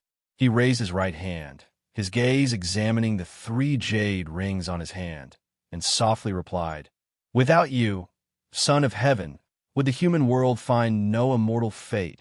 Would mortals not yearn to ascend to immortality?" Although his voice was soft, it echoed clearly within the great hall. Son of Heaven Ji Yin answered, "I can make you and your people closer to immortal fate. How many imperial dynasties are there in the world? How many do you intend to win over?" "All of them." "If it's all of them, even if you succeed, how can I be sure you will choose me?" The Tai Tsong dynasty is already the oldest imperial dynasty in the world. Your lack of contention has led people to overlook the foundation of the Tai Tsong dynasty. And what's more, you have the care of ancestor Master Wuxia. Then may I ask if a celestial court has an emperor immortal position? Li Xiandao smiled as he spoke these words. Son of Heaven Ji Yan's expression became subtle, his gaze somewhat cold, and he replied, "Naturally, apart from the Supreme Celestial Emperor, there are the 4 Celestial Tao Great Emperors, and further down, 36 Emperor Stars, all positions for which rulers with accomplishments may compete. So many emperors. Why does it feel like they're merely titles?" Li Xiandao squinted his eyes, his tone growing aggressive. He leaned forward and said, "Son of Heaven, I've long heard tales like yours. I've seen and heard of many who wish to use the world as their chessboard. In the end, none met a good fate. If you truly represent the heavenly Tao, you wouldn't bring about a great calamity in the human world. If the Celestial Emperor truly wanted you to be the supreme in every life, I suspect it would not be by stepping upon countless bones to ascend to the supreme position." Son of Heaven Ji Yin raised an eyebrow and sneered. "What? Does His Majesty think that unifying the world relies on benevolence and love? I merely think that the means and levels of the immortal should be above mortals. The means you've shown make me feel no different from mortals. Pardon me, but I cannot agree." After speaking, Li Xiandao kept his gaze fixed on Son of Heaven Ji Yin. Their eyes met, confronting each other, and the atmosphere in the hall grew tense, filled with quiet oppression. For a long time, Son of Heaven Ji Yin withdrew his gaze and smiled. "Since that's the case, then I'll take my leave." He turned and left. In the moment of turning, his expression became exceptionally cold. Li Xiandao sat on the emperor's throne, watching him depart. Once Son of Heaven Ji Yin left the great hall, Li Zuando's face showed a contemptuous smile, and he snorted, "The immortal gods don't have a more comfortable position than mine," and moreover, his gaze looking upwards, seeming to pierce through the palace eaves to see the firmament. "I have no desire to become one of the immortal gods, but if it's to be Celestial Emperor, I am quite interested." Thinking of being Celestial Emperor, you must be ignorant of the heights of the heavens and depths of the earth. By the lakeside, Guan glanced at Su Han, who was fishing, and mocked. It has been hundreds of years since Su Han and Jinqin came to the Taoist field of the beginningless. The master and disciple have settled there, and ever since Guan pointed out Su Han's swordsmanship, Su Han often sought his guidance, and gradually, Su Han began to cultivate alongside Guan. This has led to much discussion among the disciples. No one dared to imitate Su Han. Although Su Han was thick-skinned, it was evident to all that this was the ancestors' favoritism towards him. What's more, upon entry, Su Han was already a third-generation disciple, his seniority surpassing 90% of the disciples of the beginningless. Su Han sat beside Guan, holding a sword, and huffed. Why am I ignorant of the heights and depths? Is the celestial emperor born to be celestial emperor? Certainly, he cultivated to that position. As long as I become strong enough, I can achieve it sooner or later. Then he'll make the beginningless holy sect, supervise the heavenly court immortals. The current immortals are truly unrestrained, lacking control. That son of heaven abducted many imperial rulers, coercing their dynasties into battles for him. His hypocritical mask is eventually torn by himself. Guan gazed at the lake surface and said, "You have only seen a few immortal gods, yet you dare speculate about the celestial emperor. Most immortal gods never see the celestial emperor in their lifetime. The celestial emperor's might is beyond your imagination. You cannot imagine it, let alone surpass it." These words are true. All beings relying on the celestial Tao destiny can never surpass the celestial emperor. Their cultivation would only help the celestial emperor grow stronger. Guan possesses the strength to rival the celestial emperor primarily by harnessing the power of life-span evolution. To this day, he is certain that his power originates outside the heavenly Tao, perhaps existing longer than the heavenly Tao itself. If one cannot possess opportunities outside the heavenly Tao like him, one should not dream of surpassing the celestial emperor, just like how the primordial Tao emperor cannot surpass him. Ancestor, have you ever seen the celestial emperor? Su Han curiously asked, looking at Guan expectantly.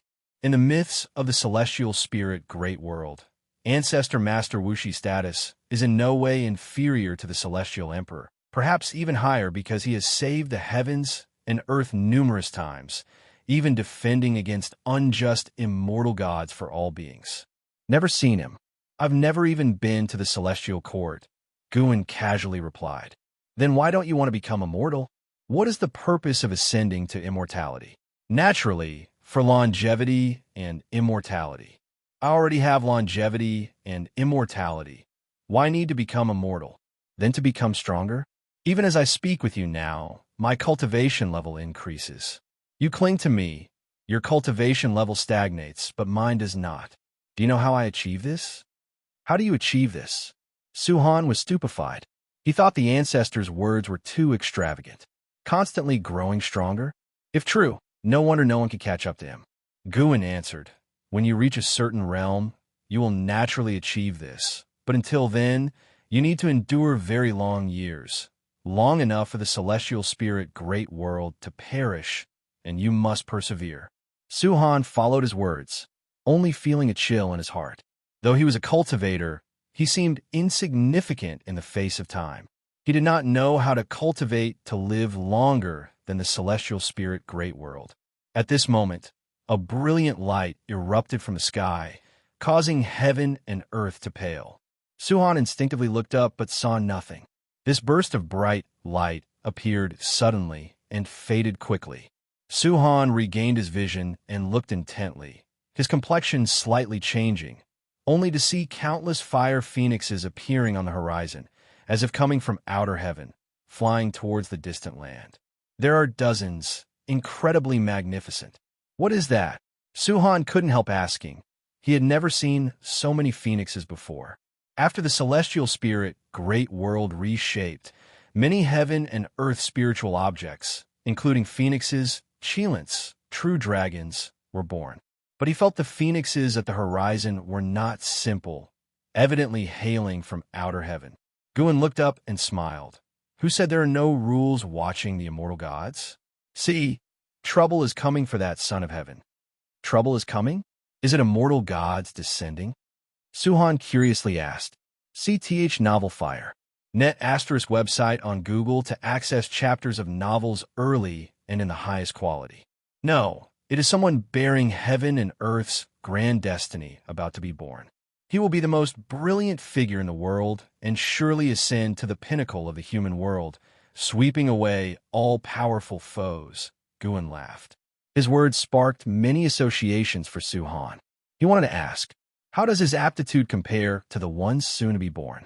If you find any errors, ads pop up, ads redirect, broken links, non-standard content, etc., please let us know report so we can fix it as soon as possible. Chapter 833. Celestial phenomena descended from the sky. Auspicious omens swirled, attracting the attention of great sects across the world. Years later, rumors spread that a child of heaven and earth had been born. Saw the Oval Fire. Net website on Google to access chapters of novels early and in the highest quality. This child of heaven and earth was born in a city under the banner of the Heavenly Spirit Tao Alliance.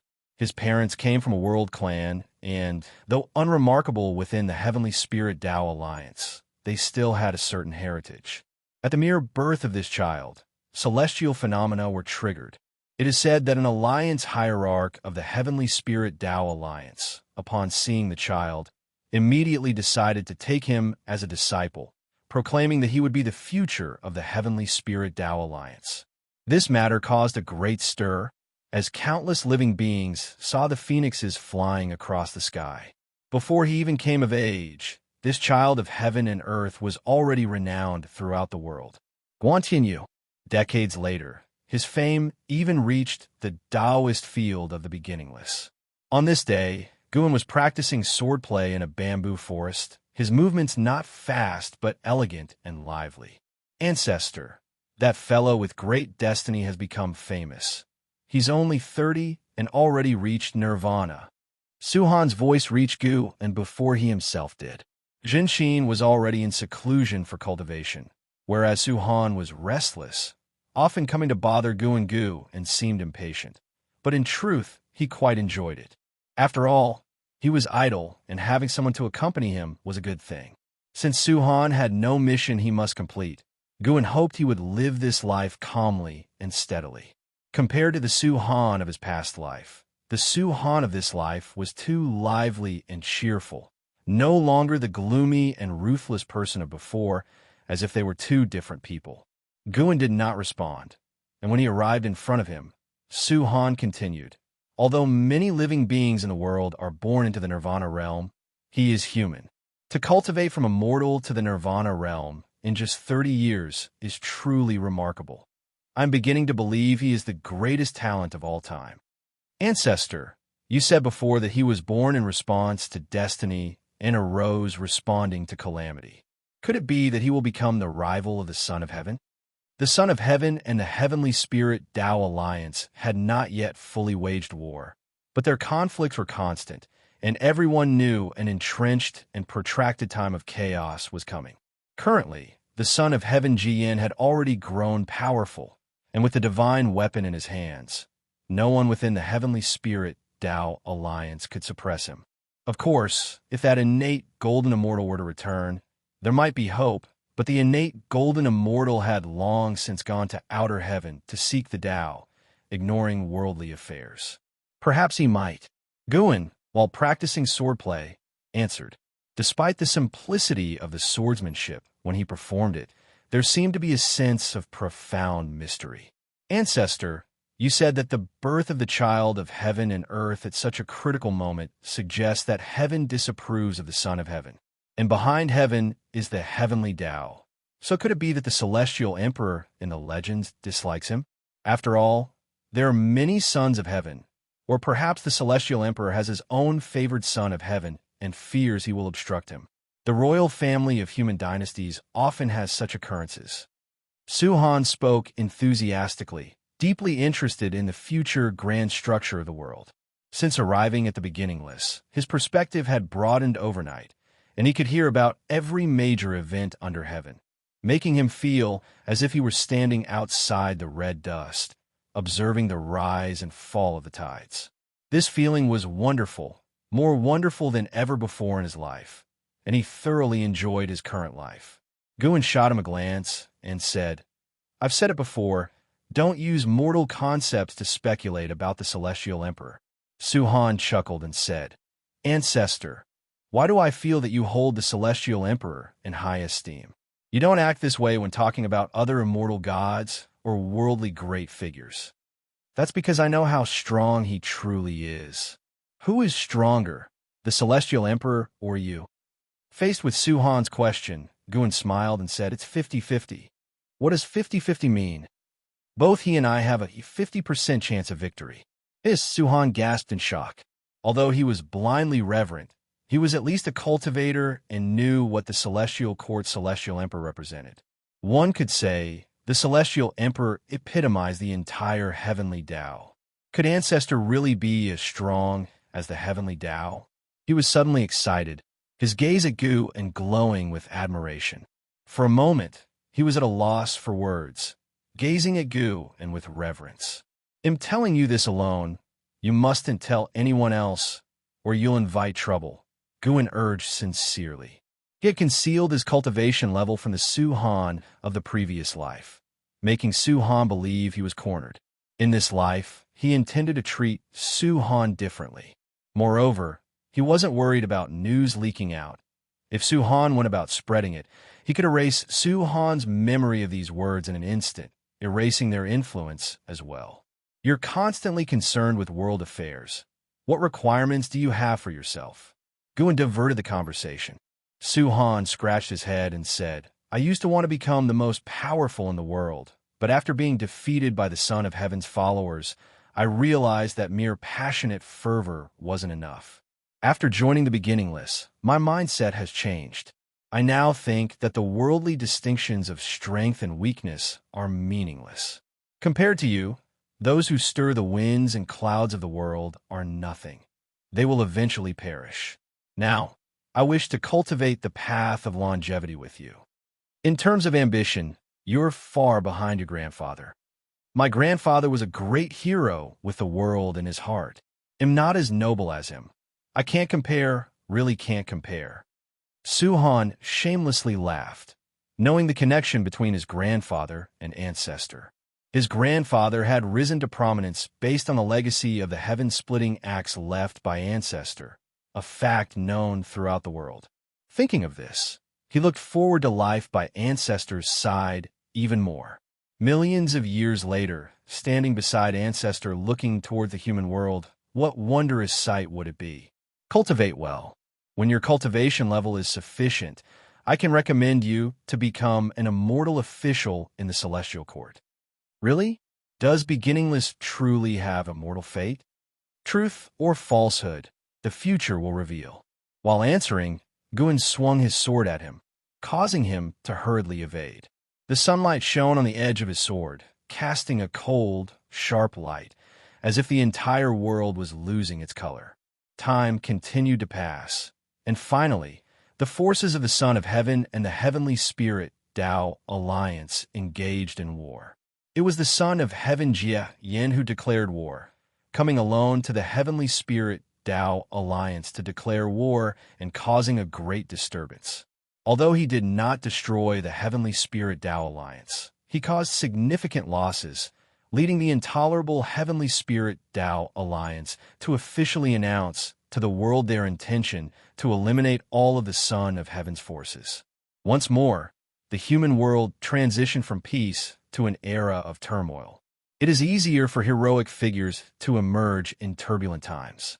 Born with great destiny and hailed as the child of heaven and earth, Guan Tianyu rapidly matured through battles, ushering in a new era for all living beings.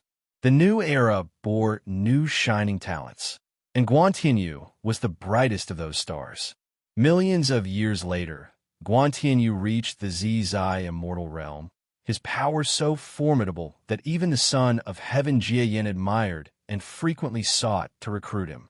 On this day, the celestial gate deep within the universe lit up, startling the celestial spirit god to rise and pay respects, awaiting the emergence of the being within the gate. If you find any errors, ads pop up, ads redirect, broken links, non-standard content, etc., please let us know report so we can fix it as soon as possible. Chapter 834. The only chance of survival inside the world gate. The strong light of the heavenly Tao shone, casting a long shadow of the celestial spirit god, who maintained a posture of greeting with his head lowered. Soon, a sound of footsteps reached his ears, slightly hurried. An old immortal stepped out from within. It was Sichuan, old immortal who served Xianyuan, human venerable. He wore a white robe, holding a horsetail whisk in hand, with white hair coiled beneath a crown, his immortal crown resembling a silver mountain with birds seemingly circling it, along with landscapes painted on it. He came to the front of the celestial spirit god, smiled, and asked, "Celestial spirit god, have you been well lately?"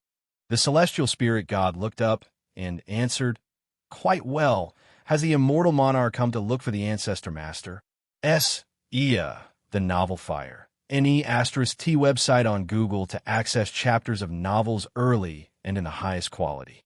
No, this humble Taoist has come to find you. To find me? I wonder what instructions the immortal monarch has. Facing the celestial spirit god's inquiry, Sichuan old immortal's smile disappeared. He took a deep breath and said, "Something big is about to happen in the celestial court." The celestial spirit god raised an eyebrow. Although the celestial spirit great world had enjoyed peaceful times for tens of millions of years, such time wasn't considered long in the celestial court. So why was there trouble again for the celestial court? Could it be related to the dark heavenly court? The last time the dark heavenly court attacked the celestial court, although he didn't return to join the battle, he had observed that great war. It was the first time he witnessed the power of the dark heavenly court, which made him increasingly convinced that the celestial court was not the absolute ruler. Many powerful forces were hidden within the chaos, and even within the heavenly Tao were beings of great power, like the primordial ancestor master. Sichuan, old immortal, said, "It's not an external catastrophe. It's an internal power struggle within the celestial court." Hearing this, the celestial spirit god breathed a sigh of relief. If that's the case, then it's not a big deal. The treacheries in the celestial court were numerous. The reason he stayed in the celestial spirit great world, not pledging allegiance to any other powerful immortal gods, was to avoid becoming a pawn. Immortal gods are immortal, but only if they retain their immortal positions. If they choose the wrong side and have their immortal positions stripped away, immortality becomes an empty promise, and even one's cultivation level might turn to nothing. The first thought that came to the celestial spirit god upon hearing Sichuan old immortal's words was that something had happened to Xianyuan human venerable. According to past competitions for the Son of Heaven, even if a Son of Heaven won, they wouldn't gain the benefits Xianyuan human venerable did: the vast celestial Tao destiny, many immortal position qualifications, and even the dominion over the 3,000 great worlds. Such prominence would surely invite jealousy. With the celestial emperor absent and Xianxia's will unpredictable, those sons of heaven would certainly set their sights on Xianyuan human venerable. "Please speak plainly, immortal monarch. Is there anything I can do?" the celestial spirit god said softly. No matter the issue, as long as it didn't threaten the celestial spirit great world, he was too indifferent to care, and he couldn't manage it. Today, the Son of Heaven Taishang governs the celestial court's power.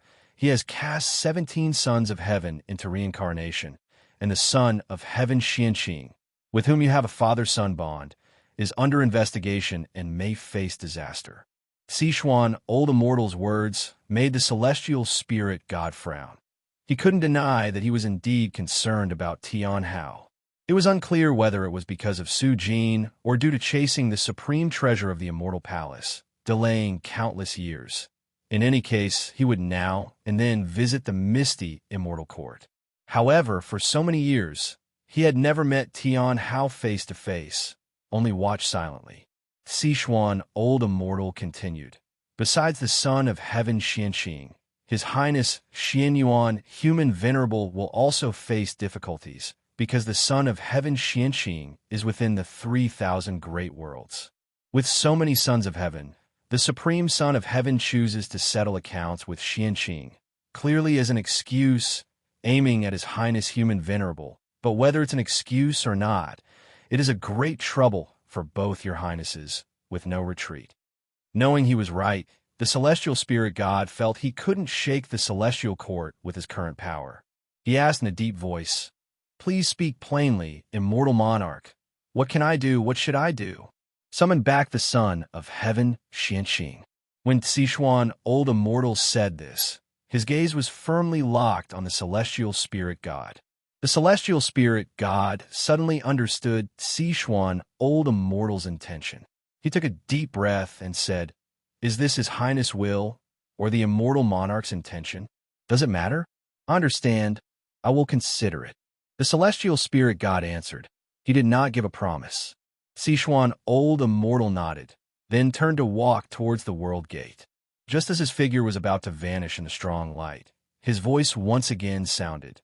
"This matter indeed puts you in a difficult position, but you should know, in the face of such authority, we have no choice. It is the only chance of survival." The strong light of the world gate flickered. After a while, it faded, and the celestial spirit god still stood in front of the world gate. He clenched his fists tightly, hesitating on whether to seek the primordial ancestor master. After contemplating a while, he decided to first make a trip to the human world. He needed to see someone.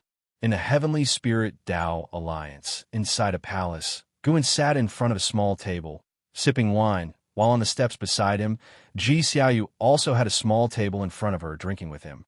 Besides fine wine, their tables were adorned with some snacks and fruits, exquisitely arranged. Guan picked up a piece of cake, savoring it carefully.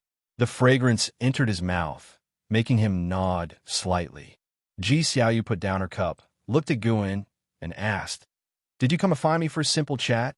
Guan glanced at her, annoyed. "What kind of talk is that? Have I ever troubled you when I came to find you in the past?"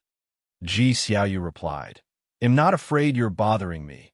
I'm just afraid you're here to help me. Don't meddle in this calamity of the Heavenly Spirit Tao Alliance, or things will change, and the Heavenly Spirit Tao Alliance will veer off course." Guan chuckled, shaking his head in amusement. "Don't laugh. Your current status in the human world is quite special. If you support the Heavenly Spirit Tao Alliance, it might become like a celestial court on earth, thriving perpetually and internally become complacent, eventually causing trouble and harming all living beings." Xiaoyu said, frowning seriously. Guan helplessly replied, "I laugh because you underestimate me. Have I ever meddled in the human world's power struggles? Back at the Supreme Sect, I merely protected them from falling, but if the Supreme Sect had done evil and was sought out for revenge, I wouldn't have intervened either." Hearing this, Xiaoyu smiled and didn't dwell on the issue any longer. Instead, she asked, "What do you think of Guan Tianyu? This child's destiny is unparalleled. The timing of his birth is so coincidental, as if he were born to contend with the sons of heaven. Even when besieged by the sons of heaven's followers and driven to desperation, he can turn danger into safety and encounter great opportunities, truly astounding." She majored in the path of cause and effect, which made her perceive Guan Tianyu's birth as not simple. In her view, Guan Tianyu carried some kind of mission. What concerned her was what this mission represented and what its purpose was. Guan was just about to speak when a loud voice resounded from outside the palace. "Haven't seen for 100,000 years. How has the Heavenly Spirit Tao Alliance become even more miserable? It seems the Heavenly Spirit Tao Alliance can't hold on. Why not surrender early to me?" This voice brimmed with dominance, mocking the decline of the Heavenly Spirit Tao Alliance. And its owner was none other than the Son of Heaven, Jian. Hearing this, Xiaoyu looked at Guan with a meaningful gaze. "Now, do you still deny your purpose for coming this time?" Guan turned his head to look at her, chuckling softly. "If I hadn't come, perhaps you wouldn't escape this calamity. If you find any errors, ads pop up, ads redirect, broken links, non-standard content, etc., please let us know report so we can fix it as soon as possible. Chapter 835. The creation of heaven and earth can't escape this calamity. Xianxia was shocked by Gu An's words. According to her deductions, while Son of Heaven Jian would indeed cause great trouble for the Heavenly Spirit Tao Alliance, it shouldn't be enough to shake its foundations. She rarely intervened in the Heavenly Spirit Tao Alliance's affairs. If she needed to act, it would certainly be at a time of life and death for the Alliance. For a moment, countless speculations filled her mind. Could it be that Son of Heaven Jian has enlisted other immortal gods? No matter how strong Son of Heaven Jian is, he's still a reincarnated being, having a mortal body like them. The reason he can stand against the Heavenly Spirit Tao Alliance is mainly due to wielding the divine sword. Guan continued to savor the wine, enjoying the fine food and drink Xianxia had prepared for him. After the voice of Son of Heaven Jian fell silent, a surge of powerful auras rose outside the hall. No voices echoed into the palace, yet the great battle had already erupted. Guan and Xianxia began to watch the unfolding conflict. Xianxia was already an innate golden immortal, but her true cultivation level was a secret, unknown within the Heavenly Spirit Tao Alliance. From her perspective, Son of Heaven Jian could not possibly win. The Heavenly Spirit Tao Alliance currently had several heaven-encompassing free immortals stationed, with profound Yuan free immortals numbering over 100. There was no fear of the Son of Heaven. The Son of Heaven's foundation and forces were far inferior to the Heavenly Spirit Tao Alliance. It was just that the Son of Heaven himself was formidable. With the divine sword in his hand, the current Son of Heaven Jian could fight several heaven-encompassing free immortals without defeat, but that was as far as he could go. Where exactly is the problem? Xianxia thought to herself, her gaze subconsciously turning to Guan. She knew that if Guan spoke such words, he certainly wasn't trying to scare her. Seeing that Guan had no intention of elaborating further, Xianxia chose not to ask more, trusting that an answer would soon present itself. After a while, Guan asked, "You haven't answered me yet. How do you view Guantianyu? What is his origin?" Guan looked at her, smiling. Aren't there already many legends explaining it? Could he just be the child of heaven and earth? The creations of heaven and earth are far beyond your imagination. When cultivators grasp the power to destroy the heavens and the earth, they start to underestimate heaven and earth. You think heaven and earth can't have such marvelous creations, so you suspect Guantianyu must have a grander origin. Isn't that right? Gu An's words led Xianxia into deep thought, realizing she indeed harbored such a mindset. In her view, the celestial spirit Great World shouldn't harbor such talent. Guantianyu's emergence must have been orchestrated by a more powerful entity. Guan continued, with 3,000 great Tao and infinite creations, all beings possess a sense of pride, thinking they can master everything and that they are unique, thus neglecting the heaven and earth that bore them.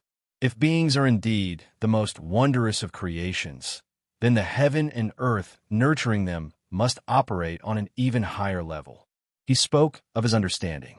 Though heaven and earth seem fragile, their creations are supreme. Even if a world turns to ashes, its creative force remains and will give birth to new worlds, though mortal spirits can't perceive this creation.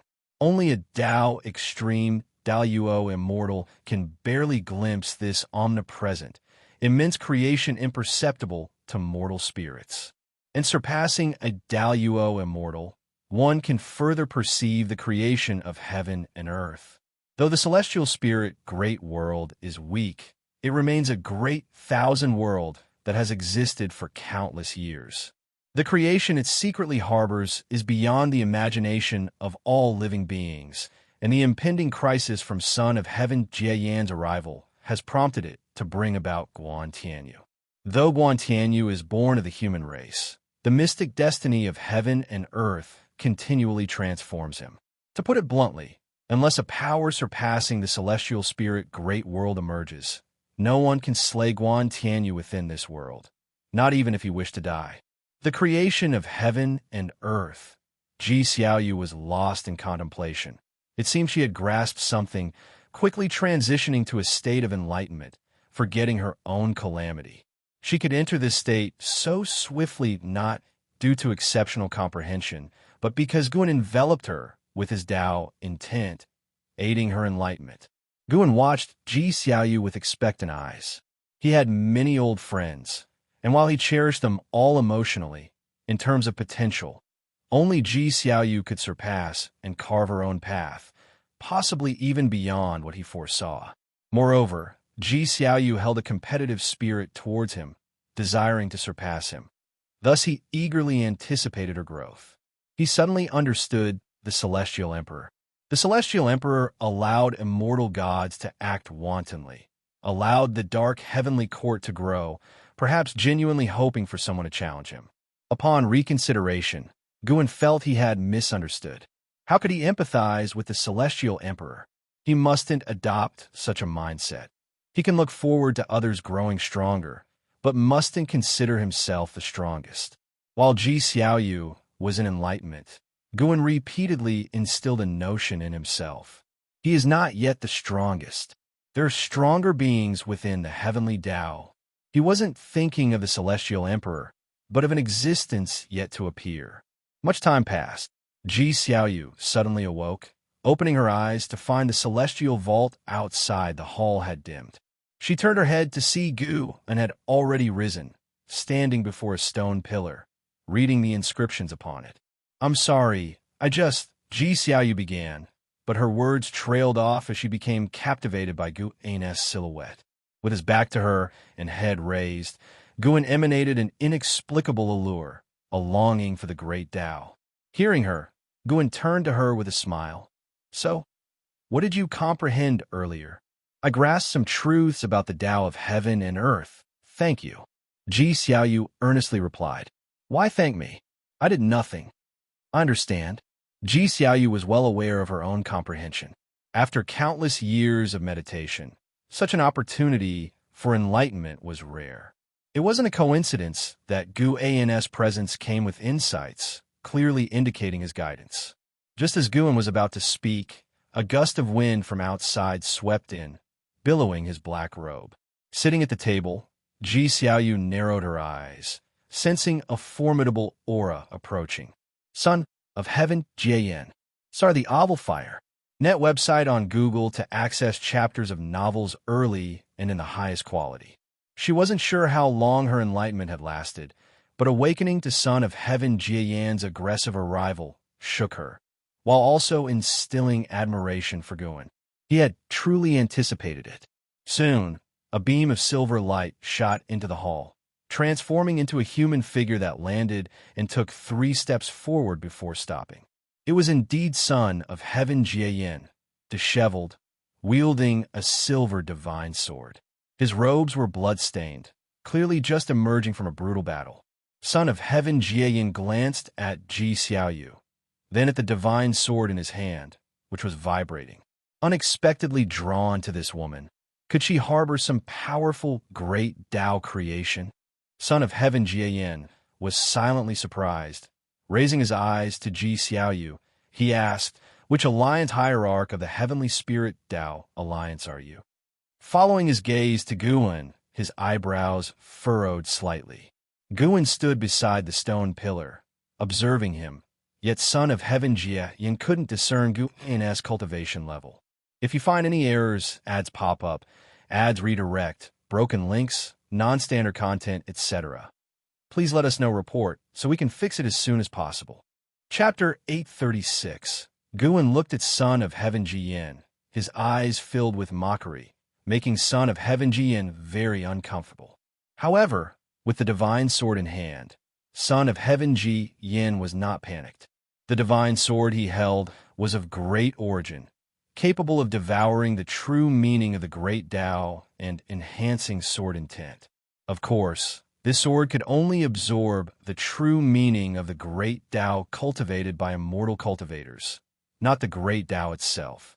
He came to this palace as led by the divine sword in his hand, attracted by the presence of Xiaoyu. Son of Heaven Ji Yin looked at Ji Xiaoyu again, waiting for her response. Ji Xiaoyu could feel the malicious intent in his sword, yet she did not panic, for Guan was also here. She was more curious now. Could this child rely on the sword to take her life? She trusted Gu An's judgment, just curious how this sword would kill her. My name is Ji Xiaoyu. May I know why the Son of Heaven has come to me? Ji Xiaoyu asked, her tone indifferent, her gaze calm.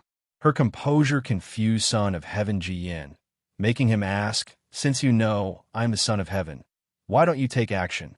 Why have I never seen you in the previous great battles? Because I dislike fighting, Ji Xiaoyu replied. This remark made Guan laugh. In the past, Ji Xiaoyu was a battle maniac on the path of the great Tao, and she still wished to have a good fight with him. Ji Xiaoyu glanced at him, making him immediately retract his smile. Son of Heaven Ji Yin raised his sword. The blade pointed at Ji Xiaoyu and said, Your companions were lured away by my avatar. No one will come to save you.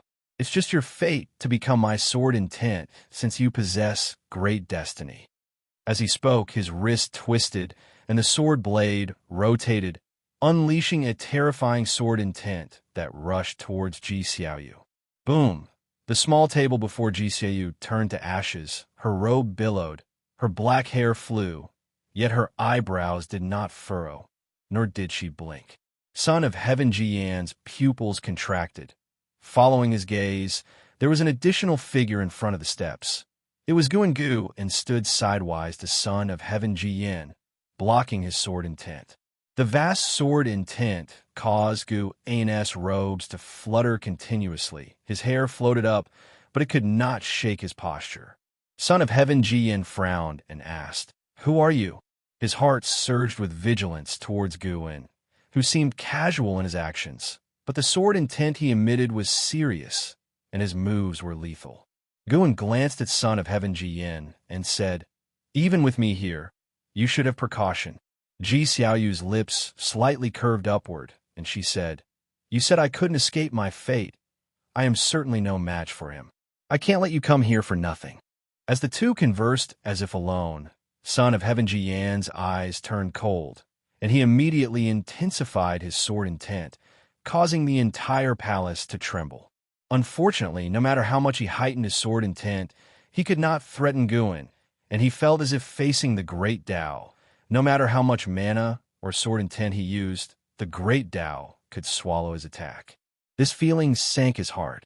After a few seconds, Son of Heaven Ji Yin sheathed his sword. Guan turned to him, eyes falling on the sword in his hand. This sword is extraordinary, crafted by a Xianxia primordial immortal, who is also among the celestial Tao venerable ranks. Indeed, celestial Tao venerables would support a Son of Heaven. Every Son of Heaven capable of causing trouble had a backing. Just who are you? Son of Heaven Ji Yin asked in a deep voice, certain he was no match for the other. /P, the celestial spirit great world still hides such characters. Could he be from Wuxia? But Wuxia wouldn't engage in worldly conflicts. Guan replied, Son of Heaven, you may undergo your trials, but don't be too hasty or use rule-breaking powers. Upon hearing this, Son of Heaven Ji Yan's face turned grim. He was about to speak when Gu An's voice rang out. Considering his favor, I won't kill you, but I will punish you slightly. With that, Guan suddenly swung his sleeve, and a fierce wind rose from the ground, rushing towards Son of Heaven Ji Yin. Everything happened too quickly for Son of Heaven Ji Yin to react.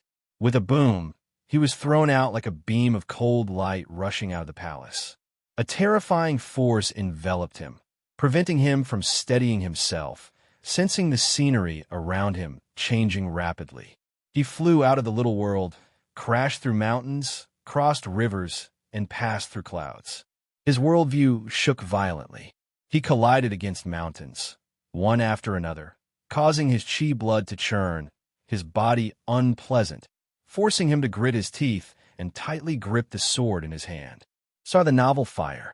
Net ** website on Google to access chapters of novels early and in the highest quality. After a while, he crashed into an incredibly solid mountain, bringing him to a halt, chi blood surging, a mouthful of reverse blood sprayed out. He felt all the mana within him dissipate. The world before him stopped shaking, becoming clear, and ahead lay a vast prairie, blue skies, white clouds, and a cloud sea split into two halves, seemingly cut by a sharp sword. He was embedded into an incredibly majestic mountain, appearing like a heavenly wall compared to the mountains on either side, smooth mountain walls with little flora but dense forests atop. This mountain stood at least 10,000 feet tall, utterly magnificent. Son of Heaven Ji Yin was horrified to find he could not rise. An unimaginable, invisible force pressed him, unable even to shatter the mountain behind. In 500 years, you will be able to free yourself. You can see how people will speak of you 500 years later. Gu An's voice reached his ears, causing his expression to turn fearful. You can't do this, Son of Heaven Ji Yin gritted his teeth, finally roaring in anger. Meanwhile, on the other side of the world, in the palace, Gu An's robe was still fluttering.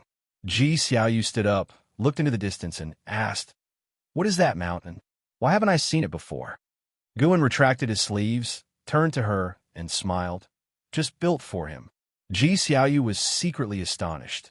She could also create a mountain, but doing so like Guan while simultaneously taking action and creating a mountain without causing much commotion was beyond her ability. Sealing Son of Heaven Ji Yin with a single mountain, the power contained within was unimaginable. 500 years is an imitation of your son, Wukong novel, isn't it?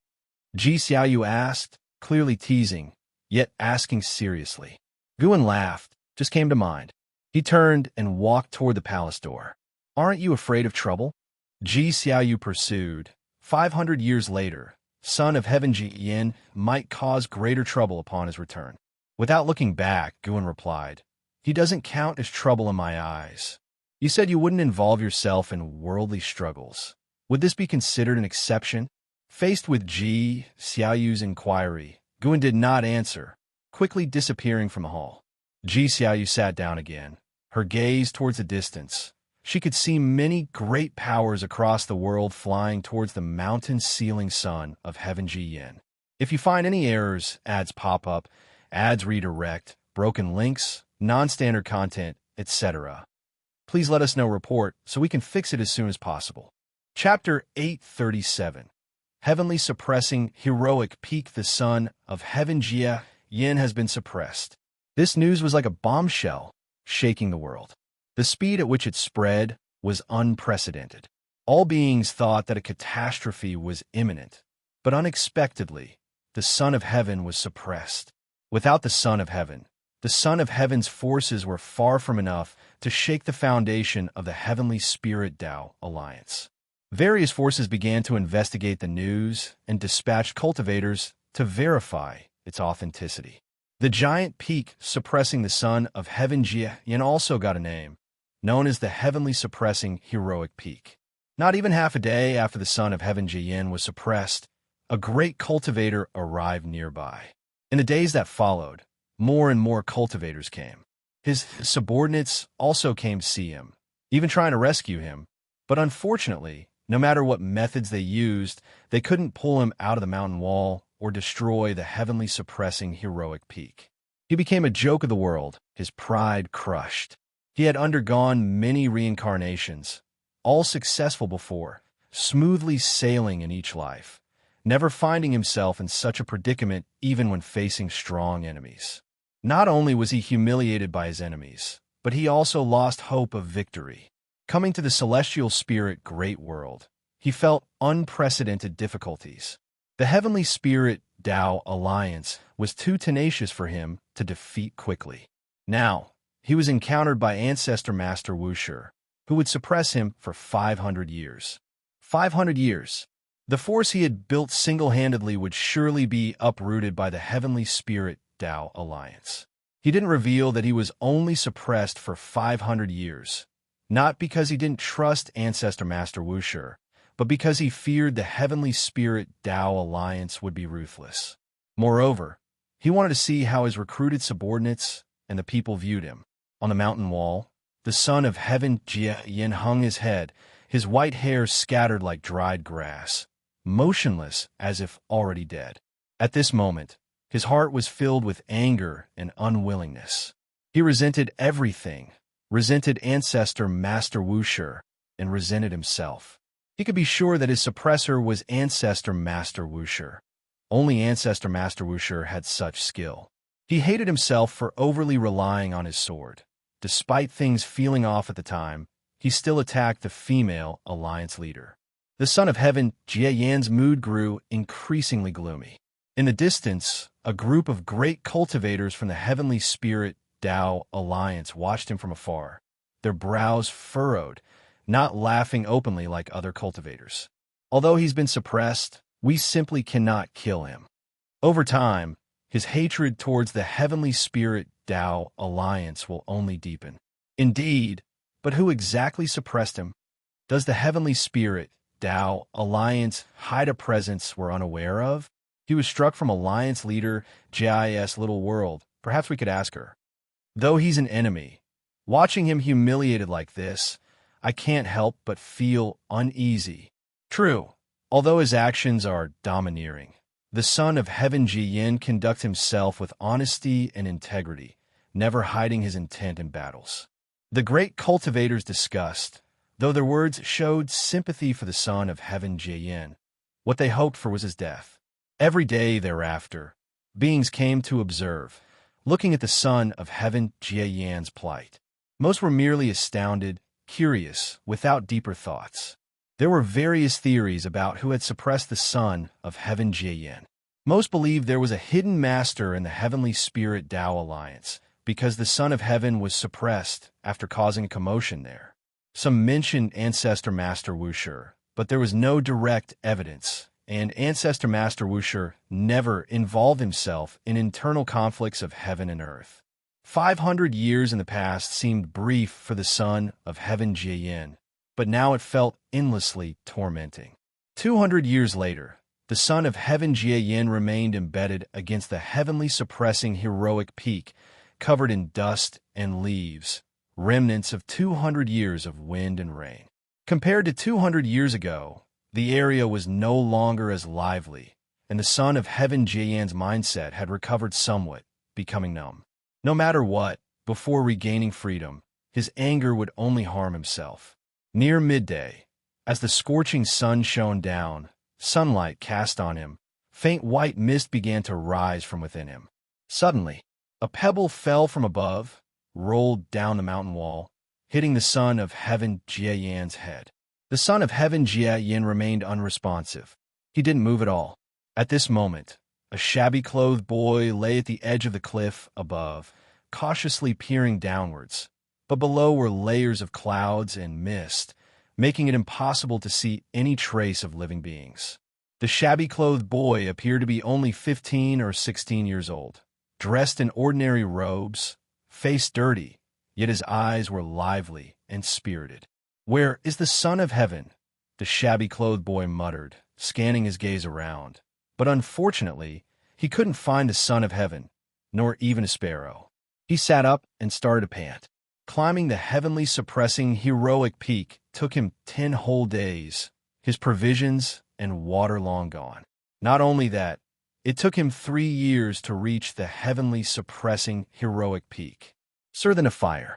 At website on Google to access chapters of novels early and in the highest quality. In those 3 years, he faced hardships, almost washed away by river waters, almost eaten by demons, and even captured by bandits who wanted to offer him as a sacrifice to demon cultivators. As his excitement faded, unease began to set in. If the legend of the Son of Heaven was false, wouldn't he have come for nothing? He wasn't afraid of the journey back. He feared disappointing the people of his village. The more he thought, the more he was afraid, finally hugging his knees and burying his face. After an entire hour, he managed to regain his spirit, standing up, patting his face, then walking to the edge of the cliff to look down at the cloud sea below. "Son of Heaven!" he shouted using all his strength. Though his voice was loud, in this vast world it didn't carry far. Distant cultivators observing the Son of Heaven Jiyan heard it, but paid no attention. Carrying on, The shabby-clothed boy repeatedly called the Son of Heaven's name, his voice growing hoarse. Hundreds of times later, his voice began to rasp, his legs trembled. Finally, he collapsed to the ground, coughing violently. "Mortal child, why do you call me?" A voice entered the shabby-clothed boy's ear, causing him to joyfully raise his head and scramble up. "Son of Heaven, where are you?" The shabby-clothed boy endured the pain in his throat and asked, "I am beneath the cliff. Only by jumping can you see me." The Son of Heaven, Jiayan's voice was indifferent, devoid of emotion. The shabby-clothed boy immediately approached the edge, looking down at the cloud ocean below, unable to see the land, resembling a boundless abyss. "I wish to seek immortal cultivation.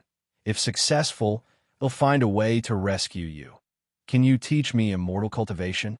The shabby-clothed boy asked through gritted teeth, but unfortunately, this time he received no response. He continued to inquire, but the Son of Heaven Jia Yin remained silent.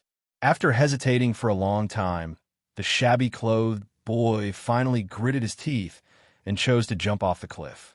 Embedded against the mountain wall, the Son of Heaven Jia Yin hung his head as the shabby-clothed boy fell past him, stirring his hair, yet he still didn't move. The scene returned to silence, as if the shabby-clothed boy had never come. If you find any errors, ads pop up, ads redirect, broken links, non-standard content, etc., please let us know. Report so we can fix it as soon as possible.